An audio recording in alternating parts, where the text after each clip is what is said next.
All right, let's get into the first of the 3 drafts. Not going to be a hard pick. We've talked about this. I don't force cycling, but I absolutely try and lean into cycling. I think cycling is the best deck you can draft in this format, red-white cycling. Most of the enablers are good, but they're comparable to each other. They don't really stand out because they die to removal. They're good cards, Dranis Stinger and Snare Tactician and Marmoset, and, Fox stands out a little because if you play it turn 1, it can pretty much single-handedly win a game. But then again, if you draw late game Fox, it doesn't do anything. So, and Thundermane, too, it's a great card, but it dies a lot and stuff. But Zenith Flare really stands out in and of itself because it's very hard to interact with a 4-mana instant.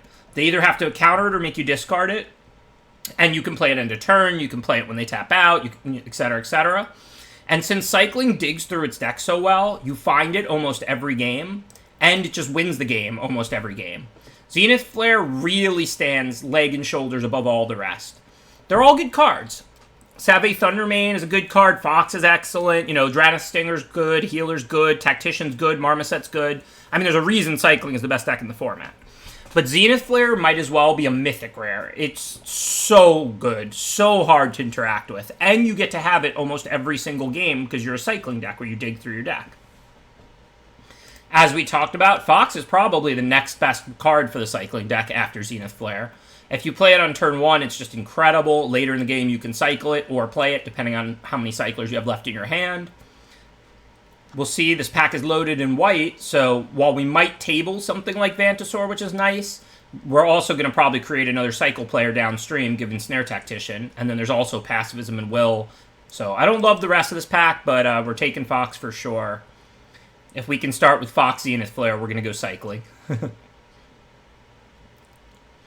Okay, even though there's a cycling enabler here, Marmoset is good, but I actually don't think it's anything special. There's a lot of removal in this format. Look, it's a good card. I'm always going to play it. But one of the main ways that cycling loses is Flood Out.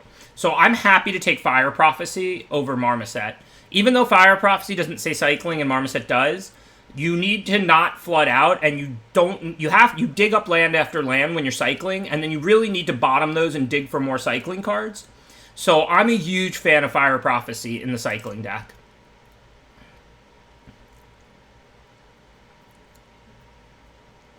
Nothing exciting, but now we can just grab a 1-mana cycler. Remember, 1-mana cyclers, even the off-color ones, are great in the cycling deck. It's a big difference from 1-mana cycler to 2-mana cycler. If it's a good card, like let's say the 5/5 haste for 6, lava, whatever, and it has cycling too, okay, you're red-white, that's a card you're going to cast some of the time, it's a useful card. But like Monstrous Ep is filler in a red-white cycling deck. It's playable, but it's filler. Startling Development is excellent. You want to grab 1-mana cyclers whenever you can. Okay, this pack doesn't seem like it has any cards we're super interested in. This isn't useful. There's a Blade Banish, which, I mean, we'll sideboard. It's best of 3. I think Tranquil Cove might be a better pickup. I mean, we could play it if we end up with a bunch of Startling Developments and we just want to cast them. Or if we end up with some great blue card we want to splash. I mean, I wouldn't play it just because I have one Startling Development or something. But you never know what we're going to see the rest of the way.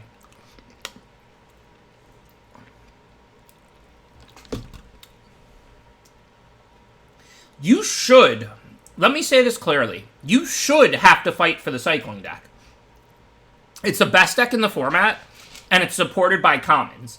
So, there should be 3 people playing it in your pod. If you think there's 5 playing it in your pod, jump ship. But you should not get good cycling enablers pick after pick like you were 2 weeks ago. That was not a balance. That was a hole in the format. That was the best deck being grossly underdrafted. Alright, now we have a tough pick between Will and Ambush. There's the 1-mana cycler or the 2-mana cycler that's somewhat useful. I think Will's a pretty useful card. You cast it a decent amount. You can play it on defense in decks like this, and it's really good. I think I'll go with the 2-mana one.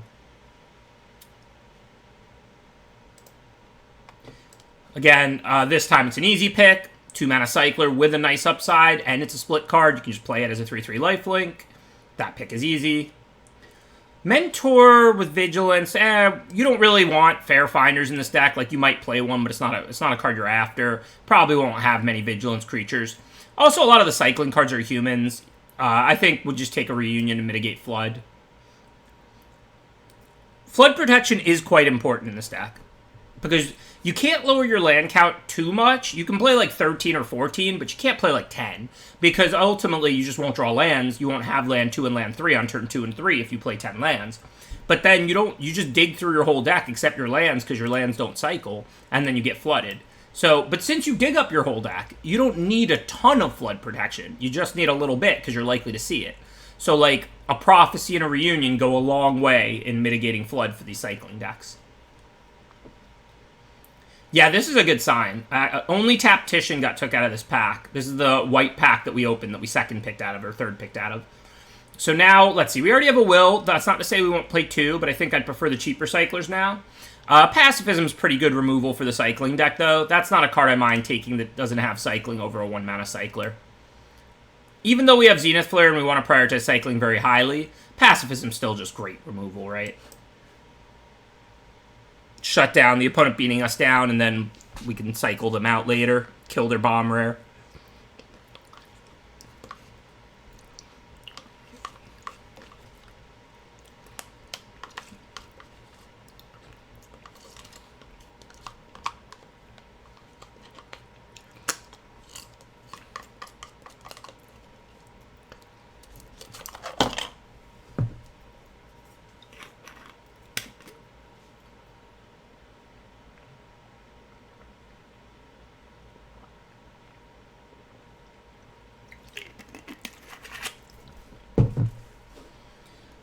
Second Reunion, that's better than Helica Glider.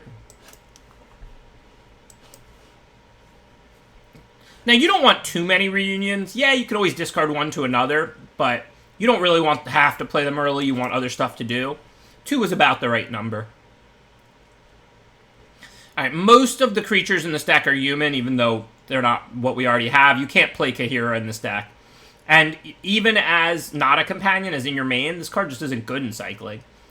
Obviously, if somehow all the creatures qualified, you'd happily throw it in your companion slot, even if you had to cut a card or two. But, I mean, we're not cutting Fox, and we're not going to not draft Drannith Stingers and Drannith Healers. So, Kahira's off the table. Lord Dracus is fine, I mean, but so far... Oh, we can get back Zenith Flare, so that's kind of exciting. Hey, we got a raid from Zolo Crunch. Appreciate the support, Zolo. So, Drannith... This isn't a good card in the stack, but so far we have Mare and Fox that we could put it on. Rock Slide is okay removal, nothing great. This pack doesn't even have any cyclers. Yeah, this pack sucks. I'm going to take Lord Dracus. Don't know if we'll play it or not. If we get enough creatures to mutate it onto, we definitely will. If we don't, then we can't. That pack was horrible for us. Thank you, Zolo Crunch. Appreciate the support with that raid. Okay, I'd rather have a 1-mana cycler than a 2-mana cycler. Not really what I'm hoping to be second picking, but 1-mana cyclers are quite good in this deck. Hopefully, sooner or later, we'll see some more enablers. It's possible that the person passing to us is cycling. We did pass a couple cycling cards. Again, I'm going to take Prophecy over these 1-mana cyclers.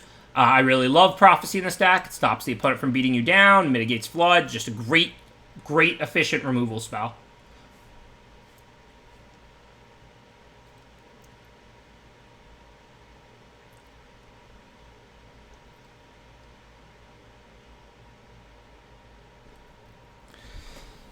I'm going to put my food and tea back in the fridge.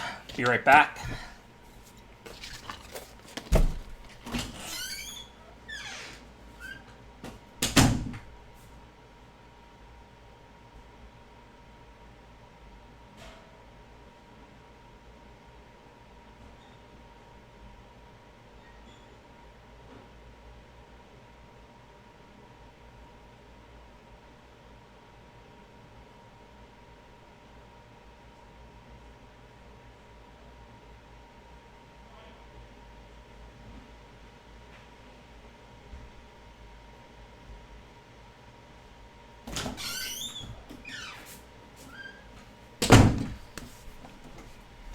Alright, so we can get another Splendor Mare. Splendor Mare is not amazing in this deck. It's fine. Sometimes it's good to cast and it's a 2-mana cycler, but it's not like some kind of great card. Vantasaur is a 1-mana cycler. This pack doesn't really have anything for us other than that, so yeah, it's going to be Splendor Mare. But especially because we do want creatures that we can possibly put Lord Dracus on to get back Zenith Flare. Also, getting back Fire Prophecy if we have a land-heavy hand can be useful.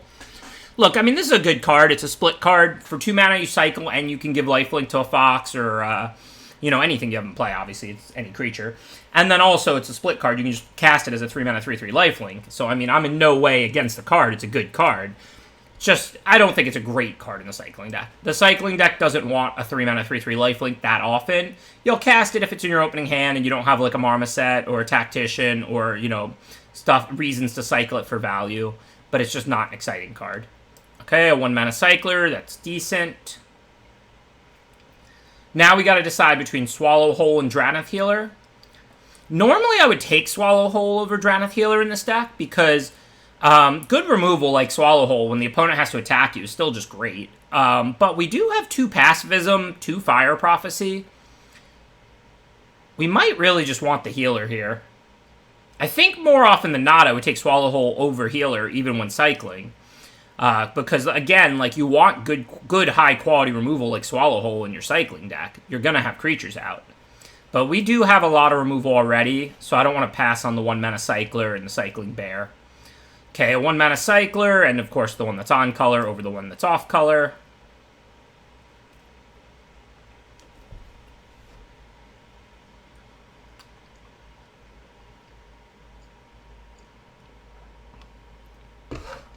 So we didn't really see any of the cycling stuff this pack. We saw 1 mana cyclers, but we didn't see Tactician. We didn't see Stinger. We saw 1 healer. We didn't see any of the uncommons, which there are many. So I gotta believe there's a cycling player to our left. Probably not too many to our right, though. I don't think we're gonna play any of these. I don't think we're gonna need a 2 mana off-color cycler. We have plenty of playables. Just grab the officer, I guess.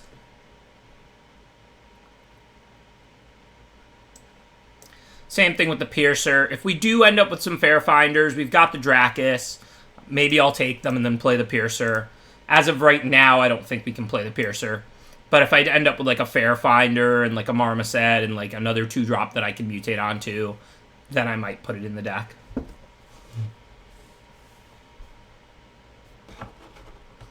Ooh, tabled a 1 mana cycler. That's a nice pickup. No, I don't like Light of Hope. Oops. There's a 1 mana cycler, Memory Leak. Almost missed that.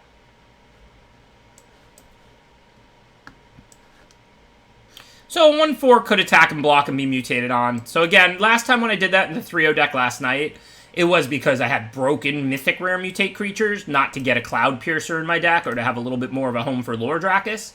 But we're positioned for that should we get it. Alright, Yorion is good, but I don't think we can go to 60 cards here. It's I think Snare Tactician is just a better card for us. I mean, we have a focused combo deck. We have a lot of 1 mana cyclers now. We got like 2 or 3 late last pack. 2 Gopher Bloods, Memory Leak, Ambush, Development, Healer, Crater, Fox. That's 8 1 mana cyclers if I didn't even miss any. It's at least 8. Our deck is well positioned to cycle and tap things. Easy tapper indeed. I'm not against Yorion. It would certainly make my deck. But it would be pretty tough to get it in the companion slot, and I think Snare Tactician is just better. Speaking of, easy Drannith Stinger. Yeah, we have the 1 blue land, but we don't have a Fairfinder. Sovereign's a good win condition, but we have a good cycling deck going. We just stay on theme here. Again, we could make use out of Wolverine, Fairfinder, Fight as 1, but Snare Tactician, just the best card for us. We have lots of... Whoa! I did call this one. So, there's clearly cycling players to our left, as we didn't see any of these great cycling cards, pack 2. But not to our right. And now we're getting one of the best cycling uncommon 4th pick here, Valiant Rescuer. And we've gotten 4 straight cycling cards. So, I mean, it's pretty clear that the cycling players, there's 1 or 2 of them to our left, but they're not on our right. So, we're seeing cycling wide open this pack. And this deck is a masterpiece now. It was a little light on good cycling enablers. Like, we were good on cyclers after pack 2, but we weren't doing a ton with them. We had the Flare, of course, but that was about it. Now we picked up 2 Tacticians this pack. We got that late healer last pack, and then the Stinger this pack. And then we just got Valiant Rescue.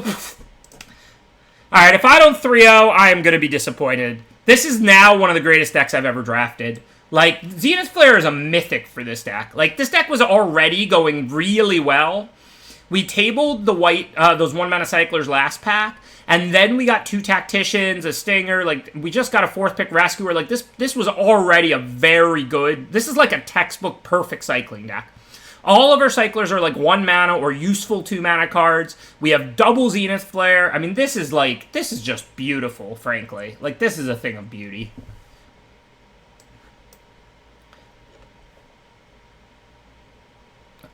I can't pay all of them. Streaming does not make that much, believe me. Like, I might pay an actor from time to time, but, I mean, I can't pay every person in every draft queue. And there's a late Marmoset. It's really clear that there's probably only 2 cycling players, me and one other at the whole table. And since we did pass Tactician early in pack 1 and stuff, the other one is probably, like, right to my left or 2 seats to my left. And I feel like, you know, for cycling decks to be balanced in a draft pod, there should be 3. Then it becomes roughly as good as a Mutate or, you know, a Black-White Humans or something else. My guess would be there's exactly 2, counting me, like me and one other, and that they're very close on my left, because I passed Tactician, and that... You remember Tactician disappeared from that pack, but Pacifism came back all the way around? So I think that, like, somebody took that Tactician on my left, 1 seat down, 2 seats down, and then nobody else is drafting white the rest of the table, because Pacifism tabled, but Tactician didn't, if you remember pack 1. So my assumption would be that there's one other cycling player, and they're pretty close on my left. And I'm getting the cycling deck through, like, 5 seats or something from my right. I mean, well, that's clear, because I got a Zenith Flare 5th. So I'm either getting it from, like, 5, 6, or 7 seats.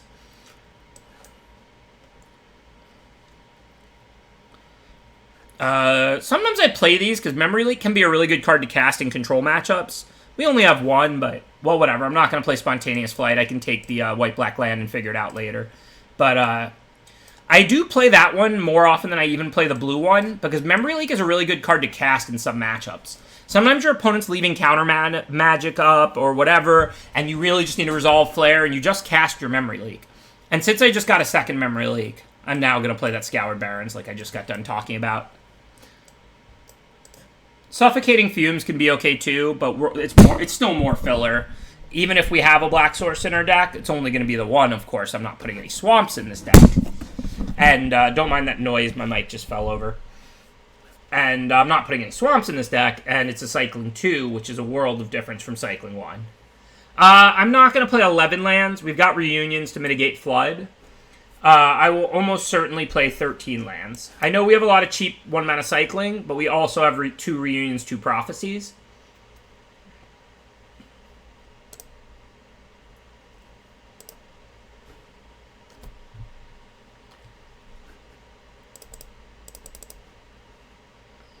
Six, about even between red and white. We have a turn 1 white play. You don't really want a Reunion on turn 2, but you don't mind Fire Prophesying on like turn 2 or 3. Our 3 drops are mostly white. I think we'll just go 6/6/1.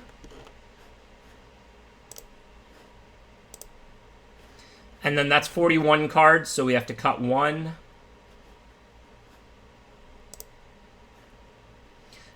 Maybe we cut Dracus. We do have 2 flares. I'm not really worried about that.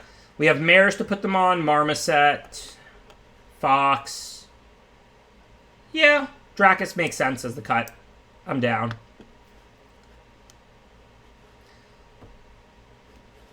Basically no cycling in our board except the Flames, which I think the 2-mana off-color cycler isn't better than anything we have. Everything we have is like a 1 or 2 mana on-color cycler, off-color cycler, or a cycling enabler. There's basically no cuttable cards from this deck. I think you want the 2 Reunions. Like I said, especially with a power level this high in double Zenith Flare, we really don't want to screw or flood. So I'm not trying to go to 12 or 11 lands and then not make land drops up to 4 or whatever, but I also don't want to just end up with all lands in my hand and not be able to cycle them. So I think the 2 Reunions is a pretty big game for this deck. I'm a pretty big fan of Reunion in the cycling deck. I don't know, I didn't count. We have a lot. You can try and count real quick if you want, but I don't think it's necessary.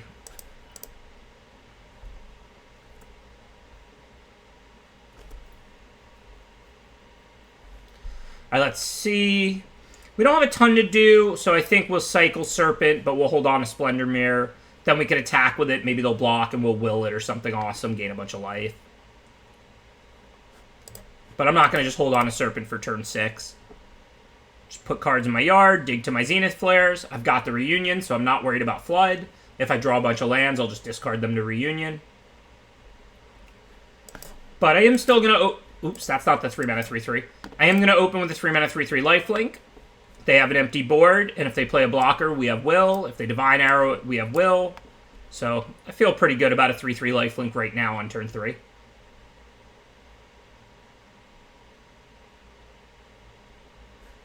So I'll happily attack into Arrow. I've got, it's a good turn for me if they Arrow it. If they do that, I can't do anything, of course. But if they would have arrowed it, I would have willed it, played a land, and played the healer. Instead, just play the healer. Remember, we're not just frivolously cycling to nothing. We have double Zenith Flare. So we just want to get in a couple hits and then Zenith Flare people out. That's plan A, plan B, plan C, plan D, all the plans.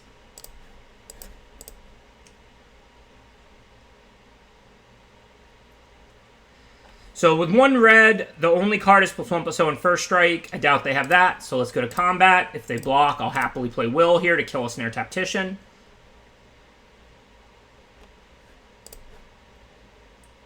If they take it, I'm not going to pacify that right now, so I'm going to cycle one of these Wills, because if I find a land, I can Reunion away 2 lands. If I find a spell, maybe I'll cast it.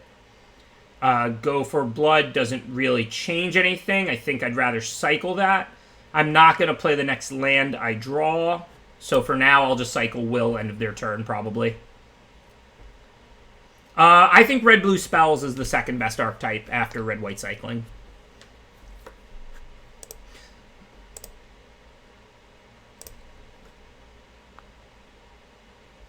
We have 2 memory leaks in the deck, and a lot of the times I'm going to cycle them, but once in a while casting Memory Leak is really important to pull like a counter spell so you can win the game with your Flare or something like that. Yes, I love Otter in the blue-red spells deck, because in the blue-red spells deck, you're a little creature light and you have tons of removal, so a card like Otter really overperforms. Okay, I'm going to start by reunioning. I have 2 white lands to discard that I don't need at all. If we don't draw a mountain, we might miss a point of damage or 2, but if we do, we're going to play it End Stinger, and then we have a Cycler for 1. Well, now I'll probably just play Marmoset, but that's fine.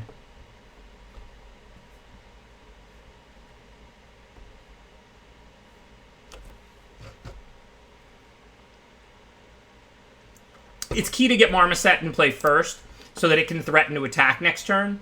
I can always play the Rescuer before I start cycling next turn anyway. It's also good with Gopher Blood, Marmoset. If we cycle and they're tapped out and they can't blow us out with removal, I'll happily Gopher Blood away that Snare Tactician.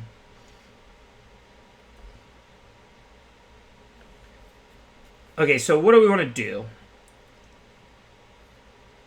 We could play the Rescuer, attack with the Marmoset, cycle the Stinger, and then Gopher Blood the Tactician. That looks like a pretty good turn. I definitely want to play the Rescuer. Making 1/1s every time you cycle is near broken. I think killing the Tactician when I have the Marmoset out makes a lot of sense. I'm not really that worried about putting Stinger out, pinging them for a couple of points. It's a great 2-drop on turn 2, but now here on turn 6, I'd much sooner just cycle it. So, drawing Fox is a bit of a curveball. I still probably just go for Blood, the Marmoset, and the Tactician, but I might just play Fox now, because I can cycle Gopher Blood on their turn, pump Fox, and get another 1/1. If I didn't draw Fox, I was going to cast the Gopher Blood, but I'm going to switch plans, because now I really want to put this Fox in play and start cycling to grow it. Ben is alive. How are you, Kanyenke?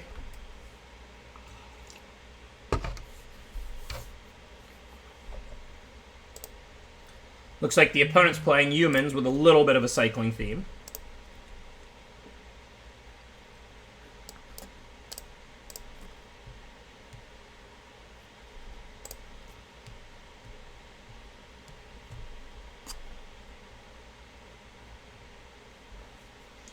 So, No cyclers, not great for us. Do I have an attack? Not really. Pacifism's cheap anyway. I do have another reunion, so I'm going to hold 2 lands. Unfortunately, can't do much right now, but we're at 20 and under no pressure. 1, 2, 3, 4, 5, 6. 8 cyclers. So yeah, we're not even that far from zenithing them out. We can always pacify the 3/3. Okay, as you see, these reunions do work. We already discarded 2 lands. Let's discard 2 more and dig up some more cyclers.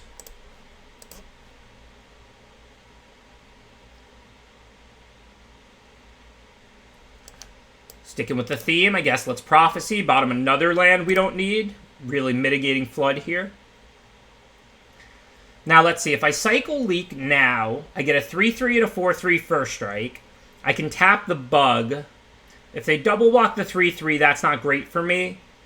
I don't think we want to do that this turn. I'm just going to cycle it into their turn and tap something and prepare to alpha next turn when I can pacify something, probably cycle again and tap 2 things.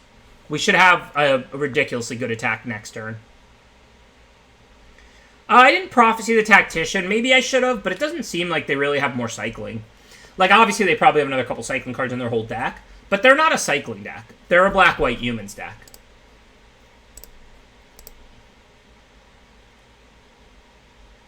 If they were playing like a cycling deck where I thought they'd have 10 cyclers or whatever, I would absolutely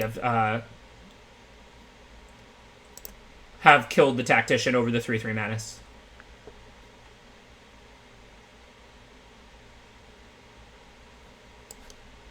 Okay, I'm going to pacify the Bug. I don't really want that to come back.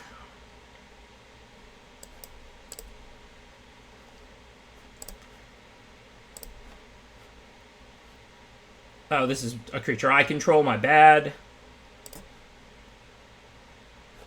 Now we'll tap the one with 3 toughness so that we can pretty much attack with everything. We're not really afraid. They have whatever they have. Who cares?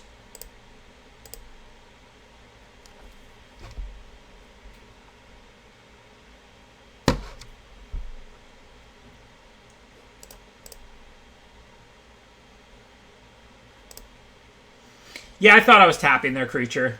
Obviously, I didn't want to give it lifelink. There's discard 1, but there isn't discard 2, so I'm going to play the land, because if they make me discard Tactician, I don't care. As long as they don't make me discard Zenith Flare, I'm happy, and I don't think they're going to double Cavern Whisper me. Godzilla? That's cute. Let me show you the real Godzilla. Here's the real monster in this format.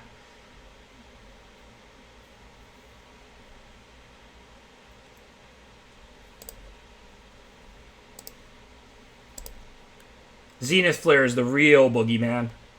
Godzilla just looks big and scary. So I'm not going to bring in Blade Banish for Godzilla. I'll probably bring in Suffocating Flames even without Swamps. You do see like half your deck plus every game. This could be good in this matchup if they have a bunch of 1/1s out. Just sub out something. Actually, we're going to be on the draw. Maybe I'll sub out 1 land.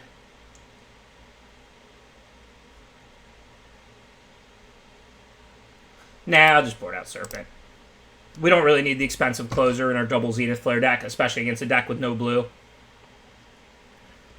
I could add 1 more Swamp, but all of those cards have cycling, and 2 of them have cycling 1. Also, this isn't a matchup where I particularly want to cast Memory Leak. The primary time you're going to see me casting Memory Leaks is if they're a blue deck and they leave up counter magic to stop, like, Zenith Flare. Here, I'm happy to just use it as a 1-mana cycler and grind through my deck. I think with a hand this good, I might play around Divine Arrow. I know I didn't see it last game, but I hate to miss 3 damage. But, I mean, this is going to be like a 5/5 next turn. So I'm just going to chill.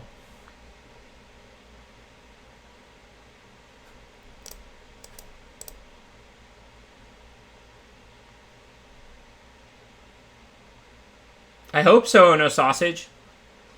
We'll see what the longest streak I can have is.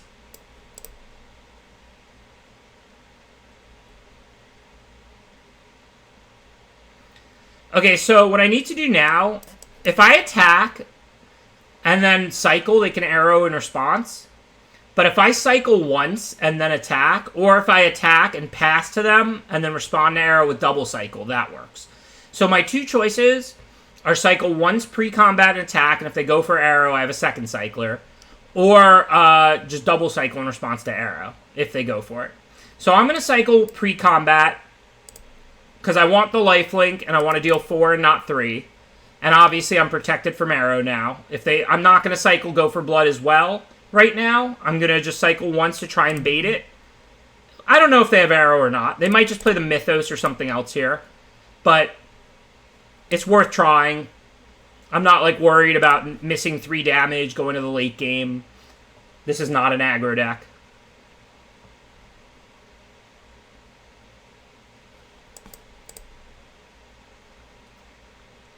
We also have a hand that's positioned to dig through our whole deck really well. Like, we're not going to flood.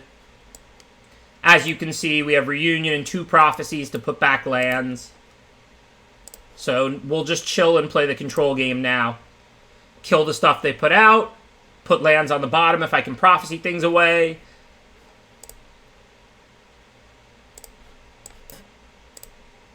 And dig through our deck for those flares.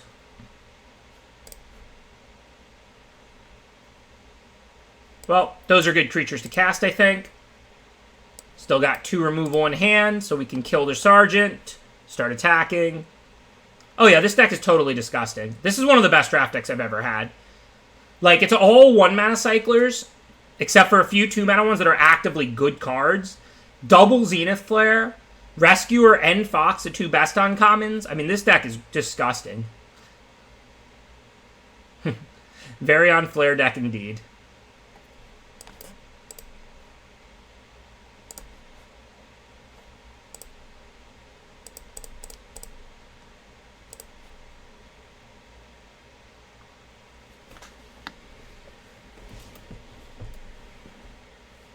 I don't know if it was better than the Shark Team or not. That was probably the previous best deck I had in this format. The Lutri Companion, all 3 sharks, just truly incredible blue-red. That was a nice one. Alright, I'm not worried about saving pacifism. I have another one, a Tactician, Reunion to dig. Just going to pacify the 2-3 so I can get in damage. They're really not that far from flare range already. Oh, look, they had the arrow. I guess we didn't work hard enough to bait it, but I'm glad I didn't let them arrow my Fox on turn 2 if they had it then.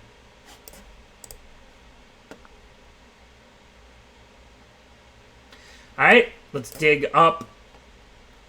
I guess I'm not worried about casting the black cards. I want to play Tactician here, most likely.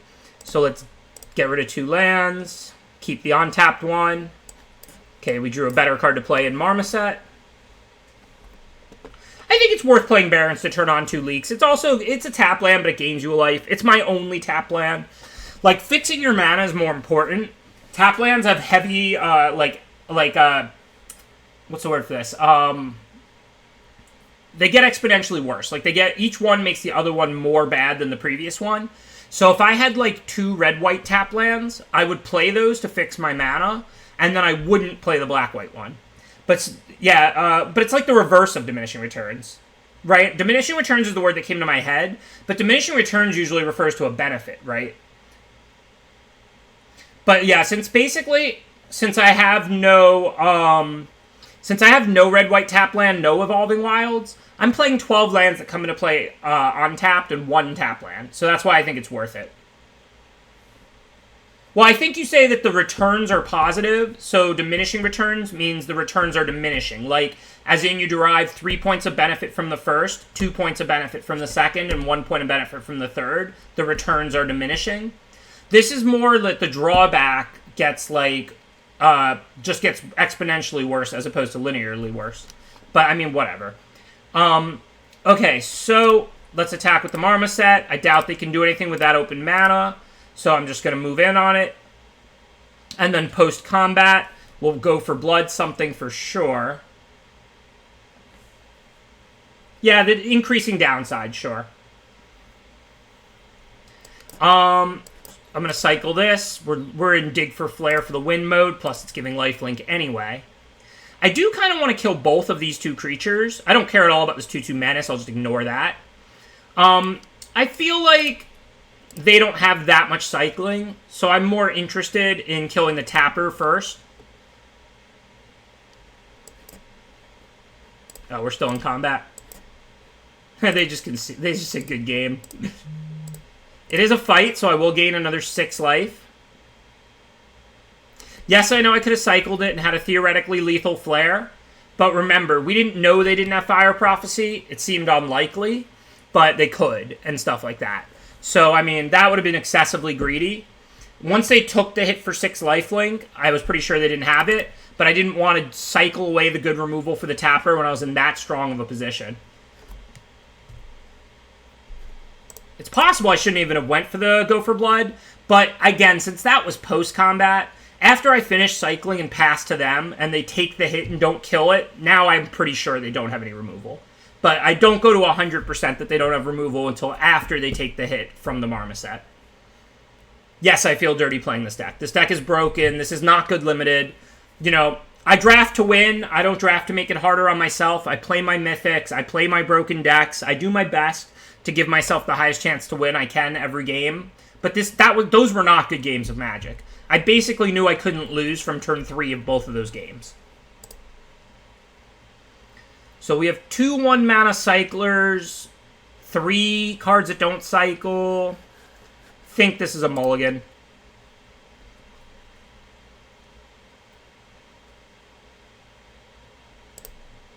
Well, you might not win every game with this deck. I mean, your opponent could have good cards. You could have a rough draw or something. Yes, I believe this deck is, like, 75% or something before the start of each game. But it's still Magic. Sometimes their cards line up well against yours. Sometimes you super flood. Sometimes you super stumble. Like I said, sometimes their cards just line up well against yours. It's not even like you just lose to flood and screw, right? It's still Magic.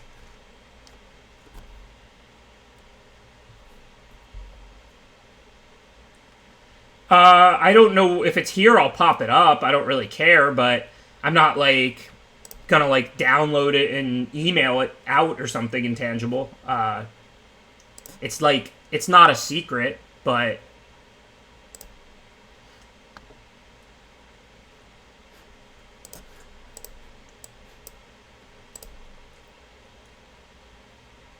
I don't really even know what my on-tap profile means, to be honest. Okay, so let's see. We're going to attack and then play Marmoset. You pretty much always would play Marmoset over any of the other 3 drops early. That hand was a 1-lander on the play with 2 1-mana cyclers and 3 3-drops that don't cycle. Like, if I had a Fox in that hand, I would have kept. If I had, more cyclers and less 3-drops, I'll gladly keep a 1-lander. But if I don't find lands, I already have 3 duds in my hand. And what if I just draw more flares and stuff?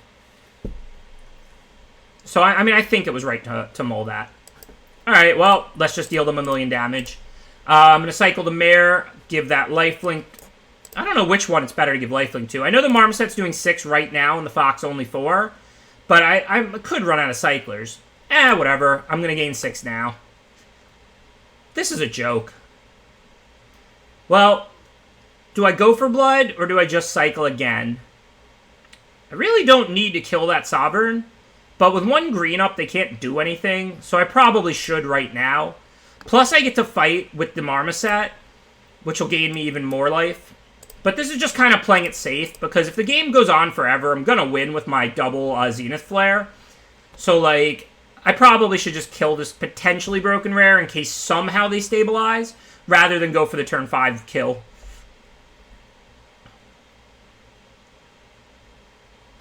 This deck is a joke.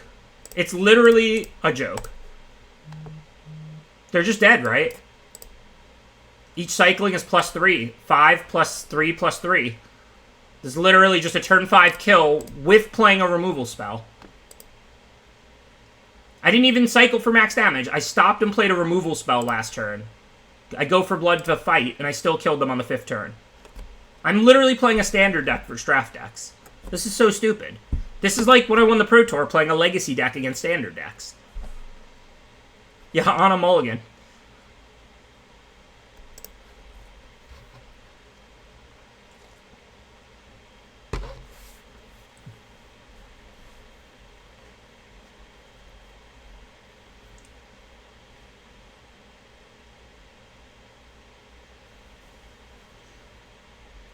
I won Pro Tour Paris with Callblade in 2011, Red Comet.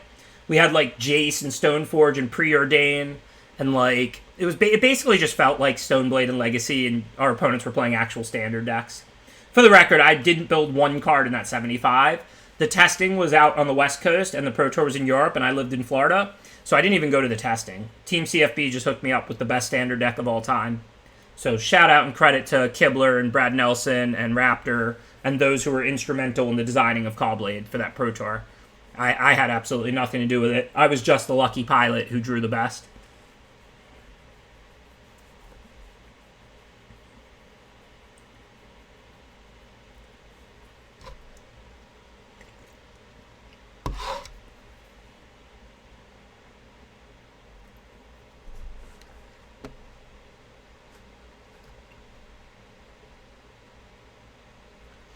I think Oko is a better card than any one card in Callblade. Like, I think Oko is better than Stoneforge, which is definitely the best card in Callblade. But I think Callblade may have been a better deck because the rest of the standard cards, well, Once Upon a Time and Goose are pretty good. I don't know. That would be a good one. The the Oko deck before it got banned versus the Callblade deck from standard, that would be a pretty good fight, I think. Thanks, Kemo. Appreciate that subscription. So if I attack and they block, I don't have 2-mana cyclers, 2 1-mana cyclers. Baby Godzilla's pretty scary. It lets them mutate a 4-mana mutate next turn. I think I'm pretty happy to Prophecy that.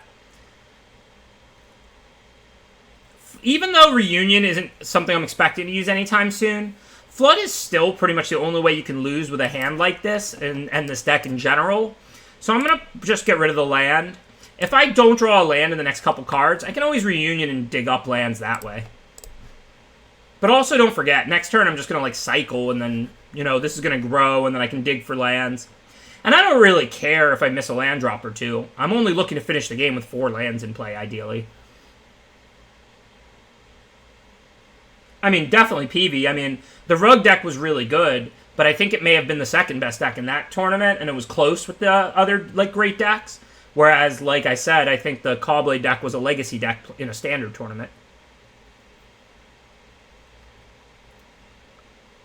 Okay, I don't think I have much reason to fight off the Cocoon. I don't really care very much here if they mutate onto it. So I'm just going to cycle and then cycle and lifelink.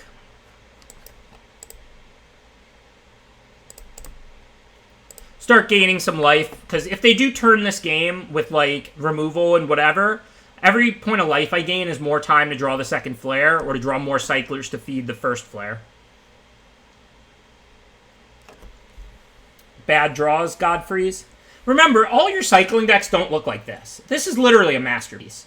Last night, I did 3-0, but I did it more with Mutate than with cycling, and that in my cycling deck last night.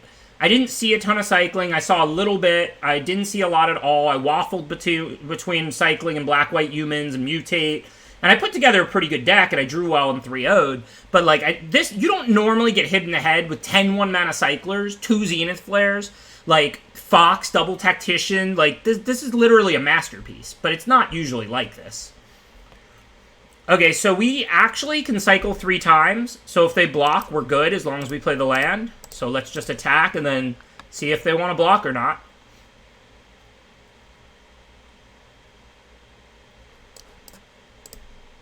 I feel bad for them.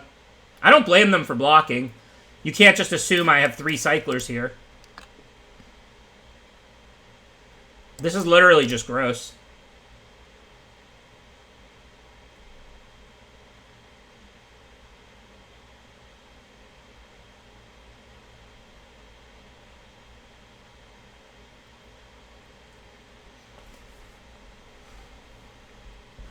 Oh, I don't deserve much credit for PV's win. I mean, listen, draft was 6 rounds plus the top 8. PV's a great drafter in his own right.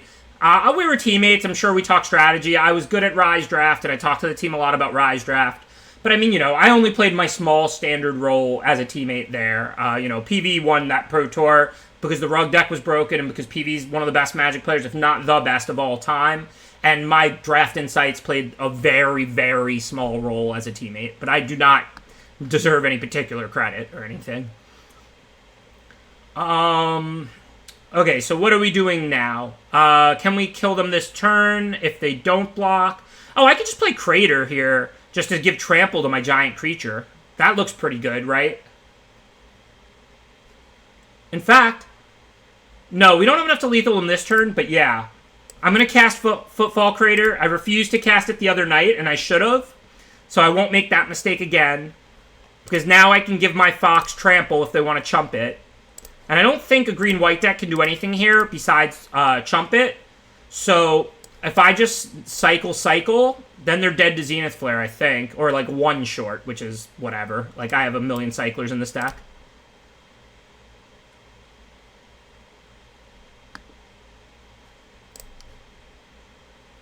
I see no need to hold on to Taptician here. Just get rid of a land and Taptician. Pull up the other cyclers. They're at 8. Zenith's currently for 7.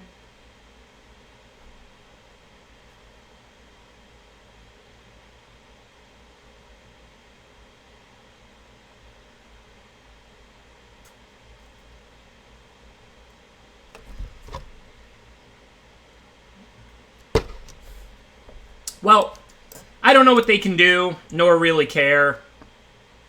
If they have the Blade Brand, I'll kill them sooner or later. If not, I'll kill them with this Fox right now. Not Blade Brand, I always call it that. Blade Banish, is that what it's called?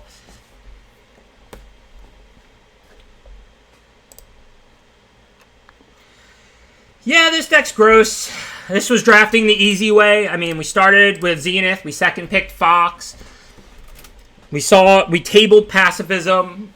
We saw red-white cycling pretty much the whole way. I mean, this was drafting the easy way with the best deck in the format being wide open. I mean, this is not, you know, I earned the 3-0 last night to a degree, having to weld together the red-white half cycling, half mutate when I had to dabble in black-white because there were a lot of packs with no red-white cards. This one, I mean, anyone could draft this. Like, this is literally, I first picked a Mythic Uncommon that's a top 10 card in the set.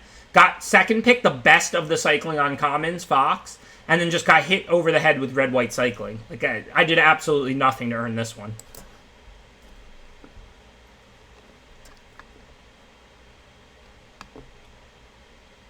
It might be my fastest best of 3 ever. If things go back to normal and I go back to not doing all this coverage and stuff on the weekends, I'll probably end up expanding my stream past 3 drafts if they're only going to take 3 or 4 hours. I'm not going to do that right now because I'm streaming every day. Tomorrow I'll be on the same time. Friday night, Saturday night, and Sunday, or Friday, Saturday, and Sunday, I believe I'm doing CFB coverage all 3 days. So I'll be on like the next 6 days. So that's why I'm doing only 3 best of 3 drafts right now. But, you know, once we go back to, you know, leaving the house, and if I go, and weekends aren't streaming all the time, I'll be looking to expand my stream hours a little bit on Tuesday, Wednesday, and Thursday.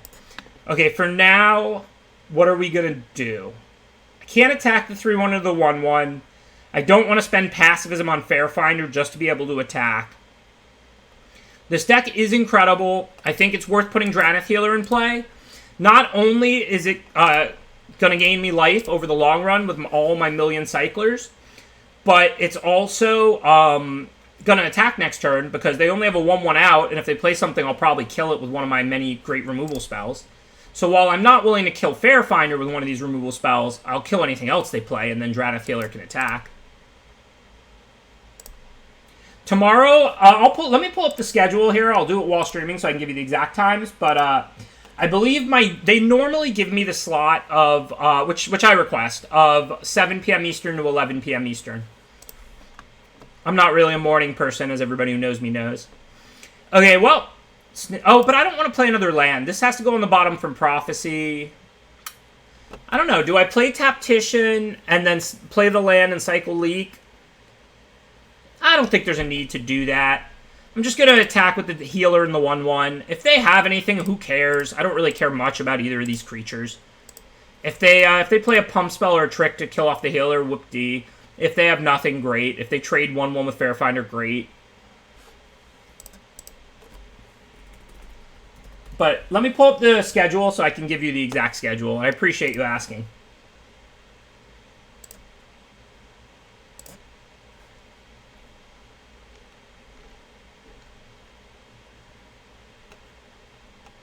So Friday, I'm on my normal time slot. Tomorrow will just be my normal stream. Tomorrow I'll be on this channel, 3 p.m. Eastern, for 3 best-of-3 drafts. And I'll probably do ads and chats after. Friday, I'll be on CFB's channel doing the standard qualifiers coverage from 7 p.m. Eastern to 11 p.m. Eastern in my usual 4-hour block. And then, though, Saturday and Sunday, I'll be commentating the main event instead of playing. I'll be working with Riley in the morning slot, which starts at 11 a.m. Eastern. And I'll be on for 6 hours, I think, or 5 hours until 4 p.m. Eastern, it looks like. So I'll be on the morning shift from 11 to 4, I believe. Thank you for asking.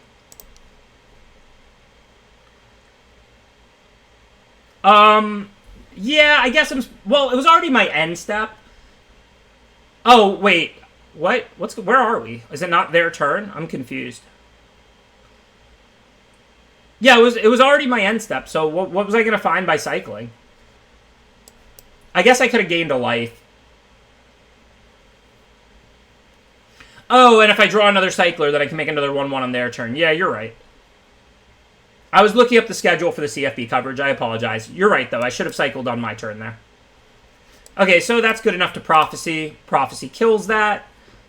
Then we can attack with everything.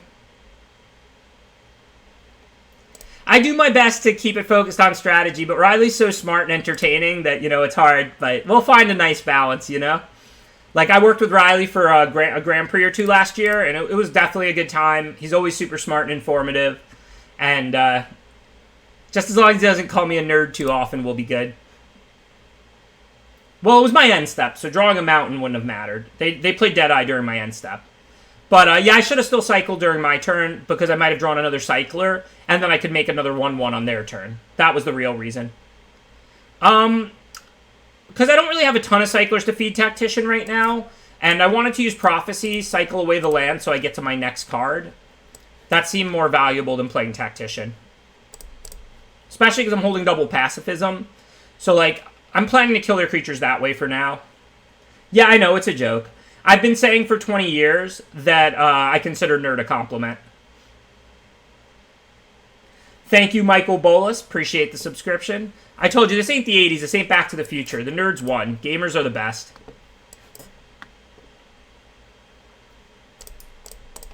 And Riley, obviously, is a history buff and a Magic player. Like, he's a nerd. He's just joking around.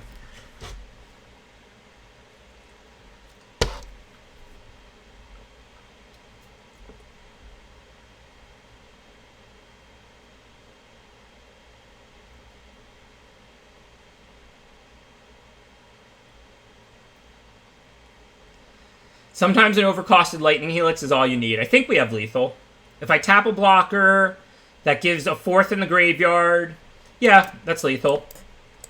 Then they block the 3 power, they take 4, and then I Zenith Flare them for 4, and that's game.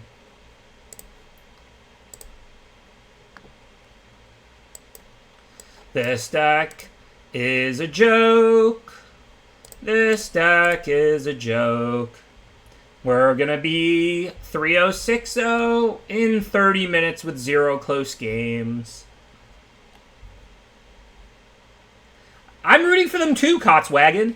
Like, I'm going to try to win, but this isn't, like, what I enjoy. I enjoy those good epic games. Like, remember that one draft we 3-0'd where we beat Infested, and we won with, like, 1 card left in our deck against the Abzan Ultimatum, both games in the finals, and the games against Infested were incredible as well. That's what I enjoy. I don't enjoy this. I feel like I'm playing Standard versus Limited. I'm not even kidding. Like, I'll take the wins, I'll play to win, but this isn't fun. Like, pretend, here's the thing about Magic, right? People say, like, oh, sure, you don't want to win. Of course I want to win. But pretend every game was like this. It would get boring quick. The reason you're like, cool with it or you enjoy it when your opponent gets mana screwed or something is because it's so rare that, like, in a tournament you get an easy win and you have to play so many hard matches. If every match was like this, this wouldn't be fun. Like, literally, I'm just like, cycle, kill that, you're dead. Cycle, kill that, you're dead every game. It literally feels like I'm playing a standard deck against draft decks. Right, this doesn't happen that often. That's why it remains, like, kind of entertaining when it does, but believe me, I'm rooting for my opponents too. This is lame. But we'll be on the next draft in a few minutes. Alright, so this is this one on the draw with 2 1-mana cyclers I'm definitely going to keep. Even though I mold kind of aggressively, partially because of how good this deck is. I mean, we have 2 1-mana cyclers, 2 lands, a white 3-drop, and we're on the draw. We're not going to mold this.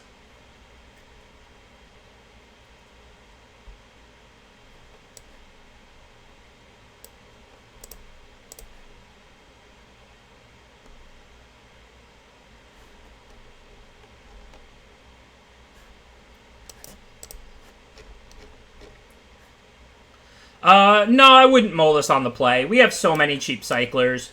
Do we want a Prophecy or Fox? I kind of want to kill the Mana Accelerator. You're always supposed to bolt the bird. But I also don't really want to put back a land right now yet. And I think I just want to keep cycling at the moment. So I'm going to play the Fox. Can always kill it next turn. See what we get off the cycler and off our draw step. And then if we find like one more land, next turn we can Prophecy and cycle again. I know you're always supposed to bolt the bird, but it's a little different when you have a grower, because you need to get this in play as fast as possible.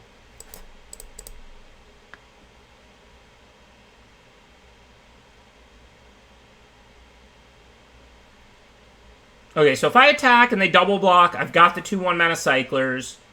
So if they don't, then I'm just going to go land, Prophecy, I think, get rid of the Prophet, and cycle. So I'll cycle in combat. So first and foremost, I'm going to attack. If they double block, I've got the 2 1-mana cyclers. If they take it, I'm going to cycle once.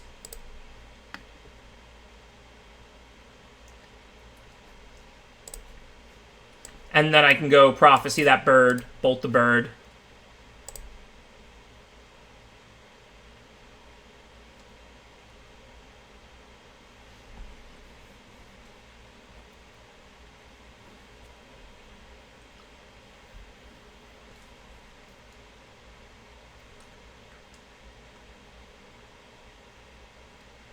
Okay, so what do we want to play here? 3/3 lifelink actually looks really good right now, because we can fight off the 2/3 menace and gain 3.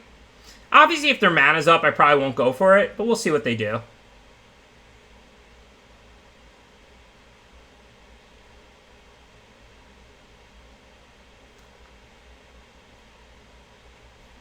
So if I attack and they double block, it's not really good for me. I can't really do anything. I do want to kill the creatures now as opposed to when the poacher's online. So I think I'm just going to chill, which means first I can... Do I even want to cycle leak? Because I have Marmoset for next turn. Yeah, I think I just go for blood, gain my 3 life, and chill. We're in no rush.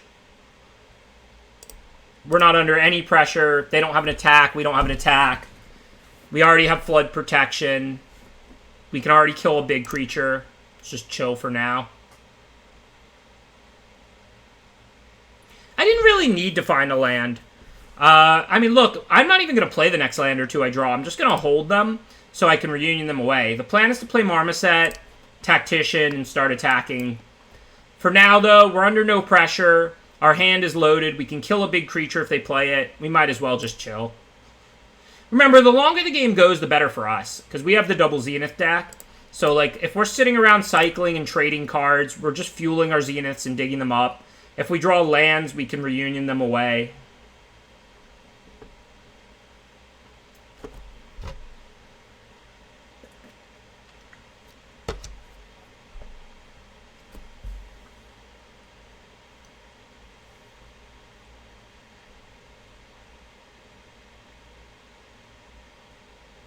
I don't know, Janice. It's a good question.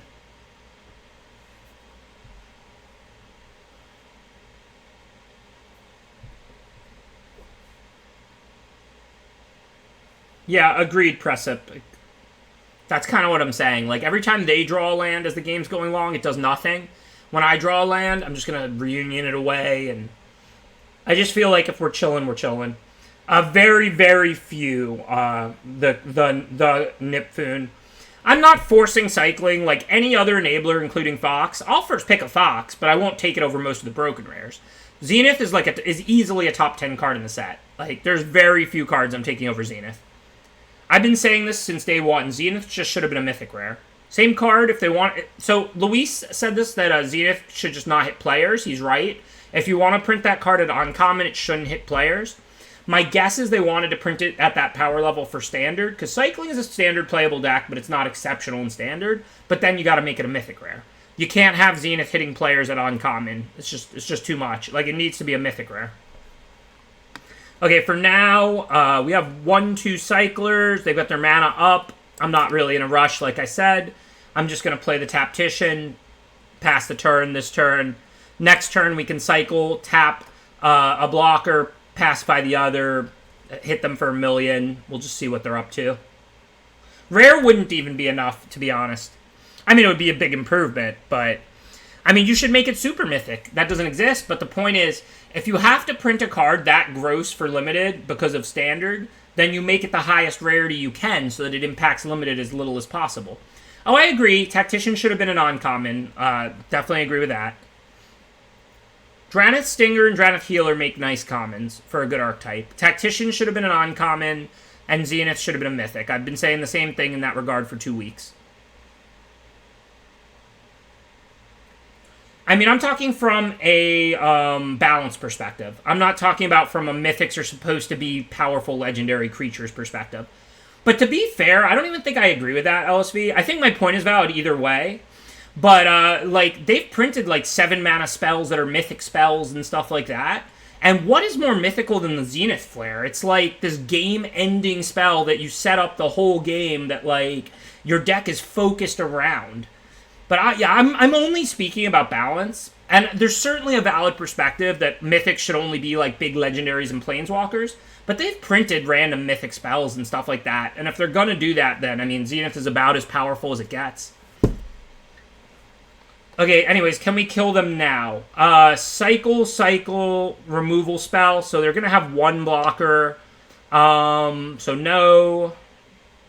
We want to pacify the Poacher. We can't let the, or the Death Touch creature. Probably the Poacher.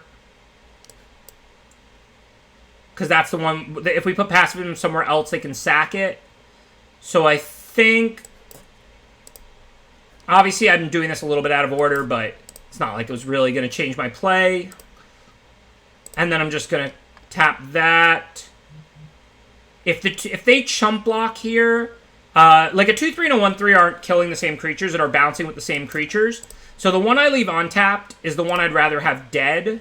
I think that's the Recluse. So this is a slightly counterintuitive play. I'm tapping Naturalist over Recluse because either one of these creatures bounces with Tactician and chump blocks the other two. And if they're going to lose a creature here, I would rather them lose Recluse than lose Naturalist.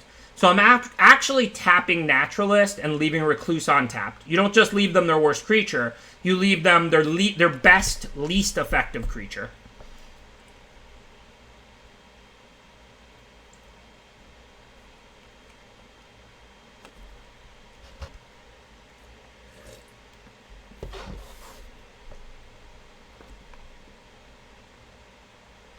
Well, like I said, there's certainly a valid debate, which I think Luis is bringing up, in that, like, are mythics only planeswalkers or these legendary creatures? That's a valid perspective to hold, by all means.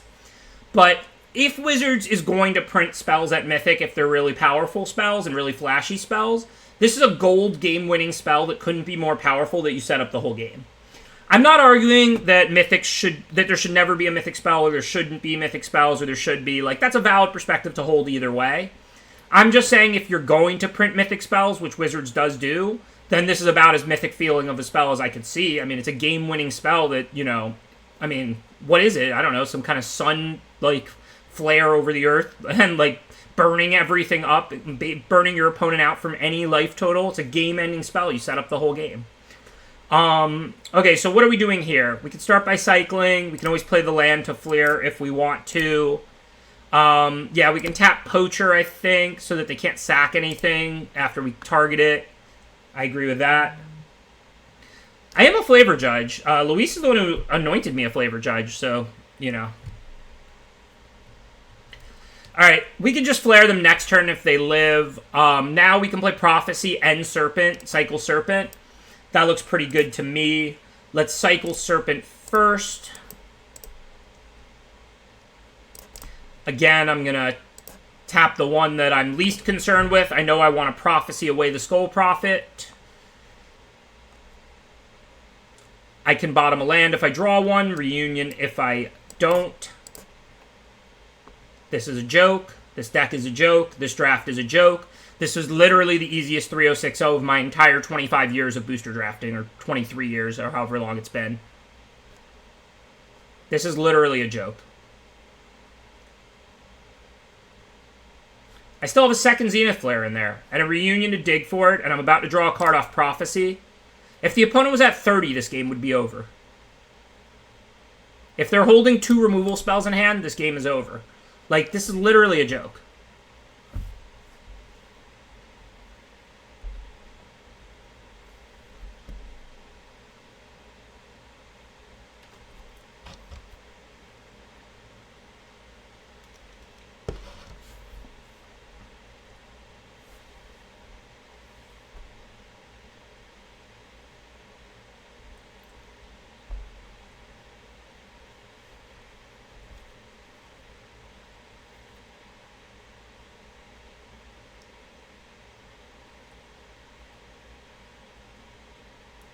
So they can sack their 2-3 and go to 11.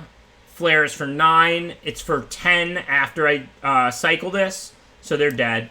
So I don't have to cycle first, right? I can flare them for 9. If that resolves, they're dead. If they activate Poacher, sacking the Commando, then I can respond by cycling, deal an extra 1, and then attack for the win. Not the toughest 3060 of our Magic career. That does make us 12-0, though. See if we can keep the streak alive. 9-0'd yesterday.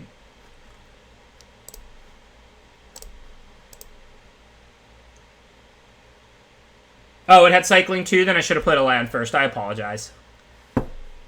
So they could have went to 11, took 9, went to 2, and then blocked one of my 2 creatures. They were dead anyway on board. I guess they could draw removal off of the card they draw, but whatever. Yeah, I needed to play the land. You're right. You can't hit the punt counter for that, though. Literally, if the opponent was at 30, that game was over.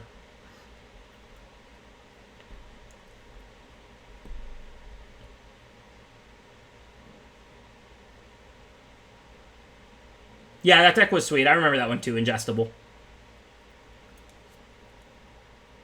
Whatever. They could have lived. They could have double chump blocked. The Zenith would have made the life totals 30-2, and they could have double chump blocked and lived. And then I have a 14-card library with Reunion in hand, another Zenith, 6 cards at cycle. Like, we literally just played a standard deck against draft decks. If you want to know what the best a cycling deck can be is, look at that deck. It was perfect. Like 10 1-mana cyclers, Fox, the 2-mana 3-1, double Zenith Flare, double Tactician, like, come on. Did we play a game that was remotely close in the 6 games? Alright, so let's see.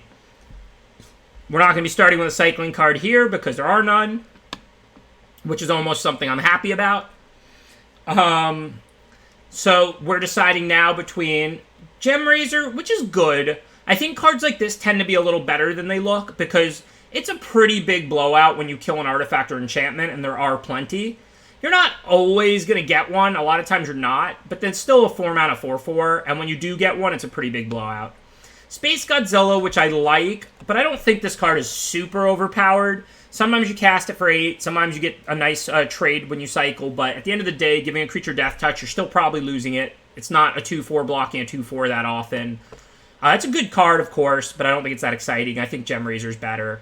And then Dire Tactics, which might be better than Gemrazor, but it is a black-white gold card. You do have to draft black and white to use it. So I think we just take Gemrazor here. More of an A tier, maybe even a B+ tier rare. This is no S tier broken card. It's not broken, but it's a fine first pick. Now this card, on the other hand, is S tier broken. There's an uncommon missing. I'm just going to assume the opponent took Zenith Flare. You could take Zenith Flare over Quartzwood Crasher. That pick could go either way. They're both S tier cards. They're both totally broken. The second best uncommon in the set, in my opinion, is Starix. You should not take Starix over Quartzwood Crasher. But Zenith Flare and Quartzwood Crasher are a toss-up. But for us, it's a Windmill Slam. The only thing to consider is red-green is a little bit tough to draft in this format. It's fine. I mean, we'll prioritize red removal, all the fight cards, and, the green mutate synergies. But for the most part, red-green doesn't have the best synergy in this format. If you haven't noticed, in this format, the on-allied pairs tend to all do something really nice. Blue-green has mutate, black-white humans, cycling for red-white, blue-red spells, right? And green-black is kind of like a sack-mutate hybrid, but it's still a pretty solid deck. The allied color pairs, they're fine. Blue-black control decks and red-black sack decks can be really good decks, but they just don't do something as inherently built-in, like synergy-wise. That doesn't mean you can't win with red removal and a good curve and broken cards like Quartzwood Crasher and good cards like Gemrazor. I'm just saying, like, this is going to be a pretty generic deck, most likely, where we have removal and tramplers and fight cards and a curve, and it's not going to be some kind of broken masterpiece. But when you're starting with Quartzwood Crasher and Gemrazor, it doesn't need to be. Alright, Forbidden Friendship here. We can also move to red-blue or something and move green to a splash if we don't see green. Single green, but this isn't an impressive card to cast. It's only really good if you're mutating it sometimes. And I guess if you mutate onto it, you still kill the artifact or enchantment. And then Crasher's red, red, green, so we could play like red-blue and splash the Crasher or something if we want to. That said, we're looking to do Mutilate. Mutilate. I always call it Mutilate. Mutate. We already have a good Mutate card. Fertilid is great to mutate onto. It's also just great to, ensure land 5 for Crasher. So now there's no green cards to consider. There's Ceratops and Capture Sphere. Here's the thing, though. Ceratops is a red-blue gold card anyway. We're never going to play Ceratops in this deck. We're going to end up with 7 spells. It's just not a playable card in that deck. So I'm not sure whether we want Capture Sphere, because blue-red is certainly still on the table. Because we're not committed to our green here. We could draft a nice blue-red spells around Sphere or Ceratops, Friendship, Rockslide, Crasher.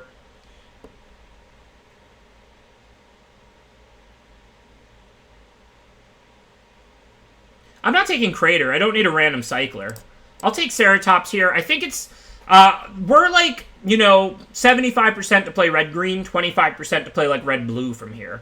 We're not interested in a 1-mana Cycler that's not even a spell in red-blue. Like, if it's a 1-mana cycling spell, instant or sorcery, okay, because then it powers up Wolverine and the Blitz removal spell and stuff like that. But I would never put Crater into a red-blue spells deck. I'm going to grab Wilds, because if we do go red-blue, we need the Wilds more than the Reunion, because we need to be able to splash Quartzwood Crasher. So Evolving Wilds is an important pickup. Similarly, if we're going to play a 3-color version, if we do go there, then we want the dual lands. Cathartic Reunion is a good card in that deck, but again, you're not looking for a million of them. We have the whole draft. We're going to get the on-color duels for that deck. Now, there's not really anything playable. Cloud Piercer and Gust of Wind, though. Doesn't feel like we're seeing green. I know we got past Quartzwood Crasher, but the best green common is Ram Through, and then Essence Symbiote and Naturalist are pretty close, and we haven't seen any of that. And I'm not going to miss Cloud Piercer very much. I think I'm going to lean towards blue-red spells with what we've been seeing. I wanted to play green because Quartzwood Crasher is green and we don't have to splash it, and Gemrazor is not really that useful off the splash. But, I mean, when you see none of the 3 best green commons, Symbiote, Naturalist, or Ram Through, we didn't even see Greathorn, which is probably the 4th best green common. So I think I'm not going to play Weaponized with those. I mean, maybe if I got a bunch of the spells that steal creatures or something. So we'll see what we open, and we'll see how Pack 2 goes. I still consider us just red, basically, and open till whatever. Well, you know what I'm going to take here. You know how obsessed I am with Lutri and any companion that's easy to get in the companion slot. Regardless of whether we go red-green, red-blue, red-green, blue, whatever, we can drop a friendship. No big deal. It's a good card. Nothing special. And now we get a nice companion to stick in the companion slot. And that's our only double at the moment.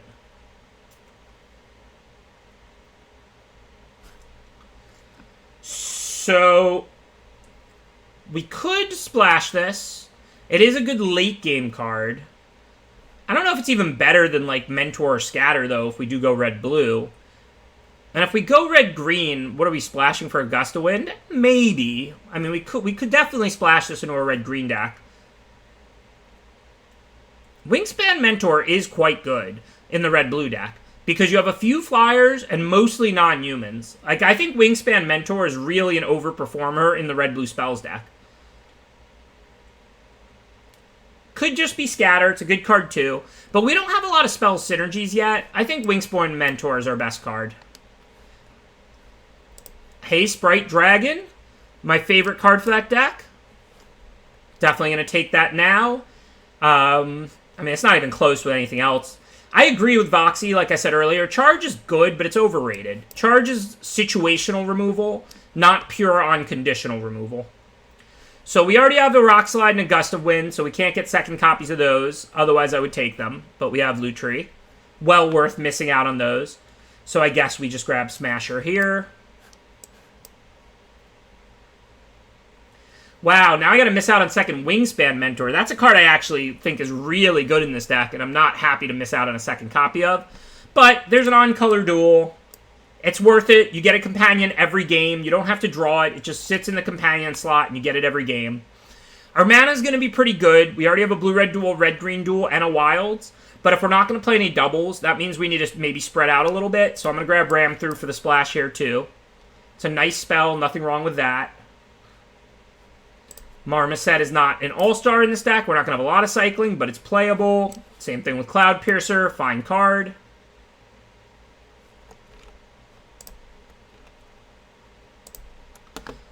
Frost Lynx. Drowned Stinger would be a playable because it has cycling and it's a 2-drop, but Frost Lynx you can mutate onto, which we want pretty badly. We have Cloud Piercer. We have Gem Razor.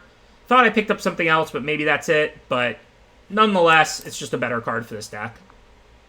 We do need a little more 2-drops. I might have to play the 1/2 human. I don't really love that card, the one that loots. But now that we can't play multiple copies of Friendship.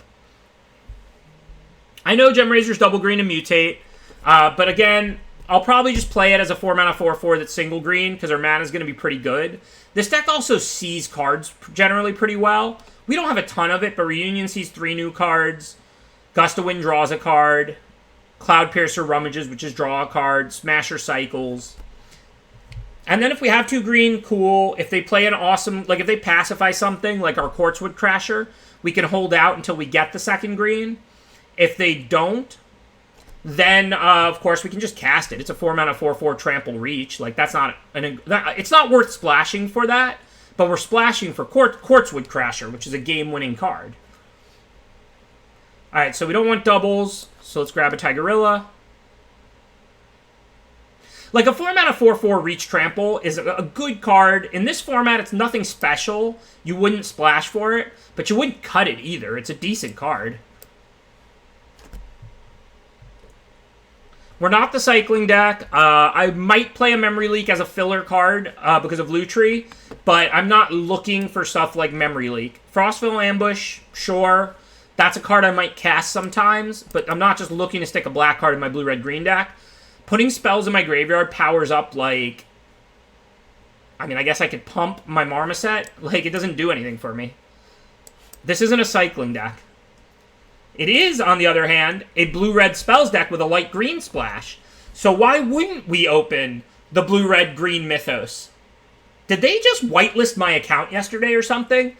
Watsy, if I praised you for human drafts enough, and that's what got you to give me these drafts and these opens, thank you, you're welcome, I appreciate your efforts. I don't know what's going on right now, but that Mythos was pretty perfect for us. Okay, nothing we can really use here, but our green splash is a little on the high side. We do want to play the Ram Through. We might even end up playing Fertilid now, so we can grab second Evolving Wilds, have pretty good mana. Could just play Teamer. I mean, at the point that you get 2 Wilds, Rugged Highlands, and Swiftwater Cliffs, and you have Lutri, so you can't play doubles of the cards that are in your 2 colors, it's pretty reasonable to branch into a 3-color deck. So that might just be an option. For now, Lava Serpent over nothing. That pack sucks. Think now we just grab the Cycling Land. Yeah, it's only 2 of our colors, not 3, but it still mitigates Flood and Screw. It's still a cycling duel. Hello, Lord Dracus. Do we have spells to return? We have not a ton of good ones, to be honest. I mean, the Mythos is really good. Rock Slide's good removal to return by the time you're doing that. Gust of Wind is fine. Ram through. I mean, certainly enough that this is better, I think, than the other cards like Heron and Capture Sphere, but it's not like a broken card in our deck. Can't really do anything with any of these. There's only the Gust of Wind, which we can't play a second copy of. Well worth it to have Lutri in the companion slot every game. I don't know. We're not going to use any of these. It doesn't matter. We already have Gust and Ambush, so let's grab Charge. I don't know if we'll splash it or not. Actually, with Lutri in the companion slot, if I don't have a Volley yet, even if it's only a sideboard card, anytime I draw Volley, I can Lutri it. So if my opponent's all small creatures, Volley's a really good card with Lutri. So I'm going to grab that one. Alright, we already got a Cloud Piercer, so it's Startling and Glimmerbell, both of which are fine. We don't have a lot of 2-drops. I think we want Glimmerbell. With a high power level later and a few mutate creatures, I think I'm pretty happy to include 1 Glimmerbell in this deck. Similarly, we might need a 3-mana 4/2. You need a filler or 2 when you're a Lutri deck. Totally acceptable. Not good, but totally acceptable. Don't know if I'm going to splash for Charge or not. I might. Even though we don't have a ton of giant creatures, we have a nice handful here. We also have card drawing and all of that, so we should turn it back on later in the game if we want to.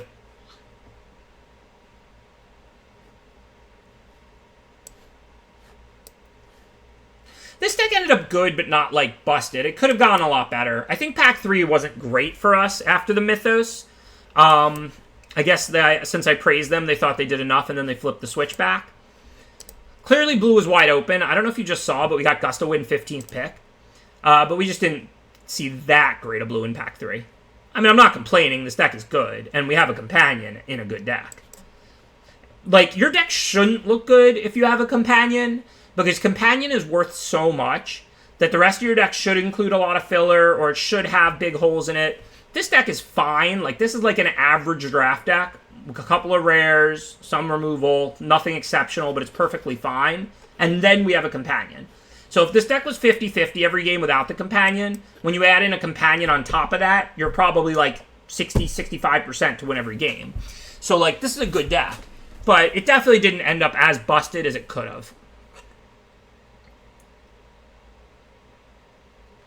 So let's see. What are our last couple cards? There's Fertilid, Anticipate, Weaponize, Charge. We do have a decent amount of bodies to show for Charge. We have Serpent, Smasher, Piercer, Crasher, Gemraiser, Raptor. I think Volley is playable with Lutri.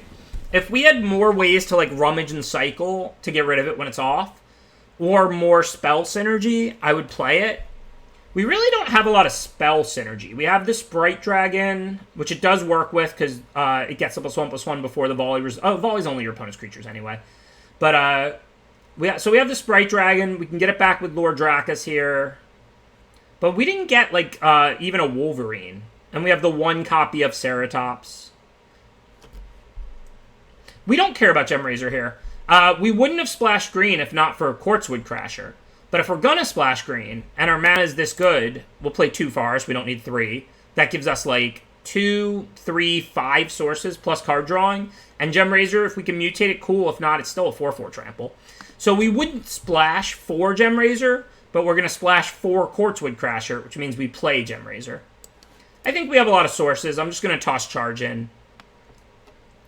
11, 12, 13, 16... We want pretty even between red and blue. One more red if it leans in a direction. 4, 5. Well, I don't have to count Cliffs and Triumphs since those are red-blue duels. So 4, 5 red, 5, 6 blue, and we'd want one more red if anything anyway. So let's add in one more red. 14, 17. That looks good to me. 5 green sources plus card drawing and cycling and stuff. I didn't count Wilds or Triumph. Or I didn't count the red-blue duel because I was doing my red-blue sources. There's no way we're going to play more than 2 forests. We really only need 1, but I'm playing the second because our mana is really good with double Wilds. I hope I'm not on 41.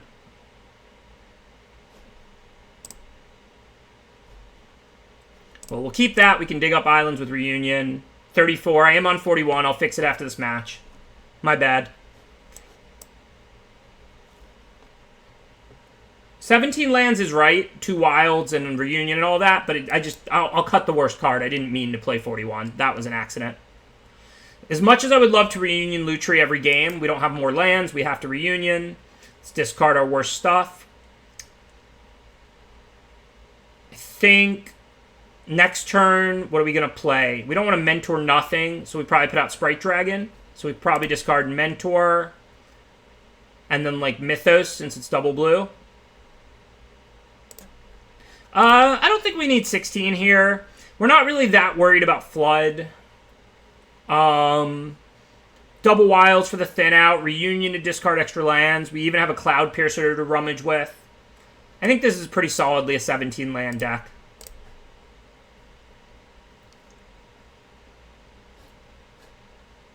We use our mana pretty well. Like, our turn 4 and 5 are good. Obviously, you want to hold your Lutri to copy things if you have other options. But with no other options, I'm just going to play it as a creature.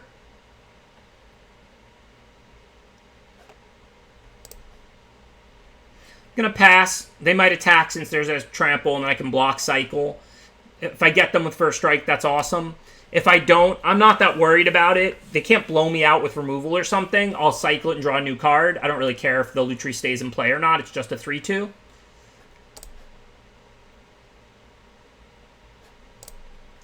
I could have attacked and hoped they blocked, but I don't think they would have.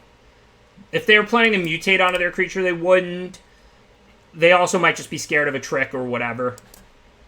Okay, no decision here. Play the 4-4 trample. The thing about Companion is sometimes you open them in pack 3, right? If you open Obosh in pack 1, you should be able to Companion it every time, and you should just draft odds. But what if you open it in pack 3? If your deck is like 60% even cards, 40% odd cards, and you're in pack 3, Obosh is still a good enough card to prioritize odds and put it in your main in pack 3, but you just can't Companion it. There's no way to do it. If you open it in pack 1, you should be able to Companion it every time, but sometimes you open it in pack 3.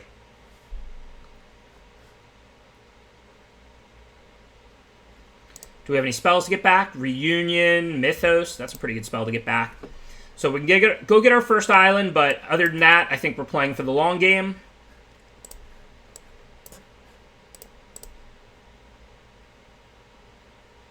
Yes, the art looks exactly the same. You'll have to ask official flavor judges like Amy the Amazonian and LSV, who may or may not be lurking.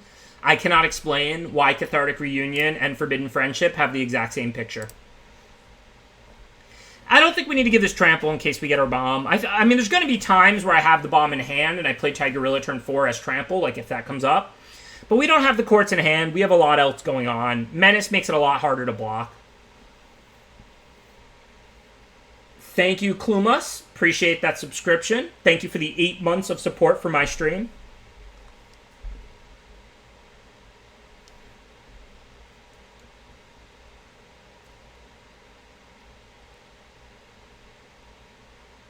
I know it's not exactly the same.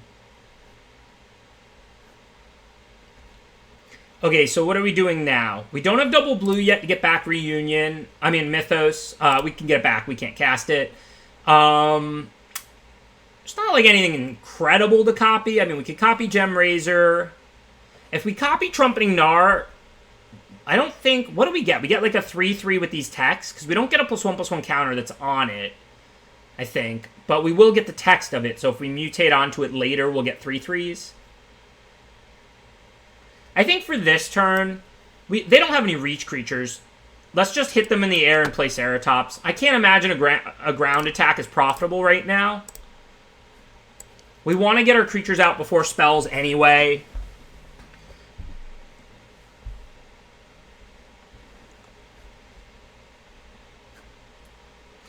If we stabilize the ground, start poking them in the air, we can always Dracus back the Mythos. We can always Mythos back like another Sprite Dragon even, or one of these 4/4s.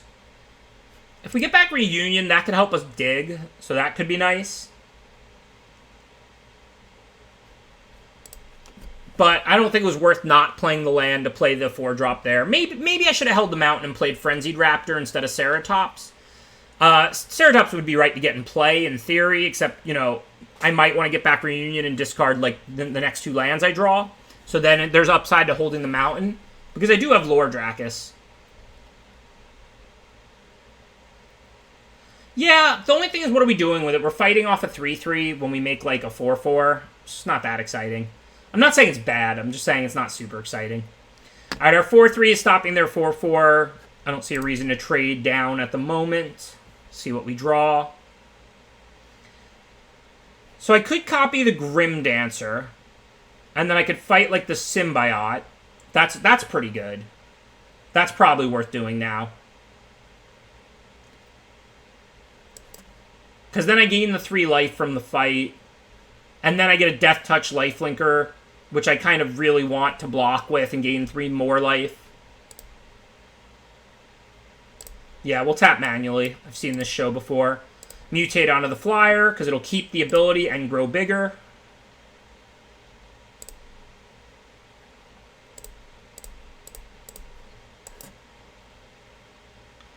Copy the Grim Dancer. Pay the right way. Grow all our stuff. Oh, well, sure, I guess. We get to... They're counters, so it doesn't copy them, I guess, but we get to choose to, because that's what comes into play ability for it. So same difference. We want Lifelink, we want Death Touch. I think we're not really worried about attacking. Fight off Symbiote, because it is a fight, so we can't kill something bigger than us. And then we can just hit them in the air.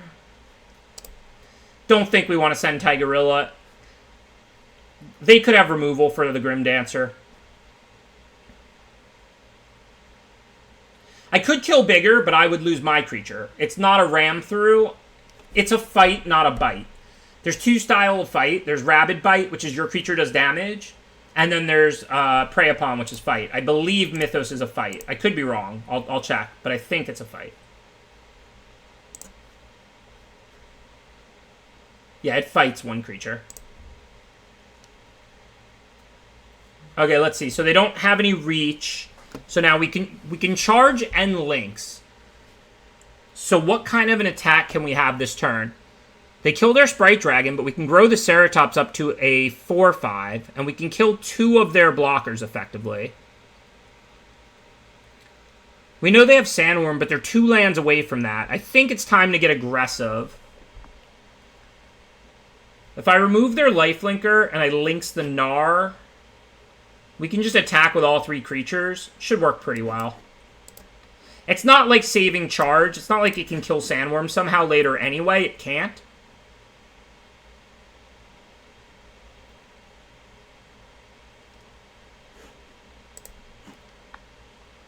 And the Gnar isn't really stopping anything. This is 4 power. This is 4 power.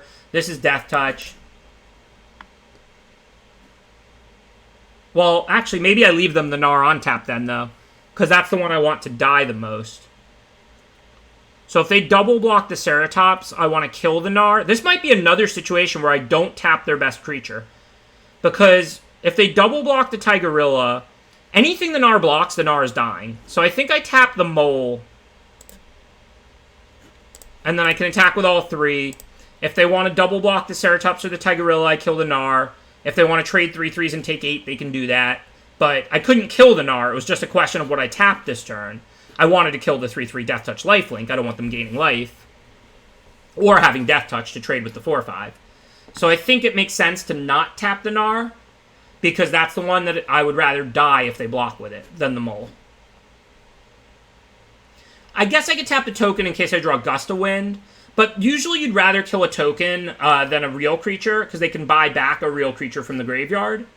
I do have Gust of Wind, though, so I'm not sure on that either way. I understand if I Frost and they don't have a card in hand, I have Lethal, but I'm not going to go for it before the chat starts with me. I could just do it next turn when they have 2 on-tap blockers. Right now, Gnar can't block Ceratops or Tigorilla, so I'm going to attack. If they flash in a creature, I'll tap both.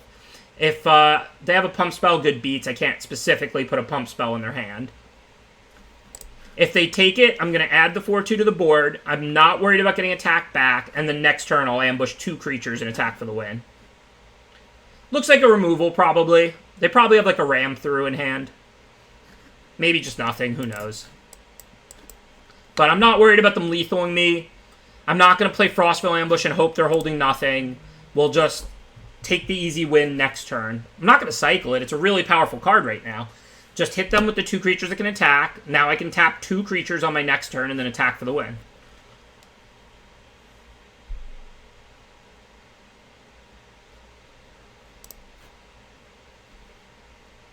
Cool, cool. So that does a lot, but I don't think it's going to be enough to save them, right? I'm going to have 3 attackers to their 3 blockers. I tap 2 of them. That's 3-1. They die.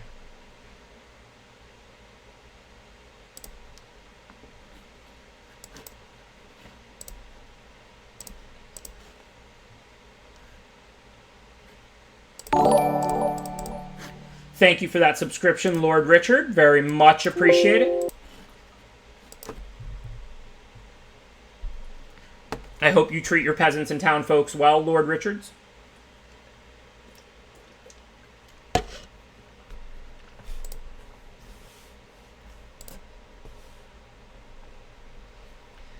Okay, let's see. Their creatures were not particularly small. I don't think we want to board and volley against them. We don't really have that much of a sideboard because of the 1 of each thing. Oh, we do want to cut a card, though. I forgot I played 41 on accident. So is there anything bad? I mean, our last couple cards, like Shredded Seals, they don't have artifacts or flyers, right? They're like a green creature deck. So that's a pretty easy cut.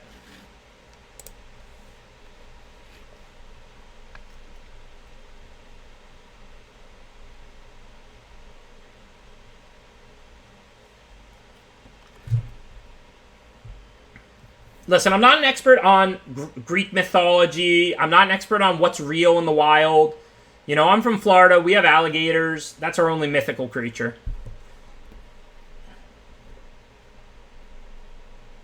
Yeah, I didn't mean to play 41. That was a total accident. After the match, I'll cut one of those last ads, the sales or the double strike cycling card or something.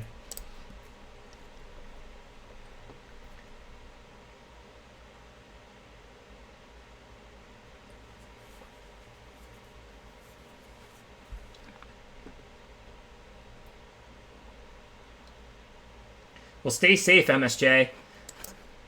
Godzilla looks pretty dangerous.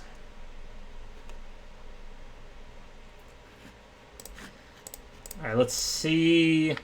Definitely got to get an island. We're on a heavy splash, not a light one, but we're still basically a 2-color deck, and we have a double blue card in our hand. Now, what do we want to do? We can play a tap land or Friendship. We don't have a 3-drop except Lutri, and we'd rather wait on that anyway. So I think this turn we want to play Friendship.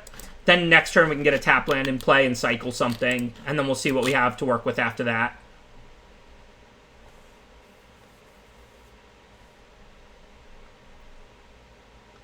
That is pretty cool. I mean, it's a lot of mana, but if we have, wait. Yeah, no, that doesn't work. Lutri can copy Mythos, and then Mythos resolves... Hold on. So you cast Mythos targeting something already in play. You Lutri it. Yeah, then you just get another copy of whatever it's copying. So you can, I mean, you can make an extra Mythos token, but that's not like an infinite combo or something. Or you can Mythos a Lutri in play, and then Lutri can hit another thing that's on the stack, like if you put another instant on the stack. But the Mythos would have to have resolved. You can just use it for one extra thing, basically. To make a copy of Lutri or whatever. Okay, so we want to get a tap land in play. Might as well get a forest now, I think. If we draw an untapped land, we might cast our 4/4 trample.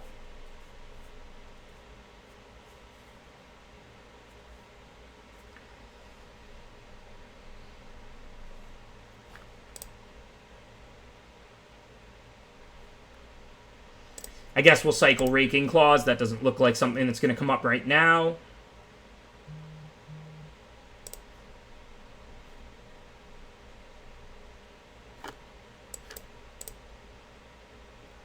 First, I'm going to cycle because I want to draw on tap lands. If I drew the forest, I'd go get an island. Since I didn't, I'm going to go get a forest.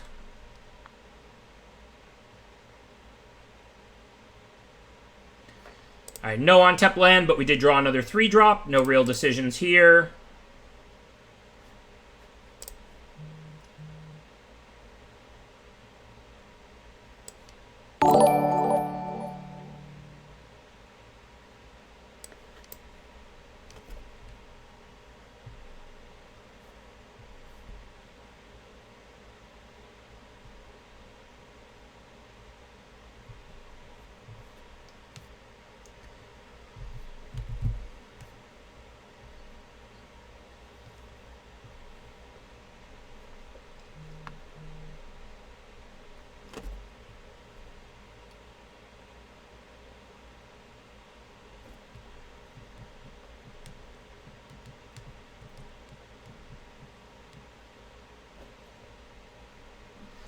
Not sure what's going on here, but I don't really like it. But I've got Rock Slide, so I can take care of that scary bat, and then we'll see if we can recover if we're not too far behind.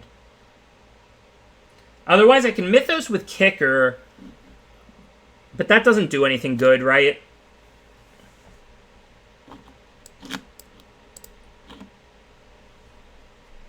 They're down to 1 card, so assuming they don't have another removal spell, our 4/4 stops both these attackers. And we have chump blockers if they play more.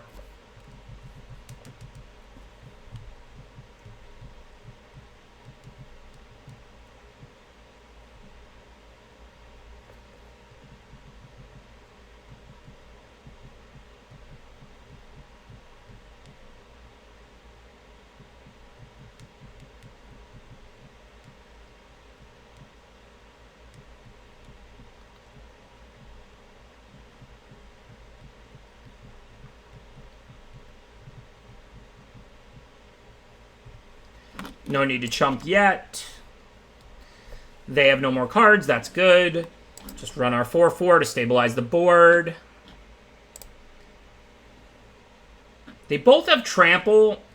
So let's see, is it worth holding back a blocker or not? Can we recover next turn? Let's say they draw removal for Gemrazor, and I hold back 1/1/1, and I chump and I go to 1. What can I do next turn? Frenzied Raptor plus Ram Through stabilizes. No, it doesn't. From 1. Oh, yeah, it does, because I still have the 1/1 in play that's tapped. So I can afford... So I can attack with 1, and then hold back 1 blocker so I don't take 6 if they draw removal. Because this is actually kind of important. Oh, the 3/3 doesn't have trample. Okay. Well, in that case, I almost just want to chump block it. This actually would have been good strategy to talk about anyway, though. Let's pretend both did have trample. If they draw removal, it doesn't do me any good to miss a point of damage to live for another turn if I have no outs. So if my hand did not have the ability to stop 2/3/3 tramples from 1 with a 1/1 in play, it would be worth just attacking with both. Now, because if I drew a land, a pretty likely draw, I could go Raptor, which blocks 1, Ram Through to fight the other, just to kill the other. I actually could have stabilized against 2/3/3 tramples. So in this case, it would be right to hold a 1/1 back and miss a point, because I could very easily win this game if they top deck a removal. But let's pretend on the other hand, I didn't have this Frenzied Raptor in hand, and I had roughly the same hand. Let's pretend their creatures had trample. What good would holding back a 1/1 chump blocker do, so that I can chump block and go to 1 instead of going to 0? What would it accomplish? I would have no ability to win this game. So you always want to think ahead like that. Okay, I think I'm going to Lutri Ram Through now. This should just clear their board and pretty much win me the game, assuming they didn't draw anything. And I doubt they drew removal, because they would have already played it. So I'm going to assume they have nothing, because if they drew removal, they would have killed Gemrazor and attacked.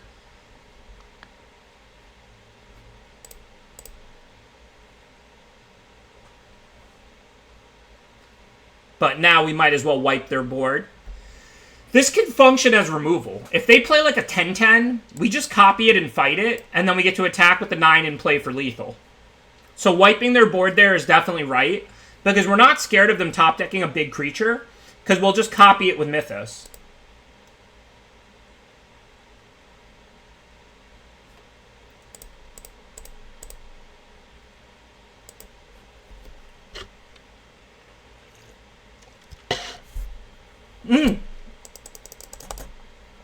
Good job, chat. Good job. You saved us.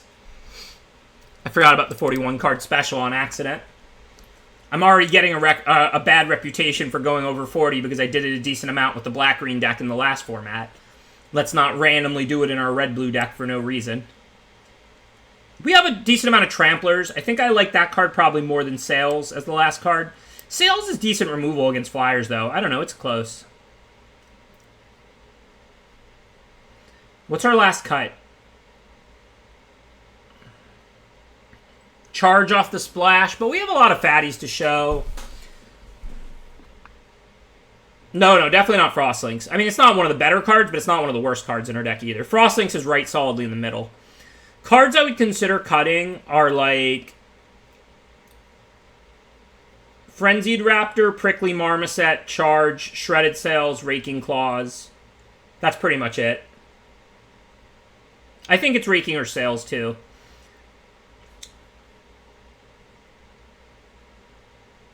Raking is pretty win more. We also have the Sanctuary Smasher to cycle.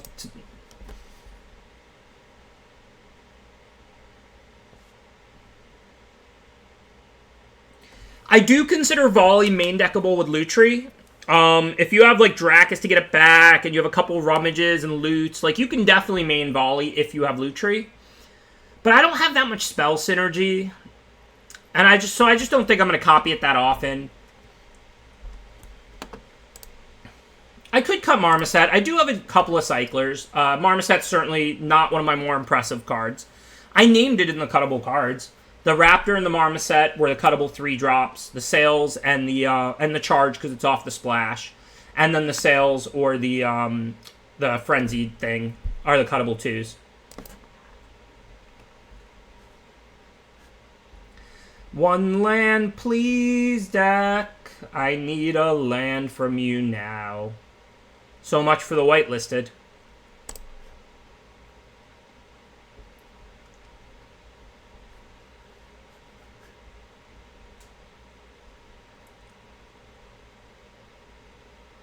I can't sing, so if you need a good song to get lands, we're out of luck. Gotta get Rachel in here. She's a beautiful singer. It is a sketchy hand to keep on the play. Get rich or die trying. That's how I live my life. Alright, I'm just going to cycle Smasher, I think. I want to ensure the land drop next turn so I can maybe go Gemrazor into Quartzwood Crasher. And I also just don't really want to Frostlinks a 1-2. I can Frostlink something bigger and more impactful later.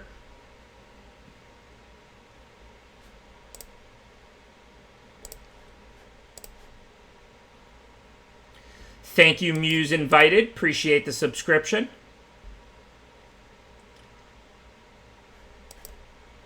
Well, I kind of want to mutate this to kill Titan's Nest. Titan's Nest is pretty powerful.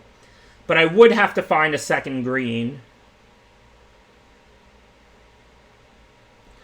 It's too greedy. If I draw a mountain, which I have way more of than green, I can just drop Quartzwood Crasher, hit and make things. Right, I can also put the Dracus on it to kill it, which is actually kind of nice, because I already have the mana to do that. I don't have a spell to get back yet, but hopefully I'll find one soon, so.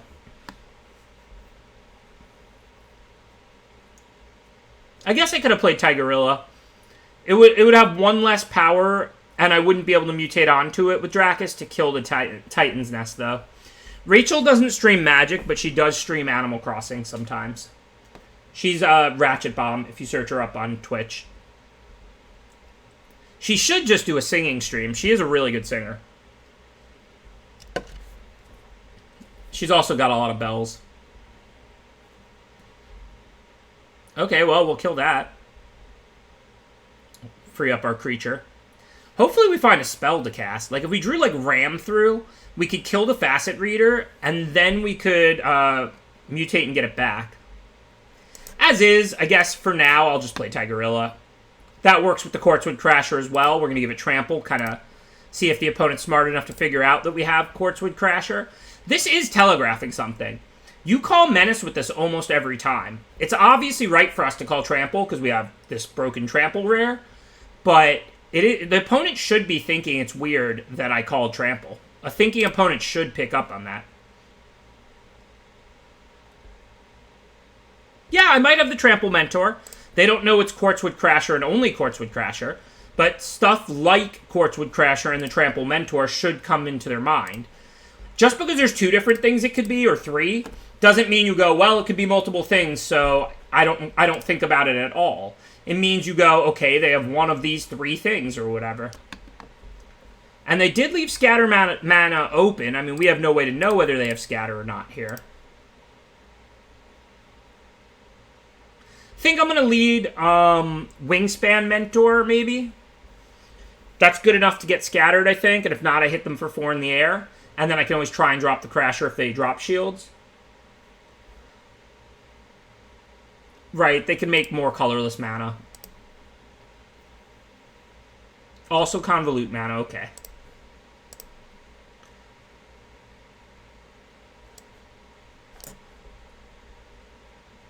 Well, it resolved, and I don't even think there was a stop, so I don't think they have Scatter. So this was nice, though, because now next turn, we can use that anyway.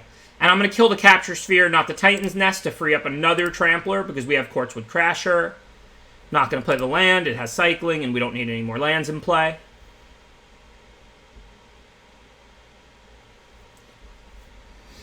So now we pretty much know they don't have Scatter, but also we just we freed up this Trampler, as well as gave flying to this one. So assuming that we just resolve the Crasher and attack, I mean, life looks pretty good.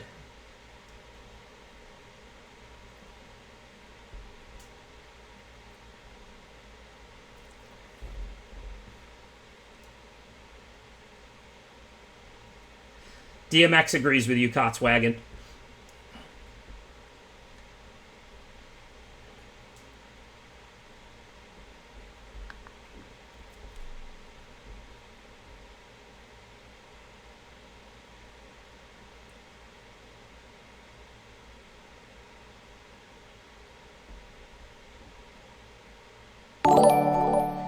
Thank you, 8K. Appreciate that subscription. Thank you for the support. I do up the land count by like 1 if I have more expensive companions. With Lutri, you definitely could, because you do want to make land drops to copy things. But remember, we're 17 lands, plus we have a couple of cyclers and some cheap card drawing. Like, this is a deck that's kind of between 16 and 17, closer to 17. But not like a deck that's like, let's just play 18, you know? Like, I think this was the right amount of lands to play. Okay, and I'm going to attack with both. I'm fine with trading the Gem Razor for the Bear here. Because if it attacks, it can turn this Heal Bonder or this Facet Reader into 4/4s. So I consider that a good trade. And then either way, I'll get a 4/4 Trample from hitting in the air. I mean, I'll get an 8/8 Trample if they don't block the Gem Razor. Presumably, they'll block it with Wolf Bear because they kind of have to. Or I'll get an 8/8 instead of a 4/4. Yeah, they could bat the 8/8, but then they're not batting Crasher. So presumably, they will trade... And then I'll get a 4/4 Trample, and then they can mutate. Oh, they can't mutate Battern on a human. So if they trade off this Bear, they have nothing to mutate onto. So this is actually kind of awesome. Yeah, I'm still just going to hold the cycling land. I have another land to play. I'll play that one. Yeah, so that attack with Gem Razor was very important because it either forced them to take an extra 4 and make an 8/8, or to trade off their only mutate target. And that matters because they have this bat to kill like Quartzwood Crasher or now the 8/8 Trample. Yeah, I mean, they probably have to kill the 8/8, but if they do, then the Crasher, and then I can attack again, basically, this turn. And don't forget, they can't block the Tigerilla with the bat necessarily. I mean, they can get it to be a 4/4, but I can grow it with Mentor, and I already have Lynx, so this is looking quite bad for the opponent. I'm going to refill my water while they think this through.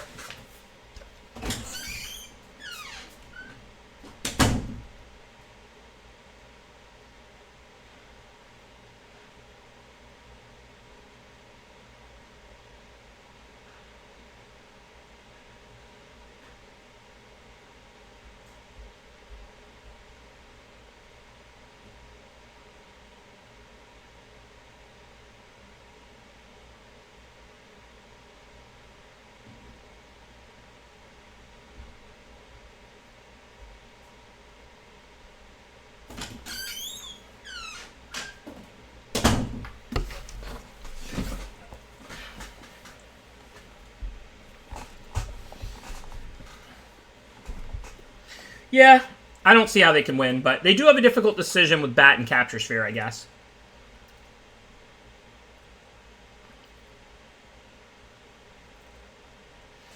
Okay, let's see. So, I think I just Frostlinks the Flyer, continue the beatdown. I still have 3 up, so I can grow the Tigerilla this turn and next turn, which is important because this turn it can attack because I'm Frostlinksing the Flyer. And the Gemrazor can attack because they only have 3 power up. And then next turn, it'll be a 6/5, which means it can attack through their 4/4.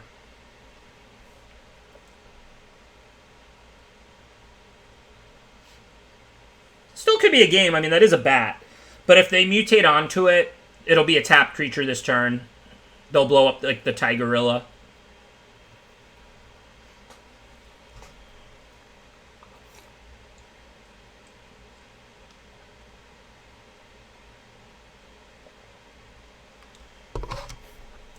If they stabilize, we probably will draw 6 with Reunion Lutri, which is a pretty sick combo. But for now, let's try and kill them first. Because even if they stabilize, we're forcing them to take a bunch of damage or chump block and lose some resources. Then if they stabilize, we'll draw our 6 cards and mount our second attack.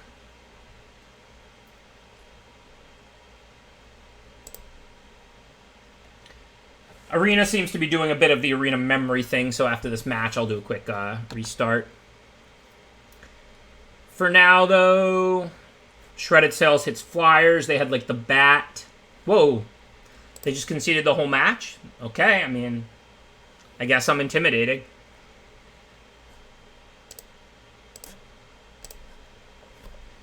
I'm not restarting the computer or the stream or going anywhere.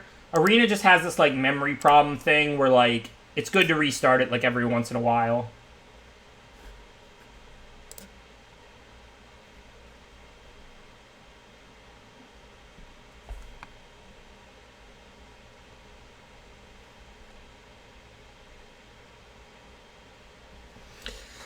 So far, halfway through, and the streak continues. That's 14 straight match wins.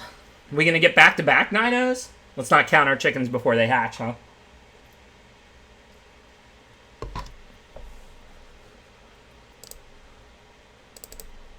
Still 40. Not 41, hopefully. Yep.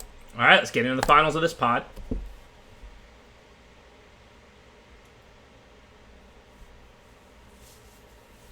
We did 9-0 yesterday, and we are 5-0 so far today. 3 of the matches today didn't really count because we played our standard deck against other people's draft decks. This deck is good with a companion, but this is fair. Like, this feels, like, limited. The last 3-0-6-0 was kind of a joke. It was literally like the standard cycling deck against people's draft decks. Alright, Evolving Wilds can get a mountain, so this is a clear keep. It's not a great hand, but it's actually pretty good. We've got the Sprite Dragon turn 2. We can Lynx. When we get to 5, we can play Lutri and copy Ram through. Looks like we've got Fair Magic, though, because our opponent has a companion as well.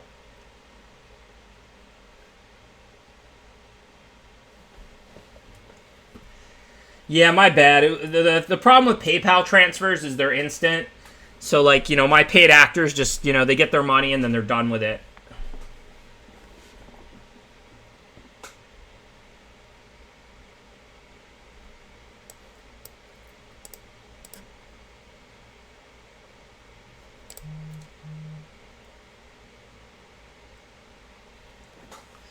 Gigantha is very good because it has the least restriction. 5 mana 5/5, like, its ability is not that impressive. What's impressive about Gigantha is that you get a companion for very little effort, which is ridiculous because having a companion is worth infinite. Like, I had to drop, like, a Forbidden Friendship and not take second copies of, like, Aether Gust and Rock Slide and all these good cards to have my companion. And it's well worth it because I have an 8th card every game. It's not like this is a 3 mana 3/2. It's like this is a 3 mana 3/2 that draws a card that you get in your hand every game. It's just a great card. But I had to do some work. Gigantha, you don't play like one card. You pass on like, you know, your 7 mana Cycling Worm or something. Alright, looks like we're against the end boss now, the cycling deck. Not surprised to see that. Cycling deck with a companion. Could be tough.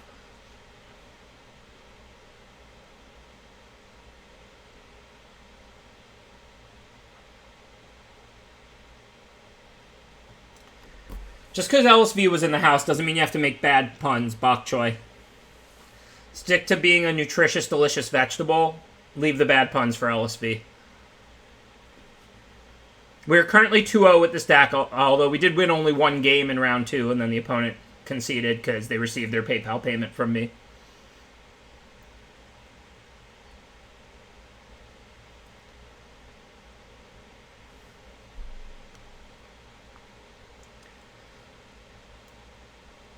So if we found another green, we could mutate and hunt to the Sprite Dragon and kill Reflection, and that would be amazing. We don't have that much green, but there's not much upside to playing Gemrazor over Tigerilla this turn anyway. So I think I'm going to just attack and play Tigerilla. They have to cycle and tap, or the Tigerilla can block both of those creatures just fine.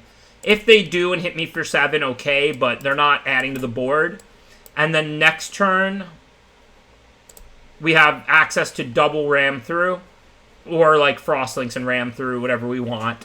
Or if we do peel that like 1 on Tap Forest, we can Gemrazor.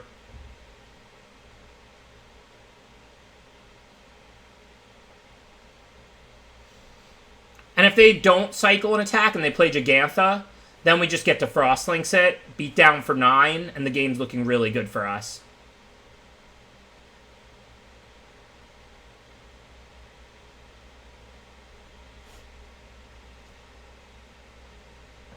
Yeah, I'm not that worried about Reflection. I mean, it's tough to race, but I mean, we have a pretty aggressive hand.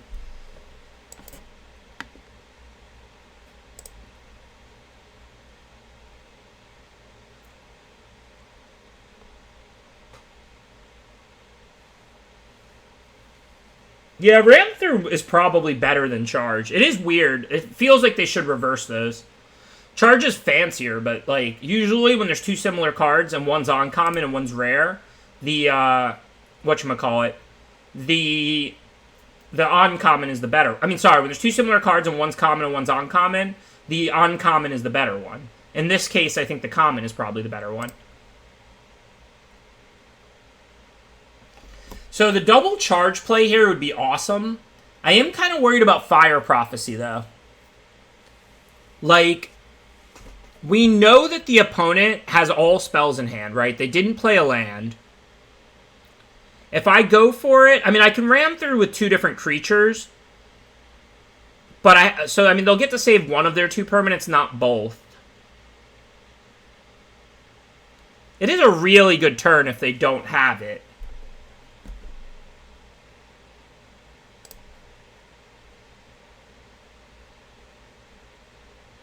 Oh, they didn't even activate the Reflection?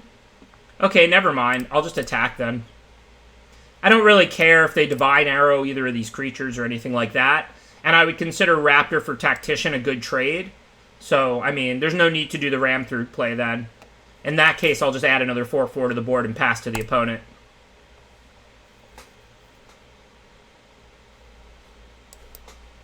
I thought they were going to activate the Reflection to block the Raptor with.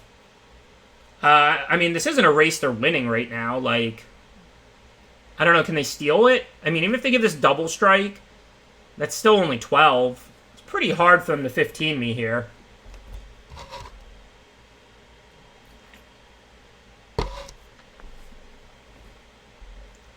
I couldn't mutate. It's double green to mutate. I had 2 green, I would have mutated it. I would have happily put it on the Sprite Dragon. It keeps later +1/+1 counters, so it would just turn this into a 4/4 flyer with the ability and kill the reflection. I would have happily done that, but I didn't have double green.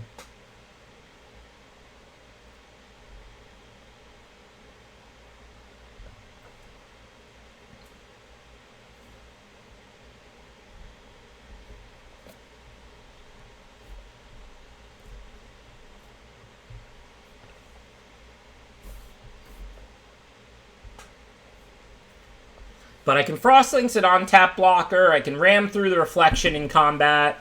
I can Frostlinks the Gigantha. I can ram through the Tactician. I don't see how they're going to live. I think we're going to win this game.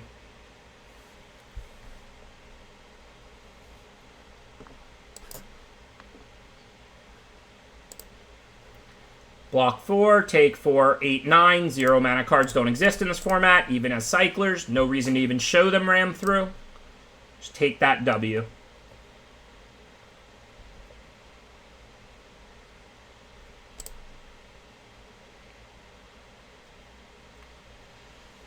Okay. Do we want shredded sails? We didn't see any flyers. White could have some. We didn't see the 3/1 for volley. We did see something for Gemrazor. And also, the Tacticians are really important to charge along with the other creatures out of cycling decks. I don't think we're sideboarding. Sails and Claws are close. But White does have flyers. We didn't see any, but, I mean, and I guess they don't have a lot in this format. Maybe I should have switched those.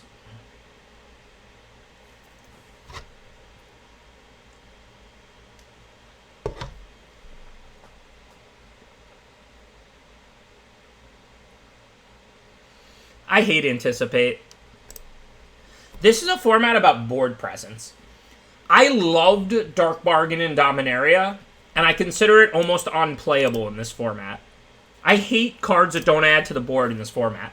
Like, Cathartic Reunion is really cheap and really good flood protection, and it's a decent card, and it still feels somewhat arduous when you cast it. Like, anytime you pay 3 to draw 2 in this format, it feels awful. Like, if you pay 1 to draw 2, then that's good, because it's 1 mana. That's nothing. But, like, this is not a format where you want to be paying 2 just to look at 3 cards and choose one. You want to be impacting the board at all times. We need a blue. We have 2 red and a green for Quartz already. 2, 3, 4, 5. I would call this curve exactly what it's supposed to be. Fertilid's a little slow, but it's still a good card. Because if you mutate onto it, it's a giant haste creature. And then sometimes you just block and then get 2 lands. If you, like, pretend you drew a hand with expensive spells, but no more lands, only 4. Then you can turn it into a 2-for-1 that's useful and get 2 lands and start playing all your 6s and 7s. Fertilid is not as good in this format as it could be in, like, grindier ones, but it's still a pretty good card.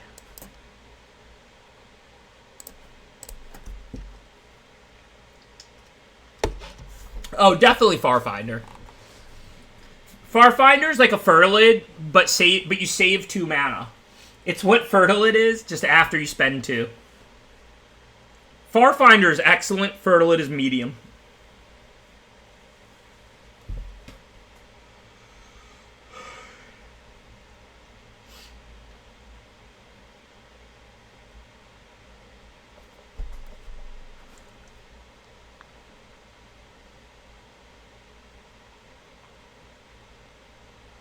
Pretty happy with this trade. Theirs can gain double strike later. Also, I'm just clearing the way for my Tramplers to connect. I think I'm going to play this one because I might end up mutating onto it to kill the Reptilian Reflection. And it also just attacks and blocks a little better since it has 1 more toughness. Like, if they're holding Fire Prophecy, they can't kill Gemrazor. They could kill Tigerilla. And if I draw a land, boom. Thank you, Johnny Seismic. Appreciate that subscription. Now, I'm not going to trade here, even though I'm not really dying to try and race. If I draw a land, I get to slam Quartzwood Crasher, hit, and make another 4/4 trample, and the game is pretty much over. If I don't draw a land, I can still, like, Reunion and then Dracus it back. And then when I mutate onto the Gem Razor, I get to kill the Reflection. So I didn't draw land, although I would rather get back Friendship and cast Friendship. So it looks like that's the plan now. And this game should still be pretty much over. Of course, the smaller one under. Kill the Reflection, get the Friendship back, hit them for 6. Not as good a turn as if we had played Quartzwood Crasher, but I'm in no position to complain. See, look at these two pictures. Just like I said, exactly the same. Look at these.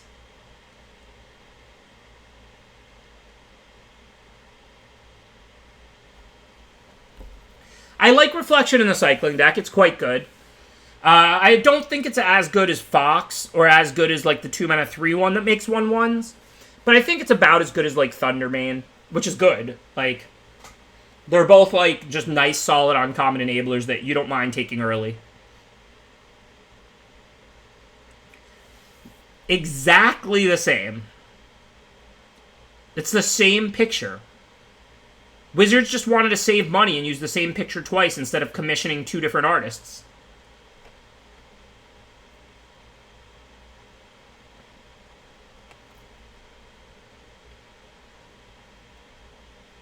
Hey, there's the land for Crasher.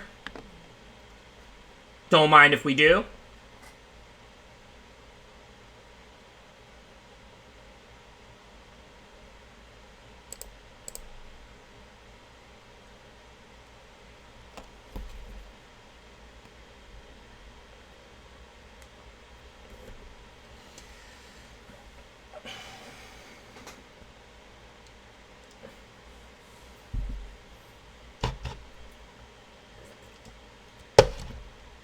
Five drafts, 15-0.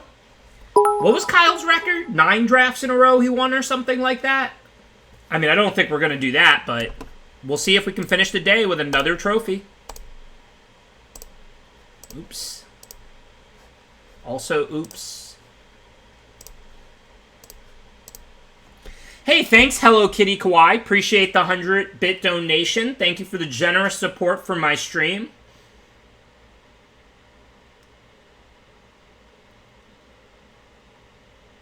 Kill them with kindness. That's for when you're winning without win conditions, not for when you're winning with a broken Cycler deck and a Quartzwood Crasher.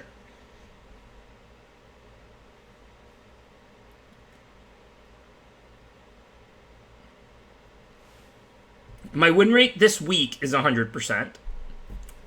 On stream, anyway. Definitely not also 100% off stream.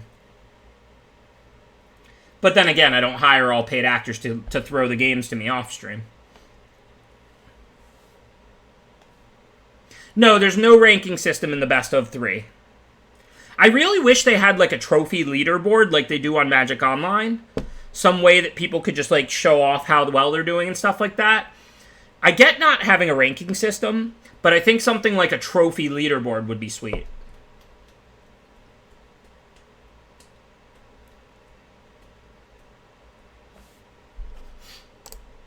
Alright, let's get into the final draft of the day.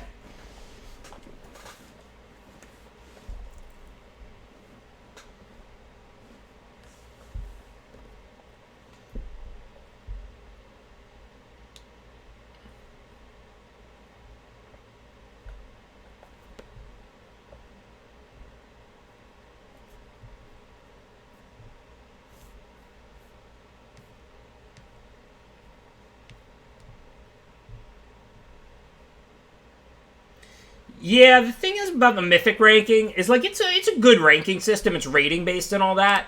But you, like, have to not keep playing. Like, every time I hit Mythic, I have a good ranking. Not number 1, obviously. I'm, like, 27th or 13th or whatever when I get there. But then I just keep playing and playing and playing against all the other Mythics. My win rate stays fine, but it goes down a little. Like, it's so hard, I think, to maintain those high Mythic rankings unless you sit on them and stuff like that. which is, like, totally fine to do. I'm not criticizing it, but I obviously just want to play and play and play. Although, now that there's a good best of 3, maybe I'll get to Mythic and try and get my rating high, and then I'll switch back to best of 3. Maybe that'll be a project for next week.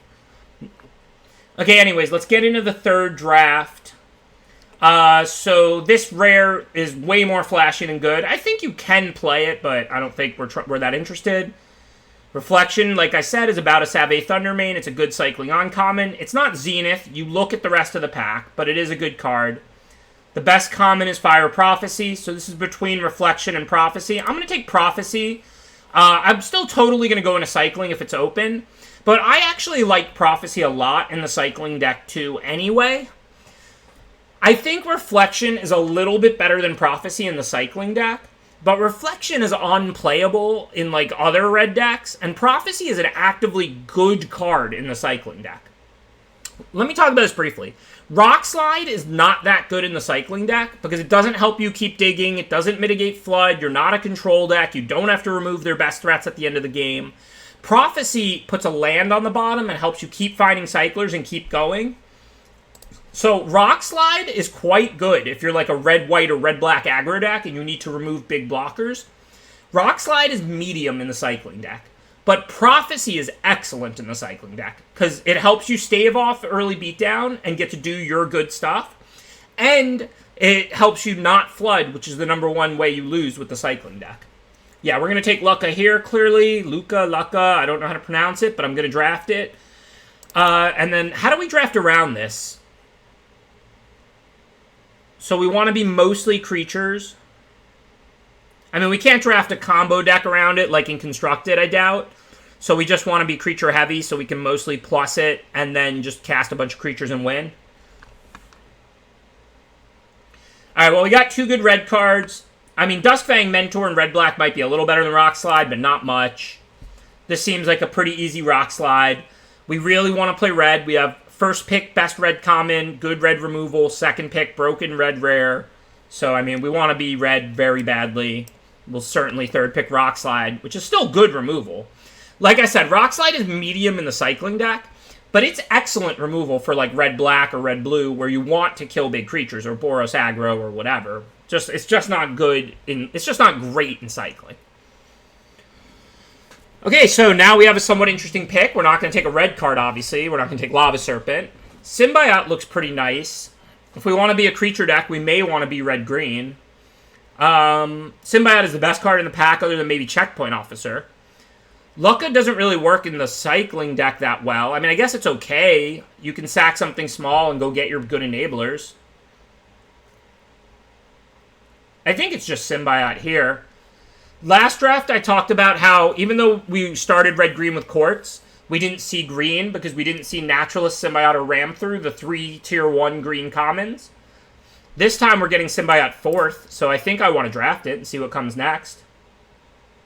I'm not missing anything. If the next pack has a Snare Tactician, I'll draft it. If it has a good blue card, I'll draft it.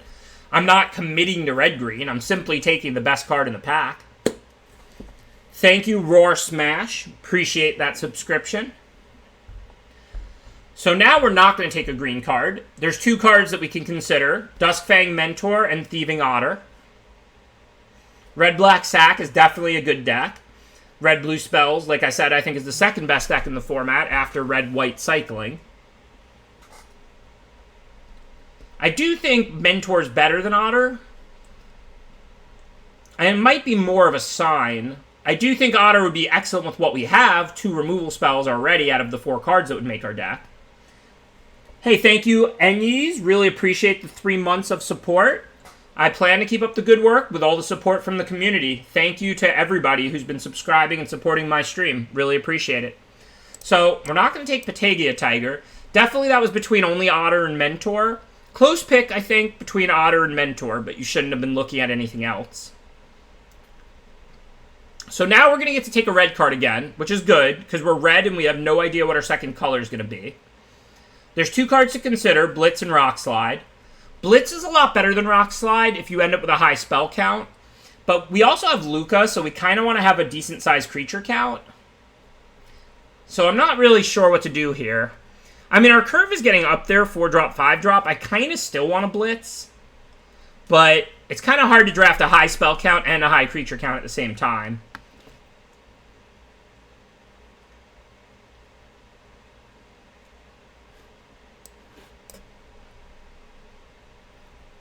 Okay, easy capture sphere here.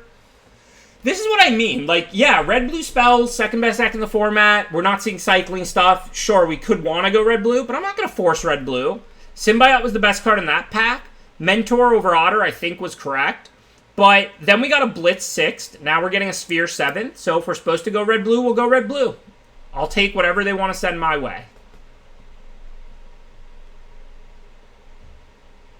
Symbiote.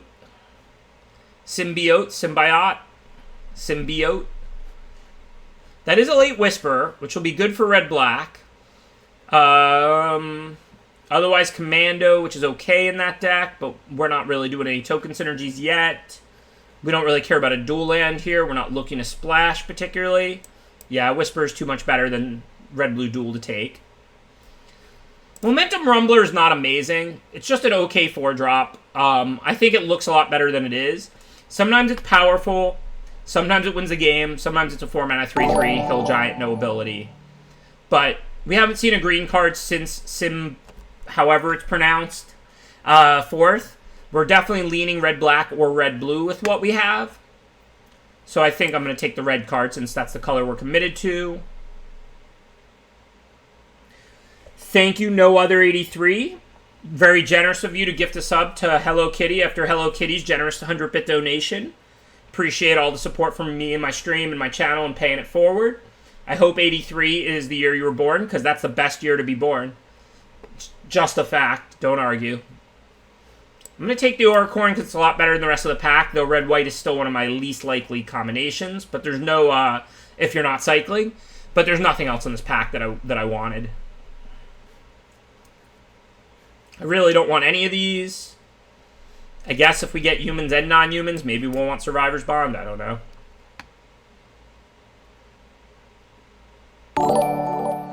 Thank you, Swag69. Appreciate the subscription.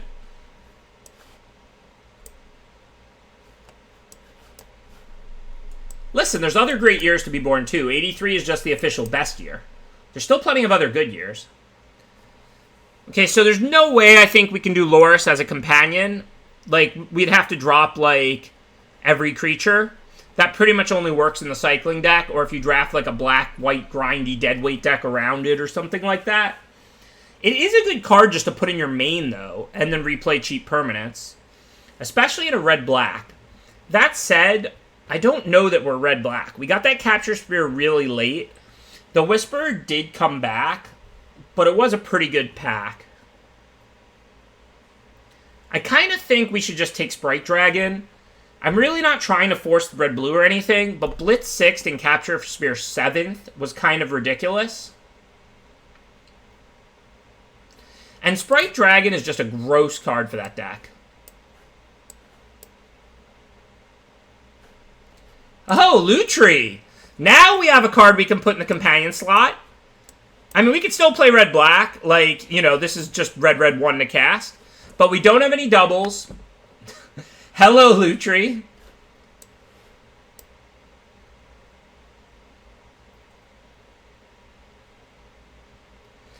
Gust of Wind could end up better for us than Lordrakis, but I'm going to take Lordrakis, and here's why. If we're going to do Lutri, which we are, we have it, then we can't do any doubles. We want to lock up uncommons where we can, even if they're slightly worse than a common for us, because we need to get enough playables without playing 2 of any one card, and we're a lot more likely to have another shot at the common than we are the uncommon. So when you have Lutri, you want to prioritize uncommons over commons, even if the uncommon is slightly worse. We also have to strongly consider splashing again. We didn't really get any relevant fixing, but if we get a chance to take any, we'll keep our eye on it. Because again, like, it's hard to get exactly enough playables unless you play like some off-color cyclers and stuff, which is totally acceptable and well worth it for Lutri. But I'm just saying, like, you can't have a single double, which, again, you should absolutely do. Lutri's amazing. Having a companion is a massive advantage, but you do want to draft with that in mind. That said, this pick is Wilds in case we splash, or Dream Heron, and I think it's just Dream Heron. We already have Lord Drakus, so we want to be drafting things you can mutate onto, including the Lord Drakus itself. We've got Sprite Dragon. I think we should prioritize Red-Blue Mutate a bit here. Easy first scatter here over nothing close.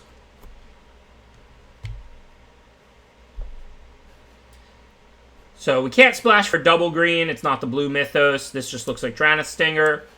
Not a great card for us, but again, we're going to need to play some stuff like that. It does cycle. I don't mind. Also, our first Cloud Piercer looks pretty good. Like I said, we're going to try and do more of a Red-Blue Mutate. I think this is a deck where we will play the Turtle. We have plenty to mutate onto it now that we just got the Cloud Piercer. And we already have a Heron. But we already have the Turtle. So, development it is. Now we can pick up Gust of Wind. We didn't take it before over the Lord Drakus. We don't have it yet.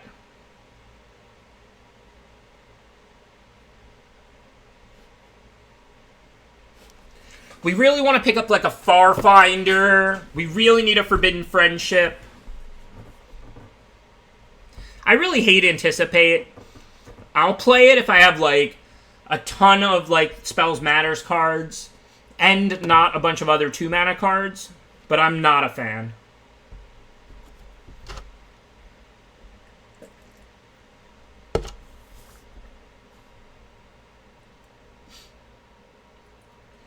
I mean, I'm not saying Anticipate's unplayable, but I'm saying it is filler. And we're not doing bad on playables so far. I mean, we're on 17 here. 16, I guess.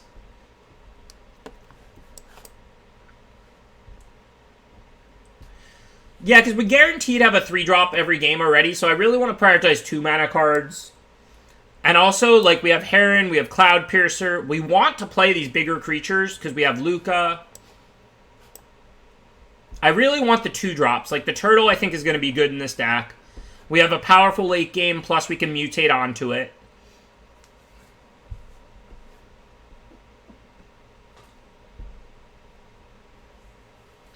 Anticipate's good for digging up a bomb, but, like, you have a lot of cards that draw cards, and Luca's not that kind of a bomb. Like, Luca doesn't catch you up from behind. Luca wins any stalemate, and if you're behind, it might not do very much. So you don't want to spend a bunch of dig to find Luca. Like, Anticipate's better with, like, sweepers and things like that, where, like, you fall behind to find this powerful card that pulls you ahead. You'd rather just, like, bounce things and kill things and play Luca, but if you fall behind, Luca's not a good card. Deadweight is not that good in this format. Like, listen, you're never cutting it. It's a solid card. But Blood Curdle and Deadweight are not close in this format. Blood Curdle, I think, is the best common. Definitely the best black common. I think the best common overall. Deadweight is fine. Like, I take Mutual Destruction over it sometimes. Like, it's just a solid playable. Like, you're never cutting it. It's like a 3rd through 6th pick. But it's not like, oh my god, a Deadweight in this format. Well, I wish I could have this whole pack, because there's a Forbidden Friendship that I want pretty badly. Rooting Moloch would be pretty solid in this deck. We have some cyclers. Omniseas would be a first pickable card for our deck. But, of course, we're going to take Shark Typhoon because I'm whitelisted this week. I don't know what I did to get on WotC's good side, but I'm glad I did. Shark Typhoon is an S-tier broken rare. Sometimes you play it for an enchantment, and then you have other card drawing and spells. Other times you cycle it. Just a great card overall.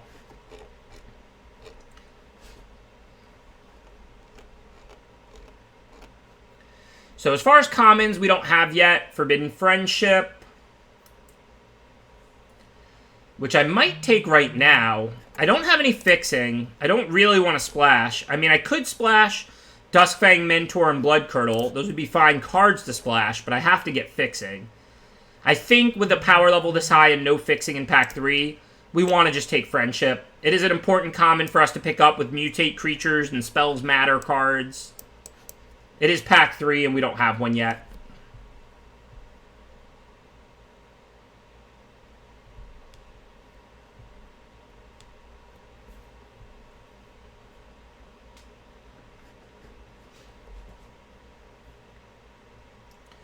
Alright, let's take a look at Bonder's Enclave. Could get there. Raptor is there. Cloud Piercer, maybe Typhoon, not much. How about Marmoset? Cycler. Not much.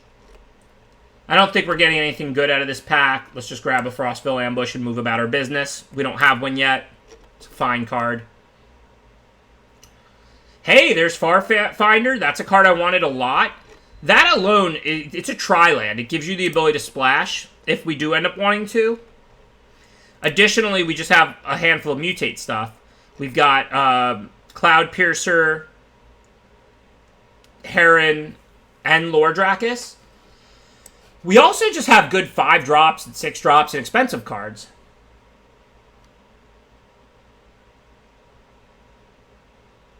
I'm not in any way against Channel Force. If we table it, I'll play it. But I want to get that Farfinder there.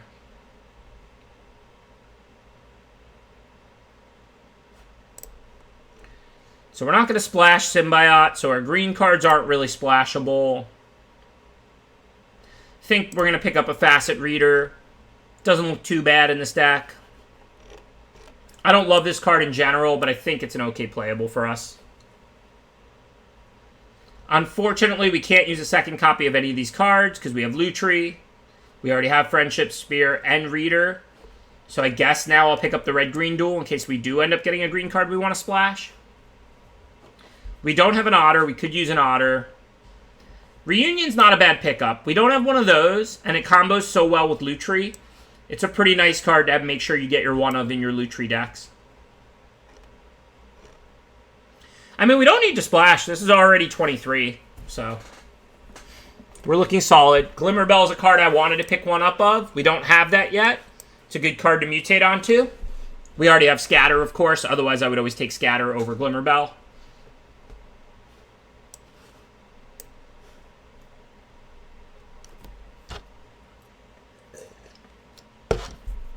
So now we actually might want to cut a card.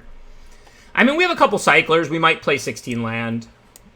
Let's just see. We have Development. Reunion to dig up lands. Farfinder helps. Gust could help. Dreamtail helps hit land drop 5.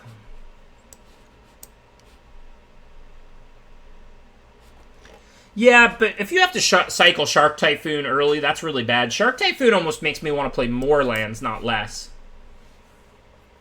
Thanks, Mr. Gregatron.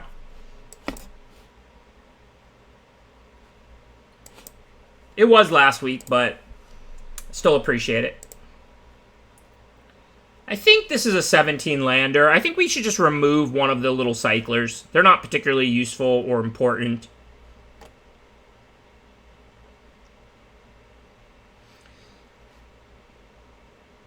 Oh yeah, Lutri to Companion. Never mind. Okay. Copy Rock Slide, Prophecy, copy Reunion or Friendship. That's plenty of good things to Lutri. Gust of Wind. Looks right to me.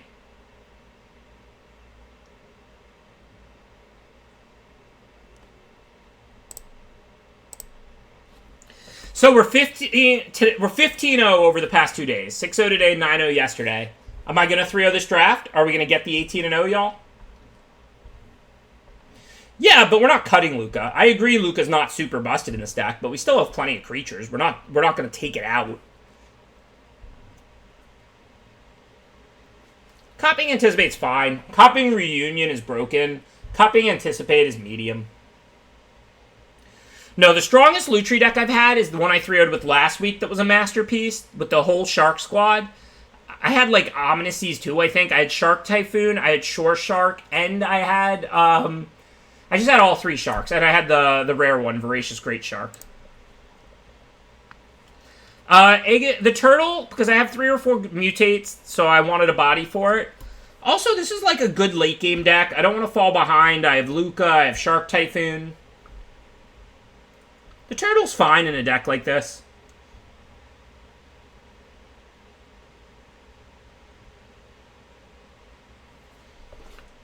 Yeah, they have Loris in the companion slot, so this should be interesting. No 3-mana permanents from them.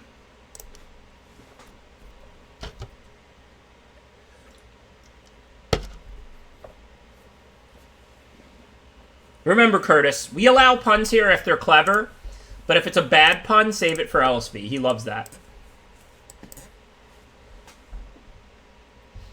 So I don't want to trade if possible, because we know they have Loris to bring stuff back. So they played a 2-2, so I played a 1-3 because I can block without killing it.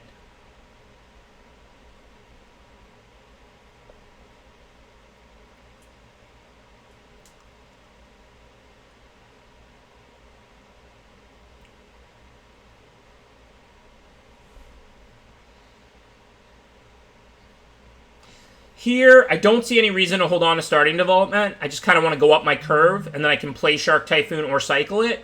So I'm just going to play the Stinger. If they attack, I won't block, because they'll just loot tree. But then I can cycle development, get in a point of damage, and then go to laying more powerful cards, hopefully.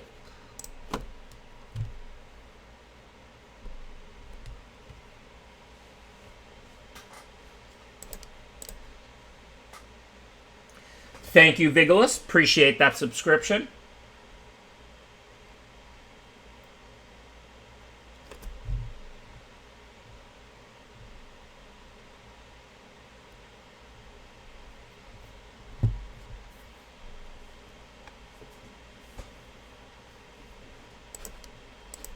Okay, no decisions here. Let's get the Rumbler online.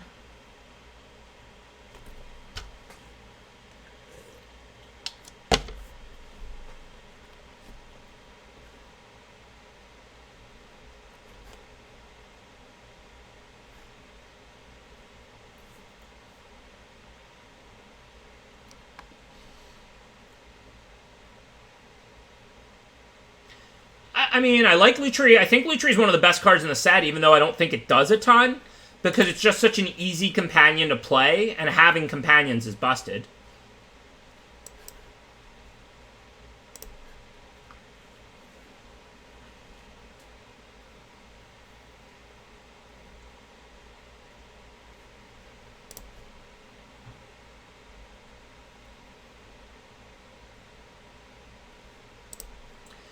Well, they're definitely not just red-white. They're Mardu cycling, because these are swamps.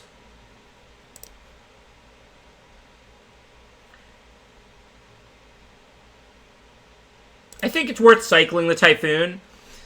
We get to eat one of those creatures, because we're making a 3-3. But also we draw more cards, because we're looking for Cathartic Reunion or Fire Prophecy or something good to copy with Lutri. Hey, babe. Did you put the filter in the picture? No.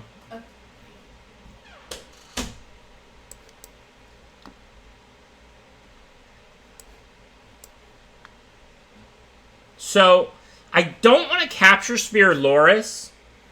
I know it comes back from the dead, but I'm still happy to eat it. I don't want to Capture Sphere Loris, because then that just sits out forever. So I want the Shark back to block it. So I think I'm just going to hit for one in the air.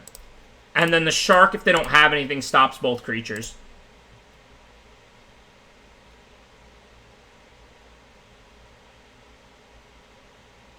This game, we're going to lose to the Loris if we don't draw anything good to do. But, like, we've got Cathartic Reunion and Fire Prophecy, which would be really strong draws. Cathartic, we draw 6. Fire Prophecy, we put both lands on the bottom and kill 2 of their creatures. So here I'm going to Capture Sphere, the one that I want to leave play. So if I draw like Prophecy or Rock Slide, the one I want to sit and play is the one I'm going to Capture Sphere. The one that I don't want to leave play. These 2 I need to kill with my removal. Okay, Farfinder's not going to help us.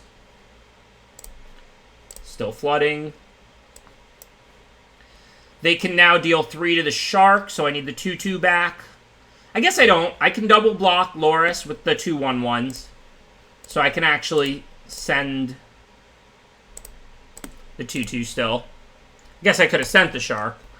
But I don't want them to start trapping me. I am at 9. I don't mind making them trap the Flyer.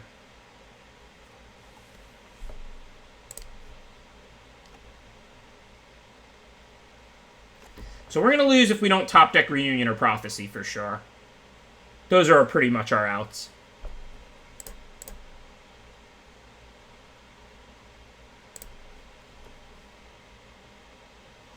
Well, if they don't have anything and I get to kill Loris, that's pretty good. They probably do have something. I mean, the question is what? I guess I can't really do anything about it. I'm just gonna... I don't want the deadweights to die, but who really cares? If I draw a mutate creature... I mean, I can't just Lutri. I need to draw Prophecy or Reunion and copy it to win this game, I think. If I Lutri and block with everything, I'm just on tapping with 2/1/1s, even if I kill it. I'm just gonna block with the 2 creatures I care the least about. I'm gonna let them use whatever they have. Like if they have something, they have something. I'm way more interested here in copying good things. And if I draw a mutate creature, I can put that on the Farfinder. Scatter's not really helping us. Yeah, they might have Churn. Who knows what they have? I have to hold the 2 lands in case I draw a Reunion.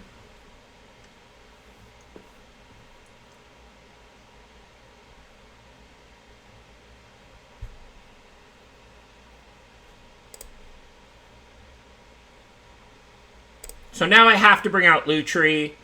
If I block the Sabertooth with the Farfinder, I take 4 trample. I'm down to 2 trample and 2 other. I'm down to 3, and then I die to the trap. But if I bring out Lutri, if they don't have anything, I can trade off with the Stinger and the Tooth here, and I'm not at 3, so I'm not dead to the trap. Now I don't have anything to copy, so again, it's looking bad, but maybe I draw Reunion or Prophecy and get going. I've got Scatter for their next threat. Where were you last turn when you could have drawn me 6 cards? Not that I'm in a position to complain, but this would have been quite a bit better last turn.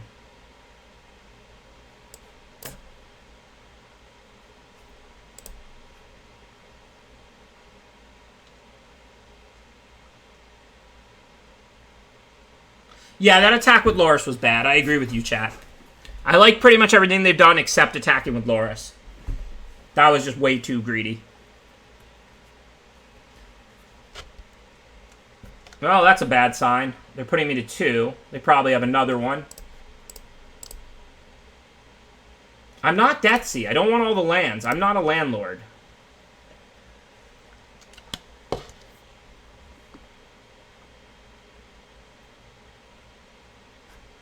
Alright, well, that's a long ways. I don't mind that.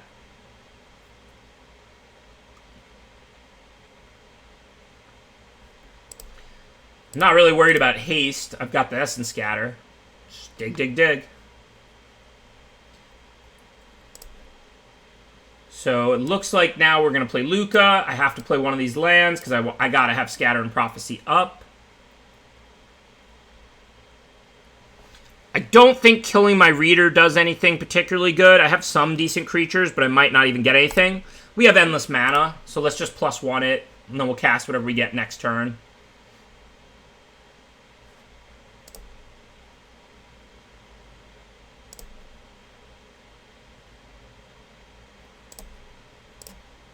What is the ultimate? It just can finish the game quickly, but that's good since I'm at 2. I want to finish the game quickly. So we'll just cast our stuff, start attacking, and try and ultimate this for the win in 2 turns, hopefully. So now we want to spend 5/8 mana. We have 5/8 in play. It's not ideal. I mean, I don't have to have Scatter up. I can play blockers. Guess I can plus it again first and see if that changes my options.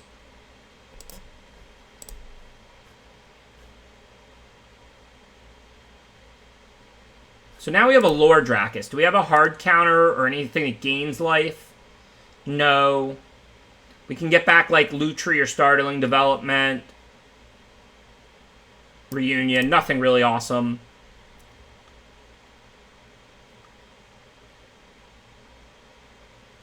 Definitely want to play Raptor. I don't care if I play a land or not, so I have up to 9 to work with.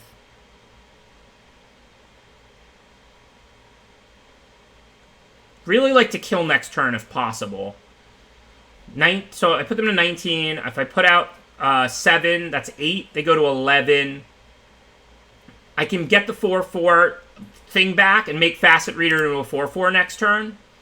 So I think I can lethal next turn if they don't have anything. Yeah, I'm probably going to get Zenith Flared, but I'm not really representing anything. They'll go for it if they have to anyway. I think I'm just going to try and lethal them next turn.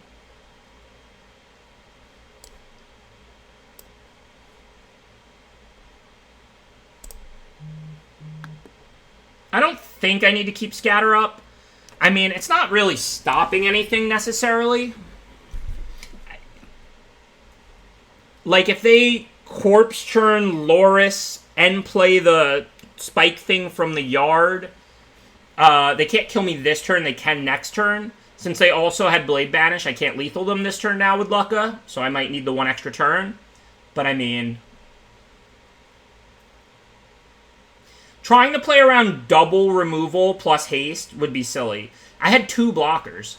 They literally had 2 cards in hand. Like, they have to go removal, removal, creature, haste in order to be able to win. Like, this turn. Yeah, decking is an option. I have 6 cards. I do have Lucca to help finish, but... So what do we want to do now? Probably just cast Lord Jackus. I mean, I'm going to Gust of Wind the checkpoint. I can always scatter it. See what we get. And then I'm not plussing Lucca anymore. What is the minus? Do the cards go on the bottom or go away?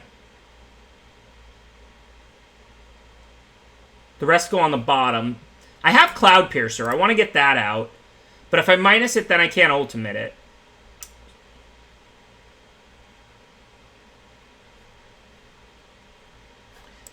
I can get back Gust of Wind or Startling Development. Can I kill them next turn? 18? No, probably not.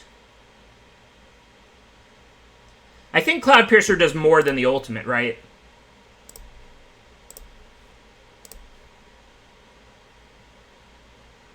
I mean, they're nowhere near the 8/8 Kraken.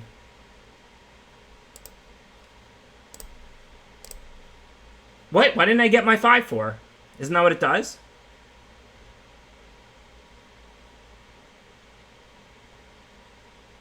Higher converted mana cost.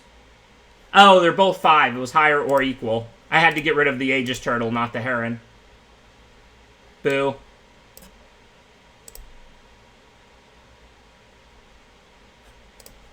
Do I want to get back a spell? Yeah, hit the punt counter. Do I want to get back a spell? I guess I would rather... Yeah, I can turn the 05 into Piercer. I don't really need any of the spells in the yard, so I'm just going to put out the 2/3.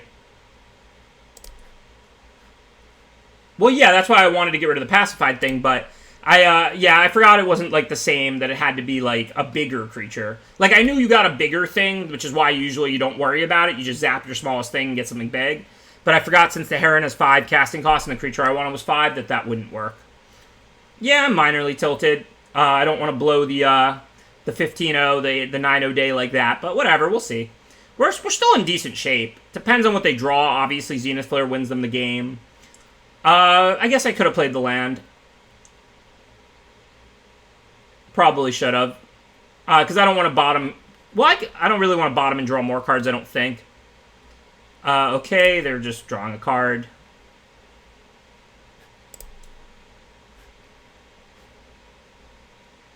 I mean, we're still in a position to win. I see no reason to scatter that instead of prophesying it. I don't want to draw any more cards. I'll just decline. We do need our turns. This time, I'll turn the 05 into the 5/4 like I meant to do last turn.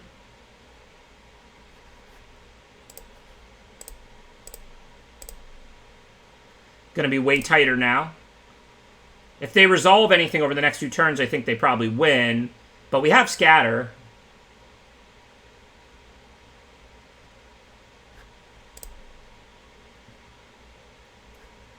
We have 3 cards left in our deck, but they get an 8/8 on the 3rd turn now that they drew Cyclers. Another Cycler. Yeah, if I'm going to lose by 1 turn now to the Cycler, probably. Like, next turn they can make an 8/8 haste. So, this is bad. So, Blitz for 4. They can make an 8/8 haste trample. I don't have any more creatures to get out with Lucca, right? What did I do wrong now? I did punt before, but what was the new punt?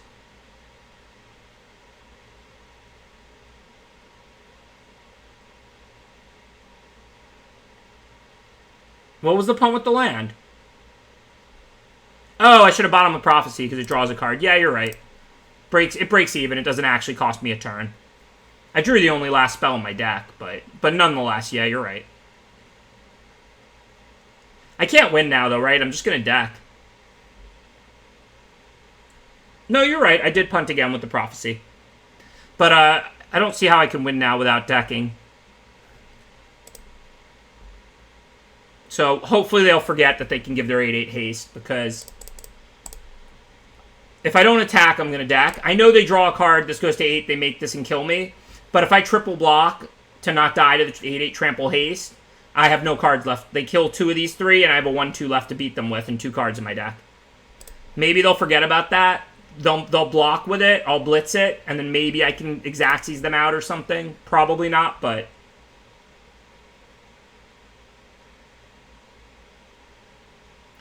that one turn might have cost me. If I had gotten rid of the Heron a turn earlier, they would have took an extra 5. This would still be a game.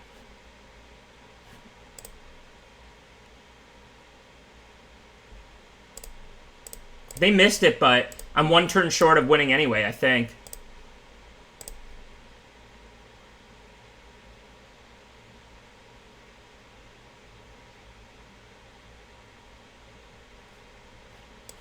Sadly, like, I'm still gonna deck. Like, they take 3 here and go to 6. I draw my last card, attack them down to 3. The Cloud Piercer's gonna die. So I'm still gonna deck. I need 1 more card in my deck.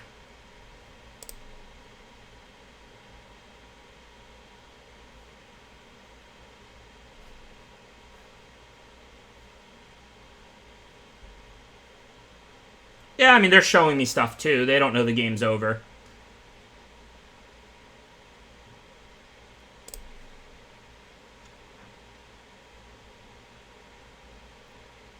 Yeah, we would have won if I got the 5/4 the turn earlier. Brutal.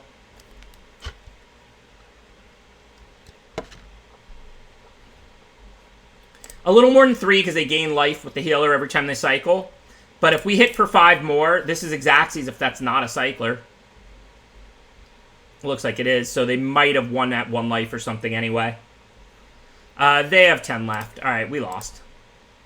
I don't know if I cost myself the game or not, but that was a pretty ugly one. I did pump both the times you called me on it. Alright, let's see. Not that I'm worried about decking, though. That game just went a pretty random way. But their deck revolves around tutus, including Loros. So let's get this Blazing Volley in, because we have Lutri. So if we draw the Volley and copy it, we can wrath their board, because their creatures are all tiny. So we definitely want to get that in.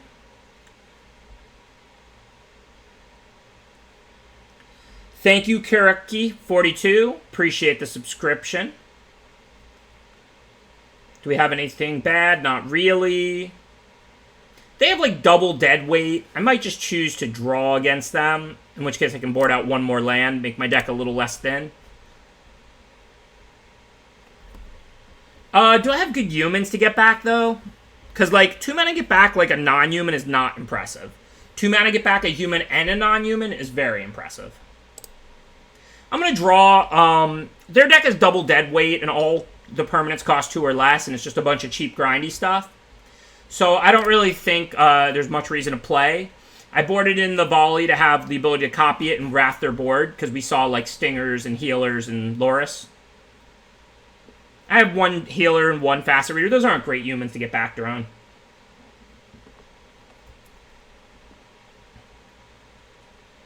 Yeah, but I have plenty of removal and early blockers of my own. The thing is, I've talked about this concept a lot. When 2 aggro decks play each other, it can often be correct to draw. The question is, can the creatures block each other, or will the creatures attack past each other? If you play a 2-mana 2/2 and your opponent plays a 2-mana 2/2 and you attack them on turn 3 and they block, what good did it do you to be on the play? It didn't do you any good, right? Thank you, Bite Marks. Appreciate that subscription, or even better, gifting out a sub. Thank you for the generosity. Omniseas is a little better on the play, but again, I have Gust of Wind, I have Ambush, I have a late game. I'm not that concerned with them getting the Omniseas out one turn earlier.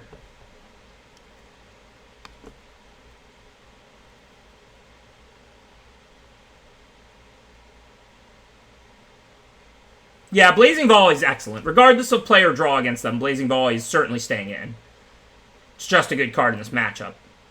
Okay, I'm going to play the the Glimmerbell now because you can't mutate onto humans. And for next turn, I have the 4-mana mutate. I already have a land I'm happy to rummage away, and I can hit them for 5 in the air. Luca's good. Luca's not the reason I lost the last game. It didn't mill any important spells. I just ran out of steam and lost. If I had gotten those creatures slower, I wouldn't have dealt more damage with them. Remember, the opponent had Pacifism and Blade Banish there. I lost that game because they killed all my stuff, not because of Luca decking me. We didn't see a Divine Arrow last game. No clue if they have one or not. I'm going to rummage away a mountain that I don't need. I'm definitely going to go for this here. It's a nice 5 power in the air right away if they don't have anything.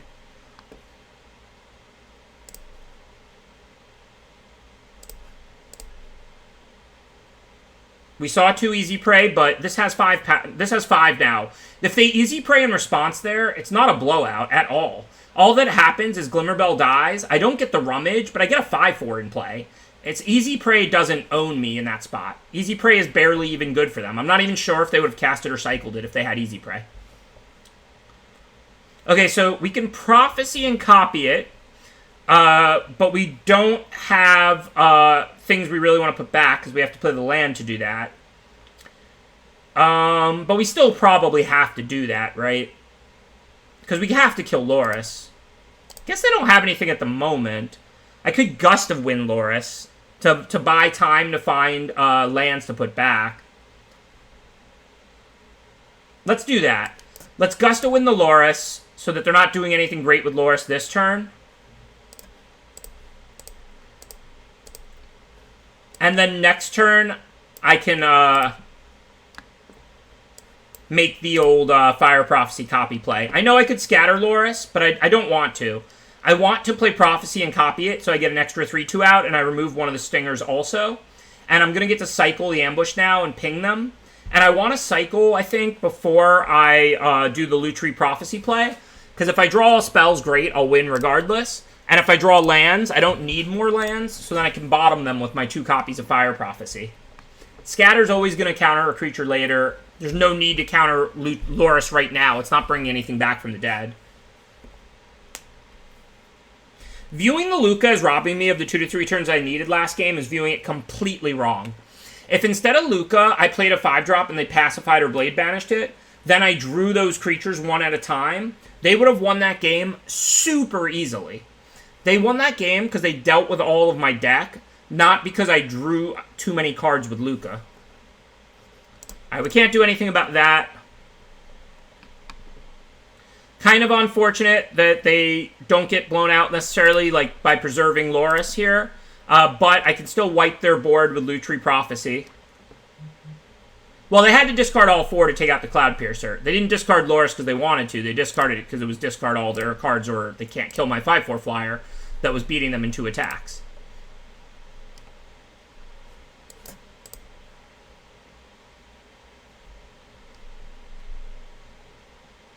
Okay, that's good, though. Now there's 2 cards I don't care about.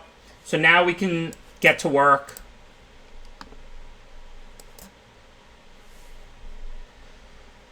Wrath their board. Put away our 1/2 and our mountain. Life is good. Oh, I should have put the mountain first, because if I drew an island, I could have put that back. Why am I playing so bad today? It's like I don't want the 18-0. I forgot the 2 weren't at the same time. They happen one at a time. I mean, look, Facet Reader here, not good, not a big deal. But I'd probably rather have it than an island.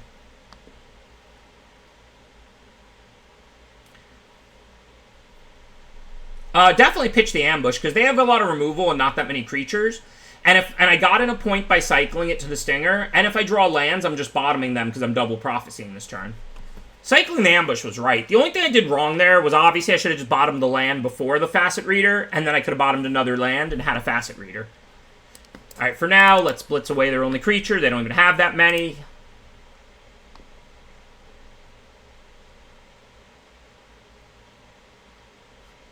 It's true. I can't handle the pressure of trying to 9-0 every single day. I've got to end it at some point.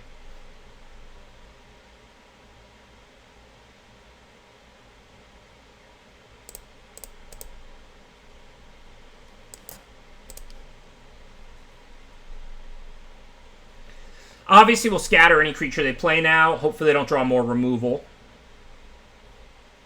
Well, there's the removal. So now they're back to an even board.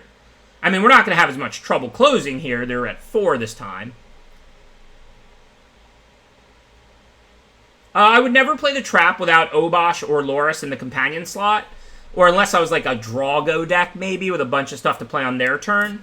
But I think that, like, basically I don't think you should normally play the trap. But if you have reasons, it's playable. I'm putting out the turtle because we have mutate creatures. I want to be able to attack with haste.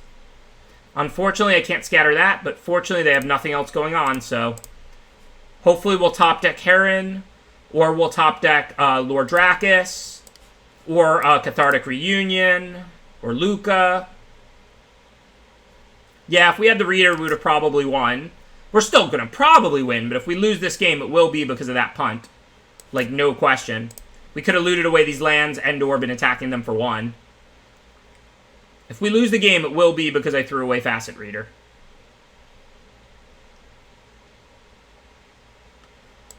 But there's Luca.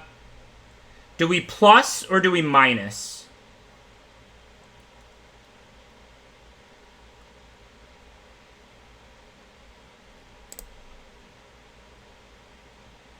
I didn't tap all red on purpose. That was the auto tapper.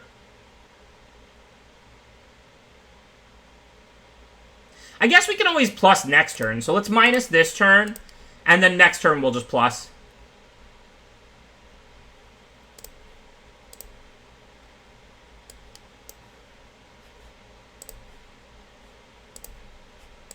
Do we get to see what went on the bottom? No? I probably did that too fast.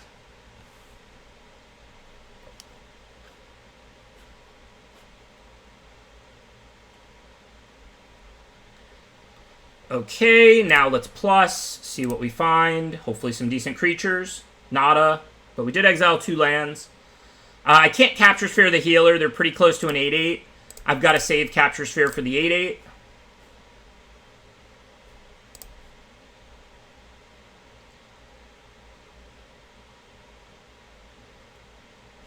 Yeah, we have Dream Heron. We don't have a ton to win with. We do have a few cards, but...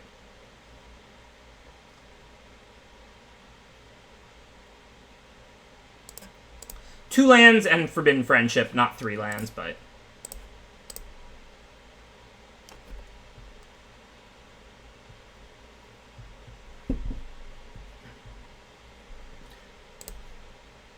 Okay, so I think we'll try and put that on the Farfinder. It's not that likely they have anything, and if they do, whatever.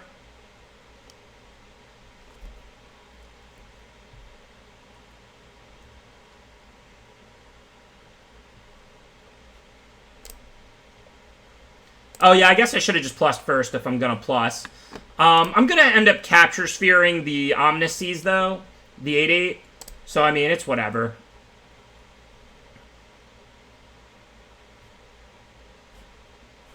There's some chance I don't even plus it. And, like, it's pretty hard for me to do better than turn my 1-1 Vigilance into a 3-4 flyer and Capture Spheres an 8-8 this turn.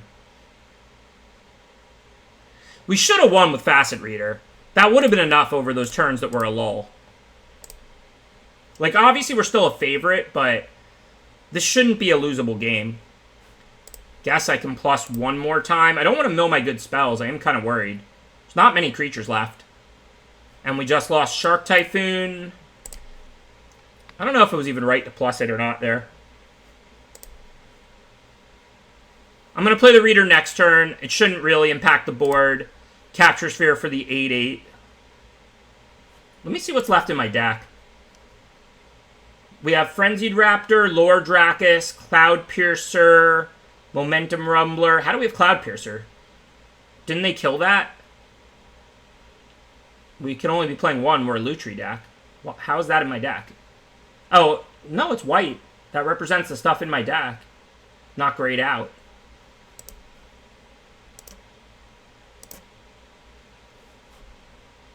Pretty sure they killed it. Yeah, they did.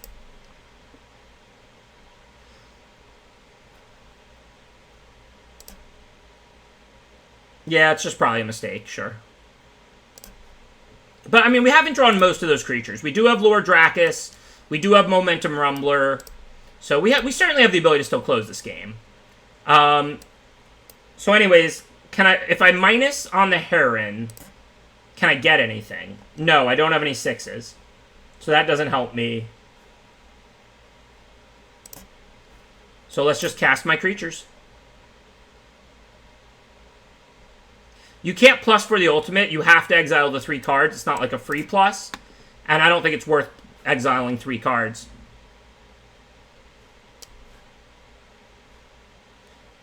Yeah, I might minus on Facet Reader. Obviously, I'll happily turn this into a 4/2 next turn, but if that's relevant. We'll see what they do here.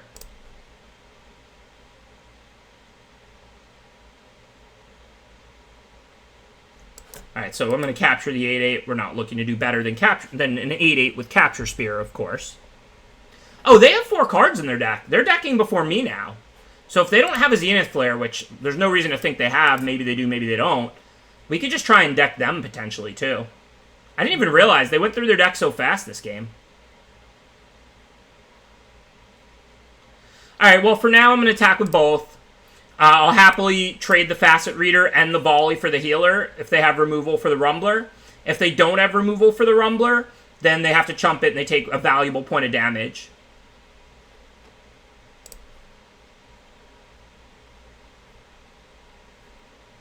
So they have 3 cards left in their deck, so let's take a look.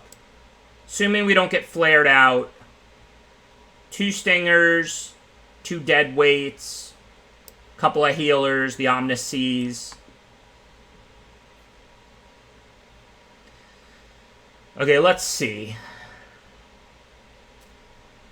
This is legitimately a matchup that could go to decking.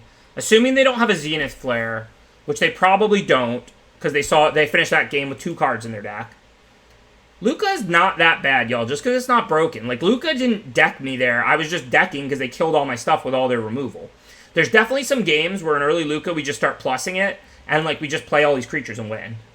Also, we have, like, tokens that we can sack. Like, we can Forbidden Friendship and then just minus it twice and turn those into real creatures. Or if they pacify something cheap, like the Sprite Dragon. Let's take it easy. Right. A card is not... exactly what Mofungo Bungo just said. A card is not broken or unplayable. In this deck, Luca's not great. But it's good enough to be included. If I could turn it into a Fire Prophecy, I would consider that. But it's not bad. It's just not great. I'm considering, like, a potential Black Splash. Deadweight kills Loris. Cavern Whisperer is pretty good against them, and Dustfang Mentor is pretty good.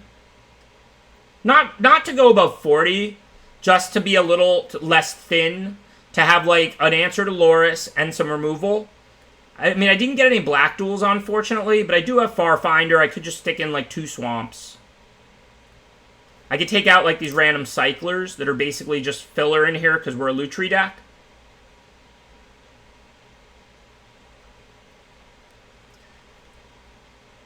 Like, say I take out, like, Development, Facet Reader. I hate that card anyway.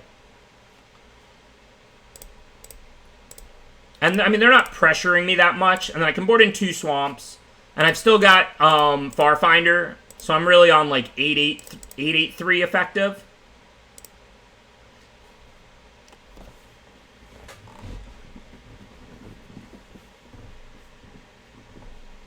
I wouldn't exactly call Mentor, Whisper, and Deadweight the beatdown package. It's just Deadweight is just, you know, unconditional removal against their deck. I mean, they don't have, like, 3 toughness creatures. They have Loris, which we must kill that they have every game. And then they have Draenith Stingers, the Tapper. So Deadweight is just great against them, because they don't have any creatures that have, like, 3 toughness, really. And then the other 2 are just solid. Like, I have almost no humans. Mentor's good in my deck. And then also, you know, Cavern Whisperer. I have a lot of things to mutate onto. It just seems like a solid card. Of course, now maybe we'll lose to the old turn 2 Omniseas on the play. I guess I have the Spear to deal with the first 8/8.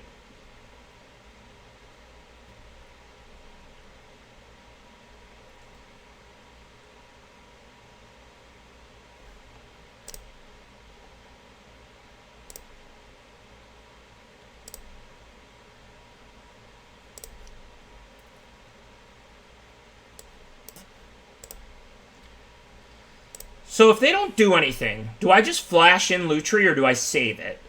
Because I kind of want to play Lutri and Rumbler if I can, and then just play the Typhon for 6. Because they have a lot of removal. So this is the kind of matchup where I do want to play the Typhon for 6. And if they're not really going the creature route this game because they didn't draw them, I don't necessarily need to copy Prophecy.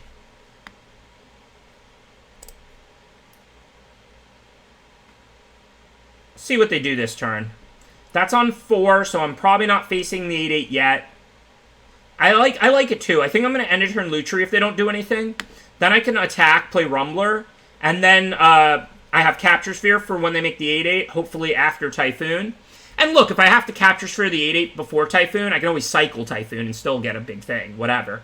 But if I force them to use their removal on my Lutri and on my Rumbler, or get in some damage, that seems more valuable than saving Lutri to copy in this situation.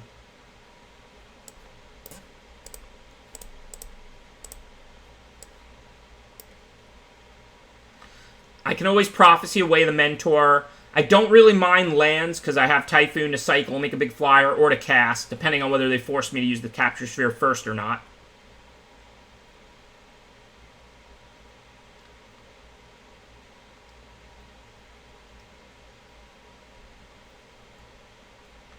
So as anticipated, they had removal, but that does help clear the way. They're not making the 8/8 yet, so I think hopefully now we'll just land Typhoon. If they get in one hit with the 8/8, we'll survive. We haven't seen Zenith Flare. There's no reason to put it in their deck. And then we already have Capture Sphere for the 8/8. Prophecy. Plus plenty of spells in this deck. So against a deck with this much removal, when our hand is Prophecy, which draws a card and makes a 2/2 flyer, Capture Sphere, which is a 4/4 flyer, I think we just want to cast the Shark Typhoon here. And even if we're worried about them making the 8/8 this turn, we don't actually want to Capture Sphere until after the Typhoon, because we want a 4/4 flyer. So I think it's worth it to just take a hit for 8.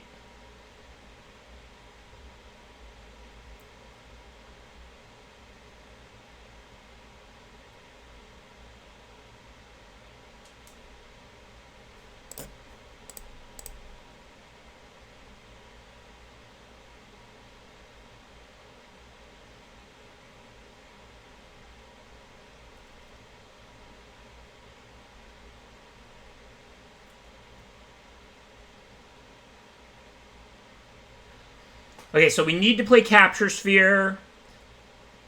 I think I play Land and Raptor because I can always bottom this Mentor.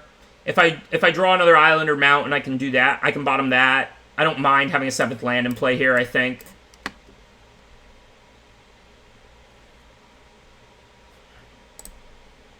I mean, even if they kill the Typhoon, they have to spend a card to do it. We're getting a 4/4 flyer now anyway. So it's not much different than if we had cycled it. But we have plenty more spells in the deck.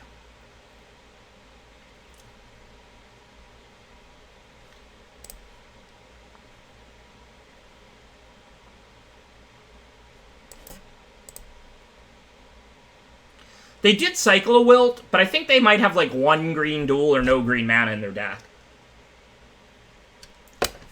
But again, we're getting our card here. We're getting our 4/4 flyer. So if they kill the Typhoon now, I'm not saying that would be bad for them, but like it's not much different than if we cycled it, right? Like they spent a card killing it, just like we would have drawn a card off cycling it, and we got our 4/4 flyer. And we already have Prophecy.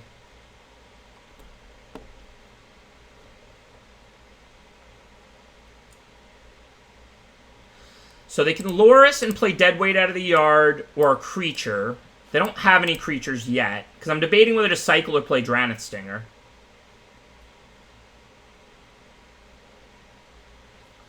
Okay, so I am going to have to deal with all their creatures, so I might as well just play Dranith Stinger then. If they Loris kill it, I Prophecy the Loris. Now that they have a creature, like if I killed the Tooth, which I mean I'm not going to do with Prophecy, because then I wouldn't have an answer for Loris. But if I did kill the Tooth, they could, if I trade, they can bring that back, or they can just play Loris Deadweight. So either way, they're going to get their 2-for-1 with Loris. I mean, we're here in the late game. It is what it is. So now there's no reason to cycle the Stinger as opposed to play it, because it can trade with a 3-1 here.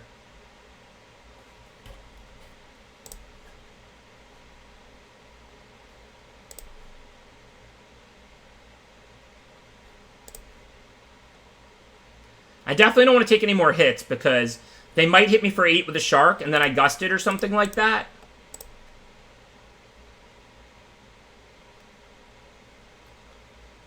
Hopefully we'll draw Luca now, get a 5/5 Shark, and then start plussing and finding creatures. We do have 3 black sources as well, the Farfinder and 2 lands.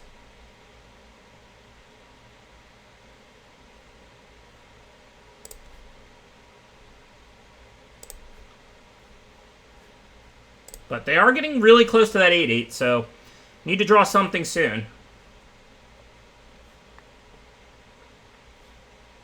But even a swamp gives us plenty to do.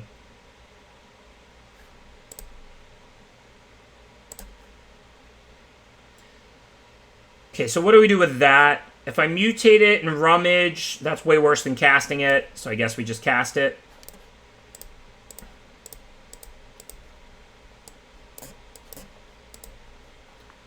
They have that Blade Banish or whatever it's called in their deck.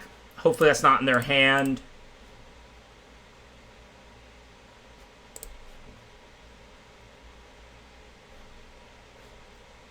There it is.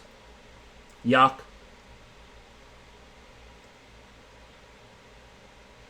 End the Cycler.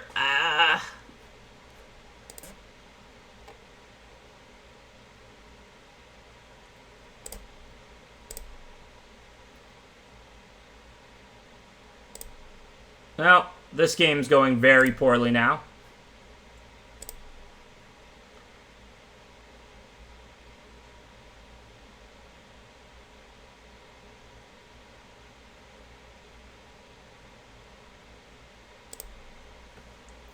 Yeah, this guy's not on the payroll. Not quite the paid actor that I need. So, now they can give that trample, so chumping it isn't great. If I take it, I can make a Shark right now. But if I take... It doesn't even help me, right? If I take it, they can go Loris Trap, replay Loris Trap. We're not dead now, but I think we're probably dead.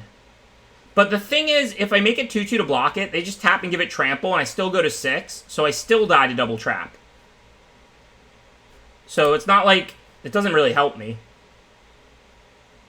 Yeah, I know. I mean, I have Duskfang Mentor, but I don't think I can live and win, but... Chumping it doesn't even help me. Maybe I can make a Shark end a turn. Oh, I could find Scatter to counter Loris. I still have Scatter in my deck. So do I Prophecy end a turn? I mean, I could draw first and then Prophecy. It is only 2 mana.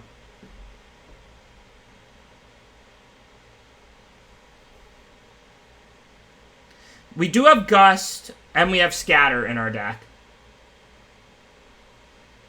Prophecy doesn't prevent a trample, or I would have done it. I would have gotten a 2/2 flyer. They would have tapped that land, and then I would take 6. So I would have just gained 2 life, which is near meaningless. I think I'm gonna draw. We might draw Scatter. So I need land 8 to Rock Slide. Where were you 1 turn ago? Well, I guess they made that end a turn.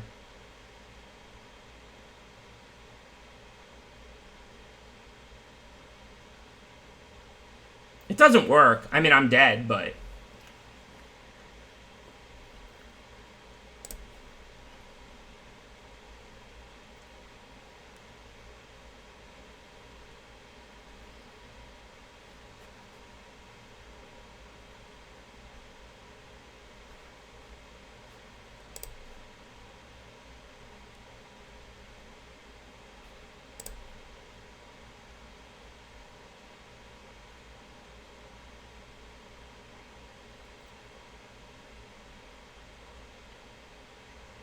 Wait, if they didn't have a land, I wouldn't necessarily be dead because I could draw a black source.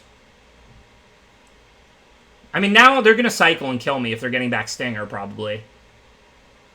But, I mean, whatever. I don't have any choices. I don't have to kill Loris in response. That makes no difference. And unfortunately, killing Stinger... Oh, you know what? I could have scattered the Stinger. I'm so bad. Why am I playing so bad? Well, now we'll see if it's going to be there or not. Yeah, I should have prophesied Loris in response to try and find Scatter. And then I could have actually won this game still. Please don't be there. Okay, it wasn't there. I didn't punt. I mean, it was a punt, but I didn't cost myself the game. Boo. No, I definitely did not play that match perfectly. No question. Imagine if I Prophecy there, the Loris, and find the Scatter, and then I untap and draw the Swamp, and I get to give the Shark lifelink.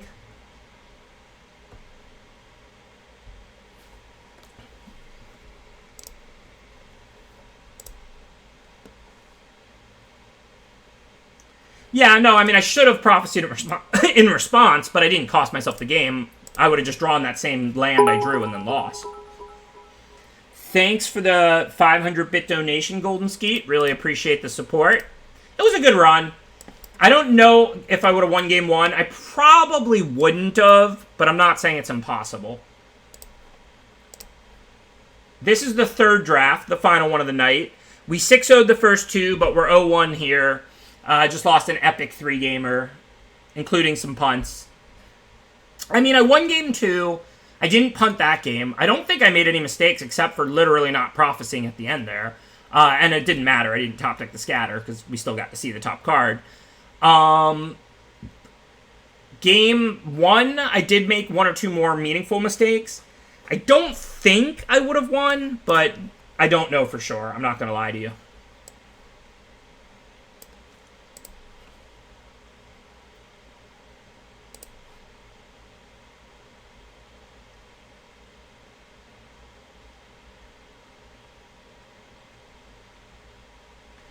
More drafts tomorrow. Last draft of the night here. Hopefully not the last match, because we're 0-1.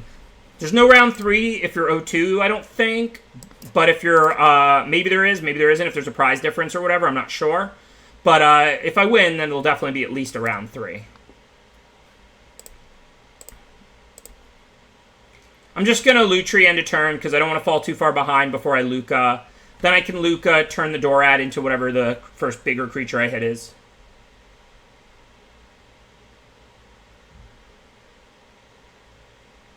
Yeah, I'm not going to play it if I'm 0-2, but if I'm 1-1, I'll definitely play it. So, if I win this match, there's one more match. If I lose this match, it's my last one of the night. But as usual, I'll be right back tomorrow at 3 p.m. Eastern, either way, with 3 more of these best-of-3 drafts. All good things come to an end. 15-0 was a pretty good run. Kyle won 9 in a row, I think, once. That's still the record. Alright, so let's see what we get. Upgrading that Sprite Dragon, since it's pacified.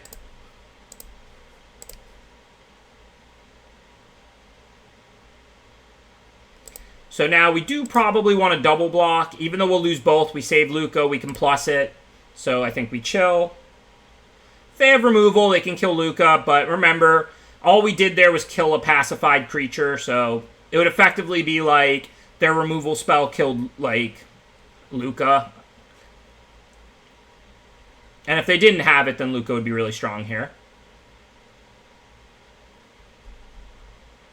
Okay, so we want to put this out before we play the Heron. That's a nice target to Heron up. And then we can play Facet Reader. I'm going to hold the lands to start looting away. We'll Dream Heron on the Farfinder, and then we'll start looting away all the extra lands and digging up removal and so on.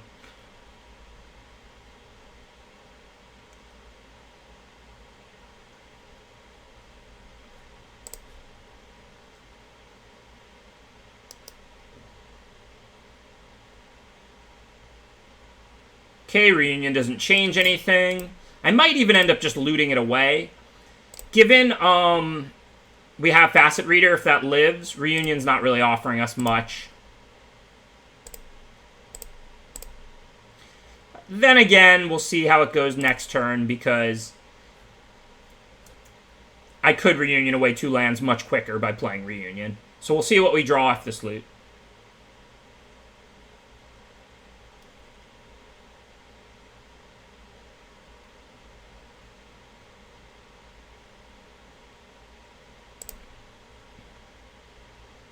Yeah, it's a little light on threats, but we've got loot tree every game. We've got card drawing.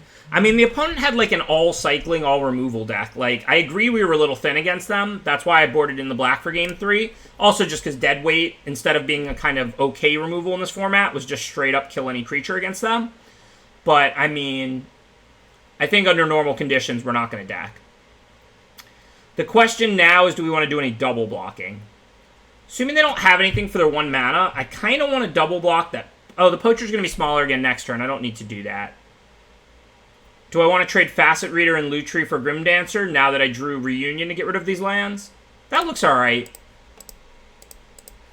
Because, I mean, I can loot once now, and then I can discard their next 2 lands, so that's going to get me through a ton of my lands.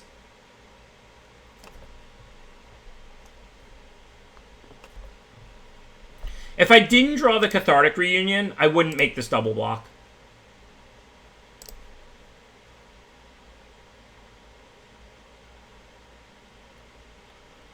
Okay, I don't think there's much reason to Gust of Wind at the moment. We still have enough life. 3/4 is basically stopping their attack. We even have a Glimmerbell to add. So let's just Reunion away these lands, see what we pull up.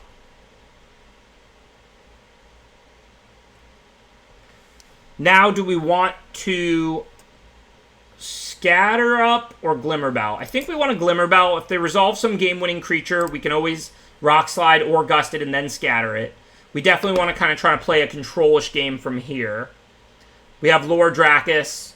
We can buy back a hard removal, Reunion, Scatter, something good. Just try and run them out of threats. Yeah, the game was awesome. Last match was awesome. I wish I'd played game 1 perfectly, because it would have been super close, and I don't know if I would have won or lost. Well, that gives us a nice target for Gust of Wind. Go ahead and get rid of that token. I hate this card. People always play it. It's so situational. Like, I'm not saying it's never good, but it's so situational.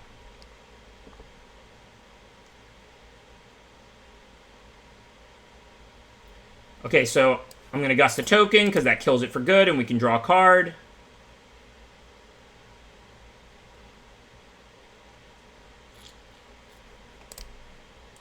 Oh, yeah, we don't get to draw the card.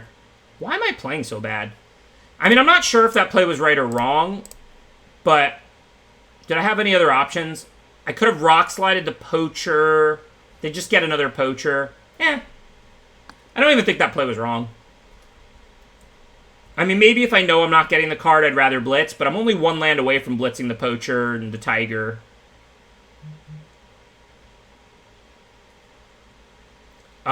If I counter it, they'll just bring it back. If I blitz it, we're okay. If they can't sack it.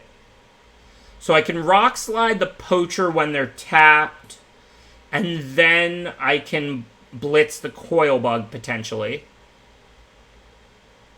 Yeah, I probably should have bounced Poacher, maybe. But the thing is, like, it's just to do stuff like while they're tapped or something.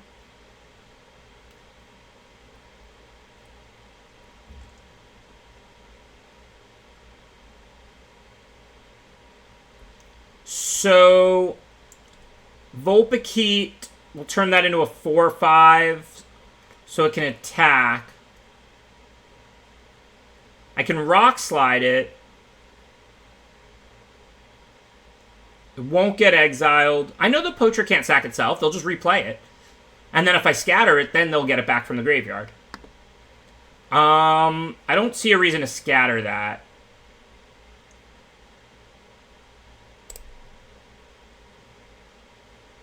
Why a 5/6? It'll be a 4/5, right? How do I exile the Poacher? Oh, with Blitz. Yeah. I can do that, but then I don't have Blitz for the bug, but that's acceptable. Yeah, but I don't have mana to do both right now anyway, and I have plenty of life. So I think I would rather just try and top deck a land, right? If I top deck a land, I can already, like, kill both of these.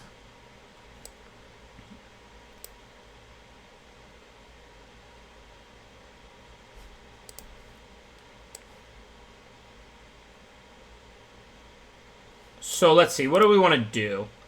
I have Dracus now.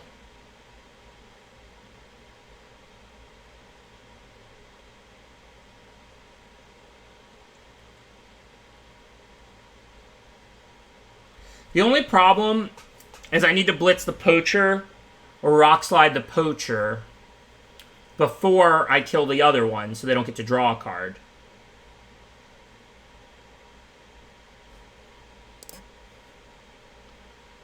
I mean, I can get back Gust of Wind. Gust the Poacher. Or the Tiger, for that matter. Just to buy some time. That looks okay.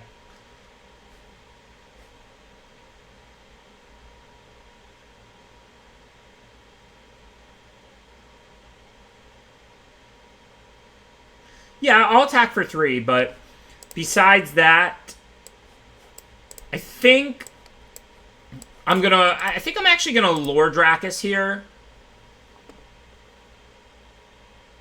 And just get back Gust of Wind. Then I can now Gust this 5-drop here. If they want to sack it, cool. Like, they can get 2 1/1s. If not, if they want to recast it, then I'll get a massive tempo swing with Scatter.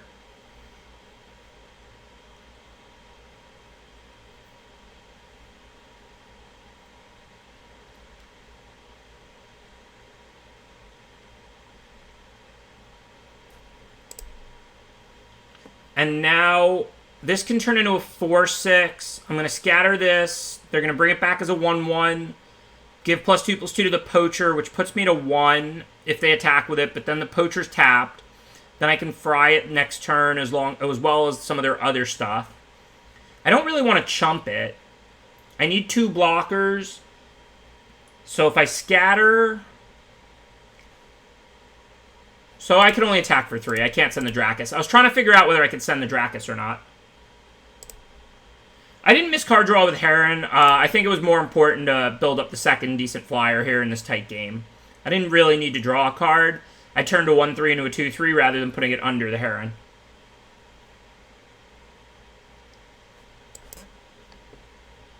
Like, this on taps with Glimmerbell, so I'm going to be able to attack with it most turns.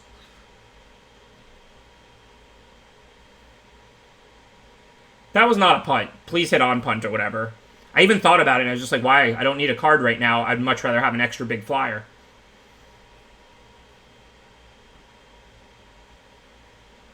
So if I go to 1, that's fine. Then I can fry their board. Just have to hope I don't accidentally die, but I shouldn't.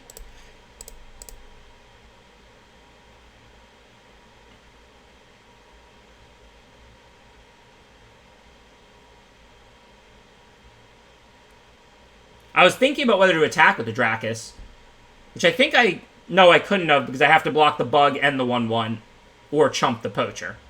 And I don't want to chump the Poacher. I can go to 1. Okay, so now we want to blitz the Poacher.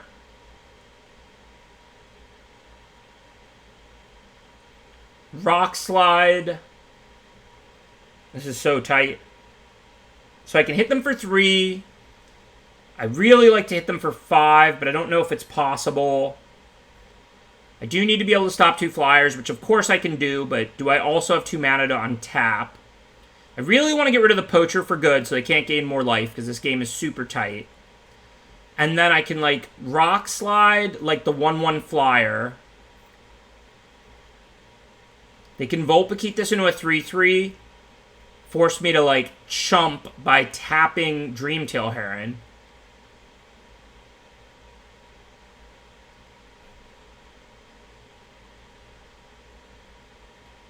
We're definitely not dead on board. I have no idea why the chat's saying we're dead. Tapper doesn't need to die, but it does make my situation awkward if I don't kill it.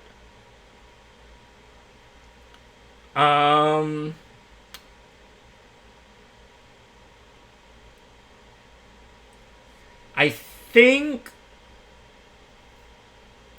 I can make this play. It's like super greedy, but I think it's right.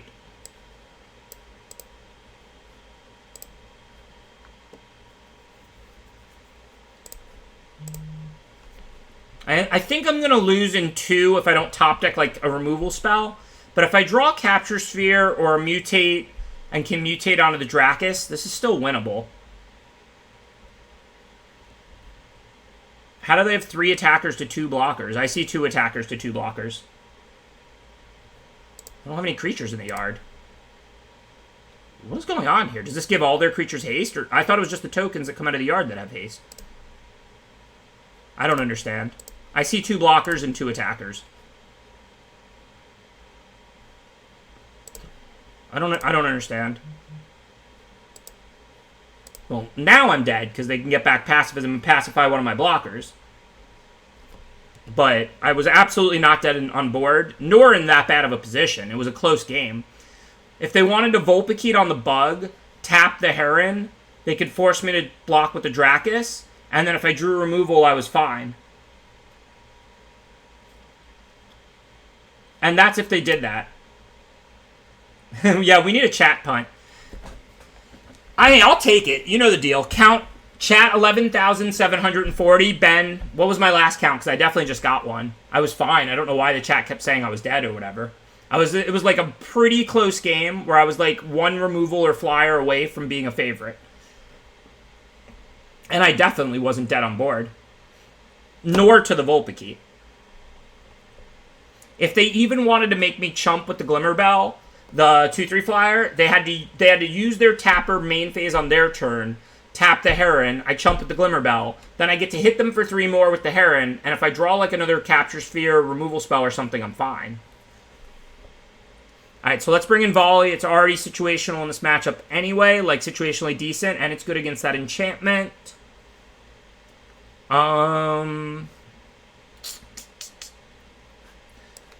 No, Facet Reader's worse. I hate Facet Reader.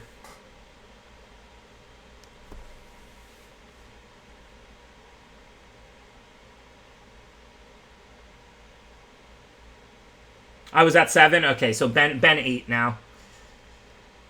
Okay, I think this is more of a play first matchup. I'm attacking with flyers. They're trying to build their board. Facet Reader should hate me. I really hate Facet Reader. Well, if you knew they had pacifism, sure. I couldn't beat pacifism from that position. That's true. Or the Gravedigger that buys back a permanent to buy back pacifism. I don't love 05 Turtles, but I've got 3 or 4 mutates. I also have a pretty good late game. I have Lutri, Reunion. I have Luca to turn the 05 into something better. I have a lot of uses for it in this deck. I don't think it's a great card, but I think it's playable in this deck. I actually hate Facet Reader. Just feels like going down a card in a format that's super high impact where all the cards do something. Like, yes, it's flood protection if you need it, but I would rather just Prophecy and Rummage Away lands and not go down a whole card. I'm very anti-Facet Reader.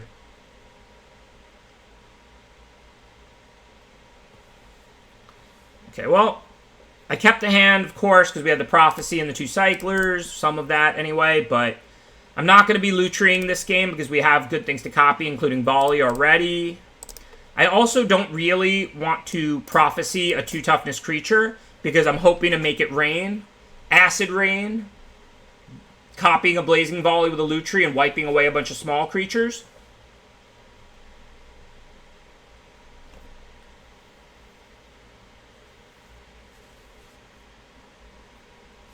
So for now, let's just put stuff out.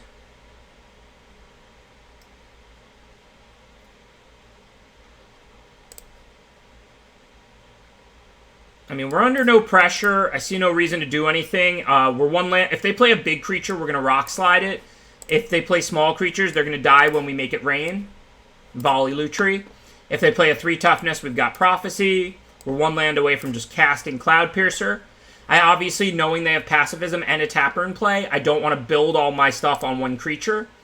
Like, it doesn't benefit me to put Cloud Piercer on Rumbler. I just want to go wide here, use my removal on big creatures, and kill all their small creatures with my combo if I get a good opportunity. Of course, if I'm never going to draw a land, then it's going to be unfortunate, but what are you going to do?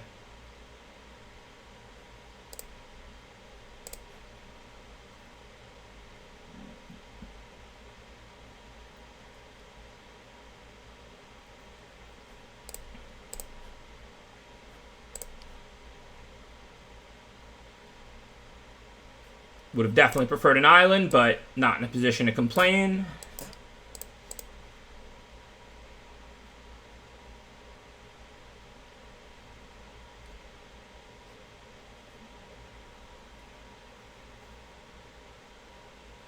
I'm going to kill the tapper, but if they play more small creatures, I can kill it with Volley Lutri. So I'd rather wait and see what they do.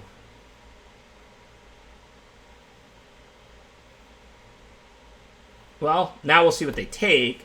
It becomes more interesting, because if they don't take Volley, which unless they have small creatures, which they shouldn't because they'd be in play, then now they know I have it, so they're not going to dump all their stuff out.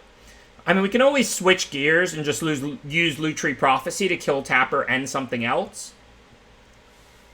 We probably won't get great value out of Volley that way, but we could always bottom Volley with Prophecy, so... Okay, well, we drew the island, so now let's just get our Sprite Dragon out. We want to do that before we play more spells anyway.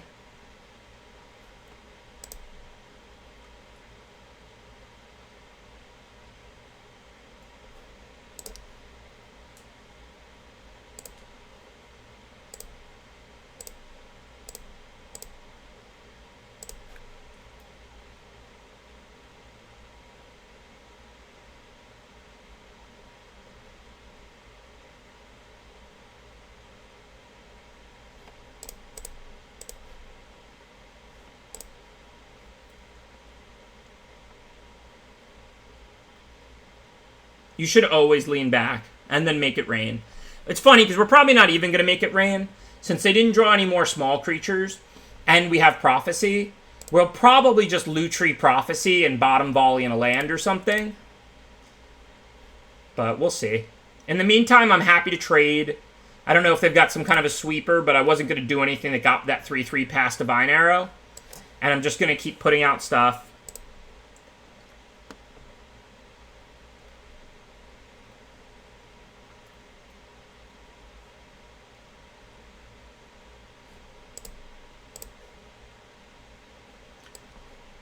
Maybe I'll just copy that now. If they block, I can use Volley to just finish off the officer. And they have nothing out. A swarm of 1/1 seems pretty good.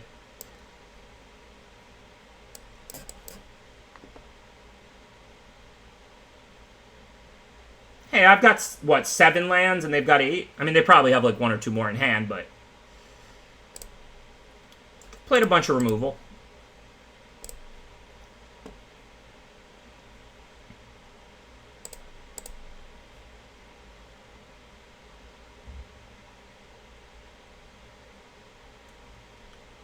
Alright, so now that we don't have the ability to copy it, good enough for me. I'll just kill a 4/2 with my deal 1 to everything here. Still got the Prophecy to hit the checkpoint, as well as a land to bottom.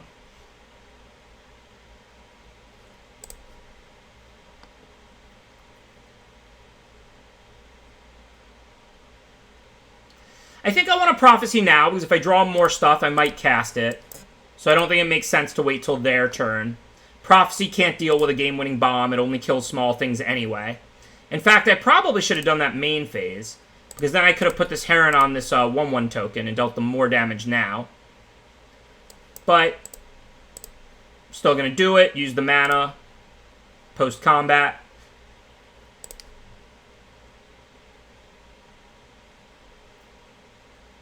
As long as they don't actually have, like, the White Cataclysm Sweeper or, Mardu Ultimatum, we win. They need a mountain to cast the Ultimatum.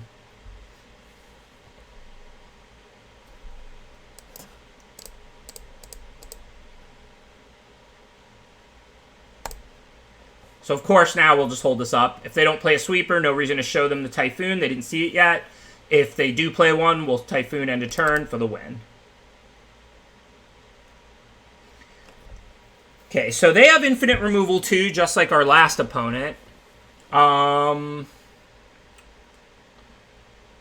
think we're okay against that. Our deck is better at closing than it seems. I mean, we lost round 1 to like them sneaking in 20 with the trap and the 8/8s end a turn and stuff. I don't think we really need to do much. I wouldn't hate taking out a land, but I really, really think Facet Reader is just awful. I mean, I can bring in Anticipate. I guess if the deck matchup's going to be that grindy, I'll just Anticipate up Shark Typhoon, Luca, or Blitz or something.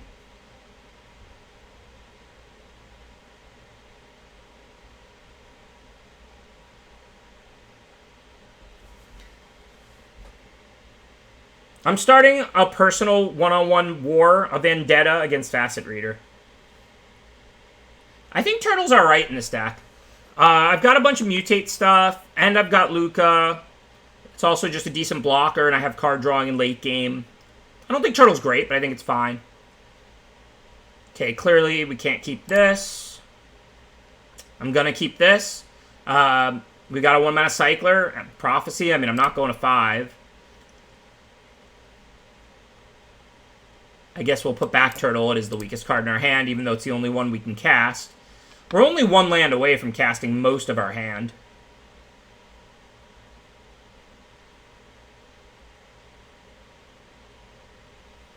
I mean, Luca just kind of accelerates the process. Like, if you weren't milling spells, if you're just milling creatures and lands, like, if they deal with all your stuff, you were going to lose anyway. Like, I don't think we decked that one game because of Luca. I just think Luca wasn't enough power to close there.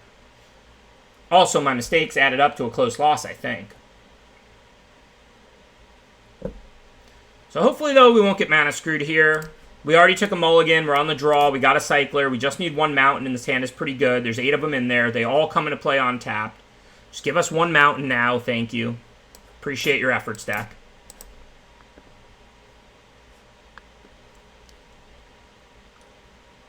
Just gotta ask for it, you know?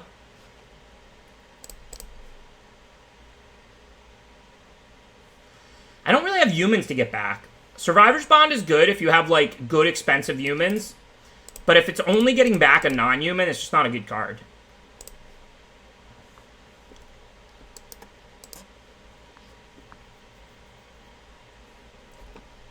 Human. Human. I have no idea. Limited resources. So we saw... What? Divine Arrow... They've got plenty of removal. They've got their mana up. I would play Lutri if I had, like... Let's pretend my 2 1/1s were 2 3/3s. I would play Lutri here to press my board advantage. And I wouldn't be worried about not copying something. But I'm not going to play Lutri because it just gives them a good target for removal. Whereas right now, they either take the damage and don't use their mana, or they spend removal on a 1/1. And if they play the 4/2 flash, I'll just kill it. Hey, Pluck Ow, thank you for the 100 bits. Really appreciate the generous donation. As many as you have, that's the answer. Every last cycling card you can get your hands on. I don't think we need to bounce and draw a card in this matchup. We're really just looking to find lands right now. That's a good prophecy target. Blitz can kill big things. So I think we prophecy... Just keep working our way towards our removal. We can Lutri something. That'll be great. If not, though, just keep chipping at them and trading off our removal for their creatures.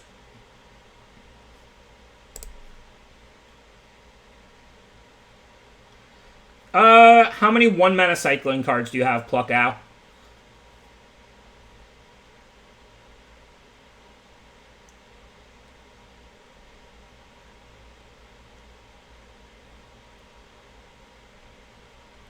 So with 2 up, I wouldn't mind Cloud Piercing the 1/1 token. But again, I don't have anything to rummage away.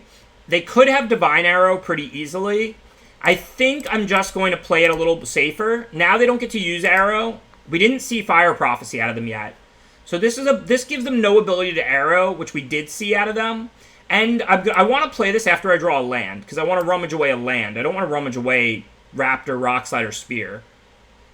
So that was actually an interesting spot, because if I knew they had nothing, I would just jam this on the 1-1 and hit them for 6. But if I do that, it gives them the ability to use Divine Arrow, whereas now they could have only Divine Arrow to 1-1, and then I could just kind of tie up their mana for the turn, add a 4-2 to the board. Now I think we'll probably see that Arrow, but there's no reason to put them on a sweeper. It's game 3. We haven't seen one yet. We've just seen infinite spot removal. So I'm going to play the 1-1 and attack. Assume they'll Arrow the Raptor, Blood Curdle the Raptor. See, and we'll just keep trying to go wide. Removal isn't very good against all the Swarm here.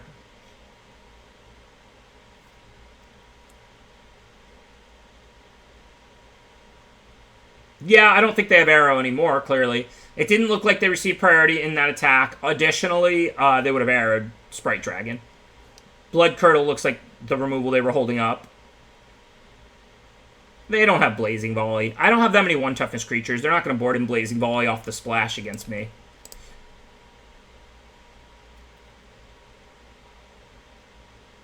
Pluck. It really depends how many 1-mana cyclers you have. But you're not dying to cycle those 1-mana cyclers, so I would probably play like 13. 13 is my most common number for the cycling deck. You can definitely go to 12 or even 11 if you have like 12 1-mana cyclers, but all the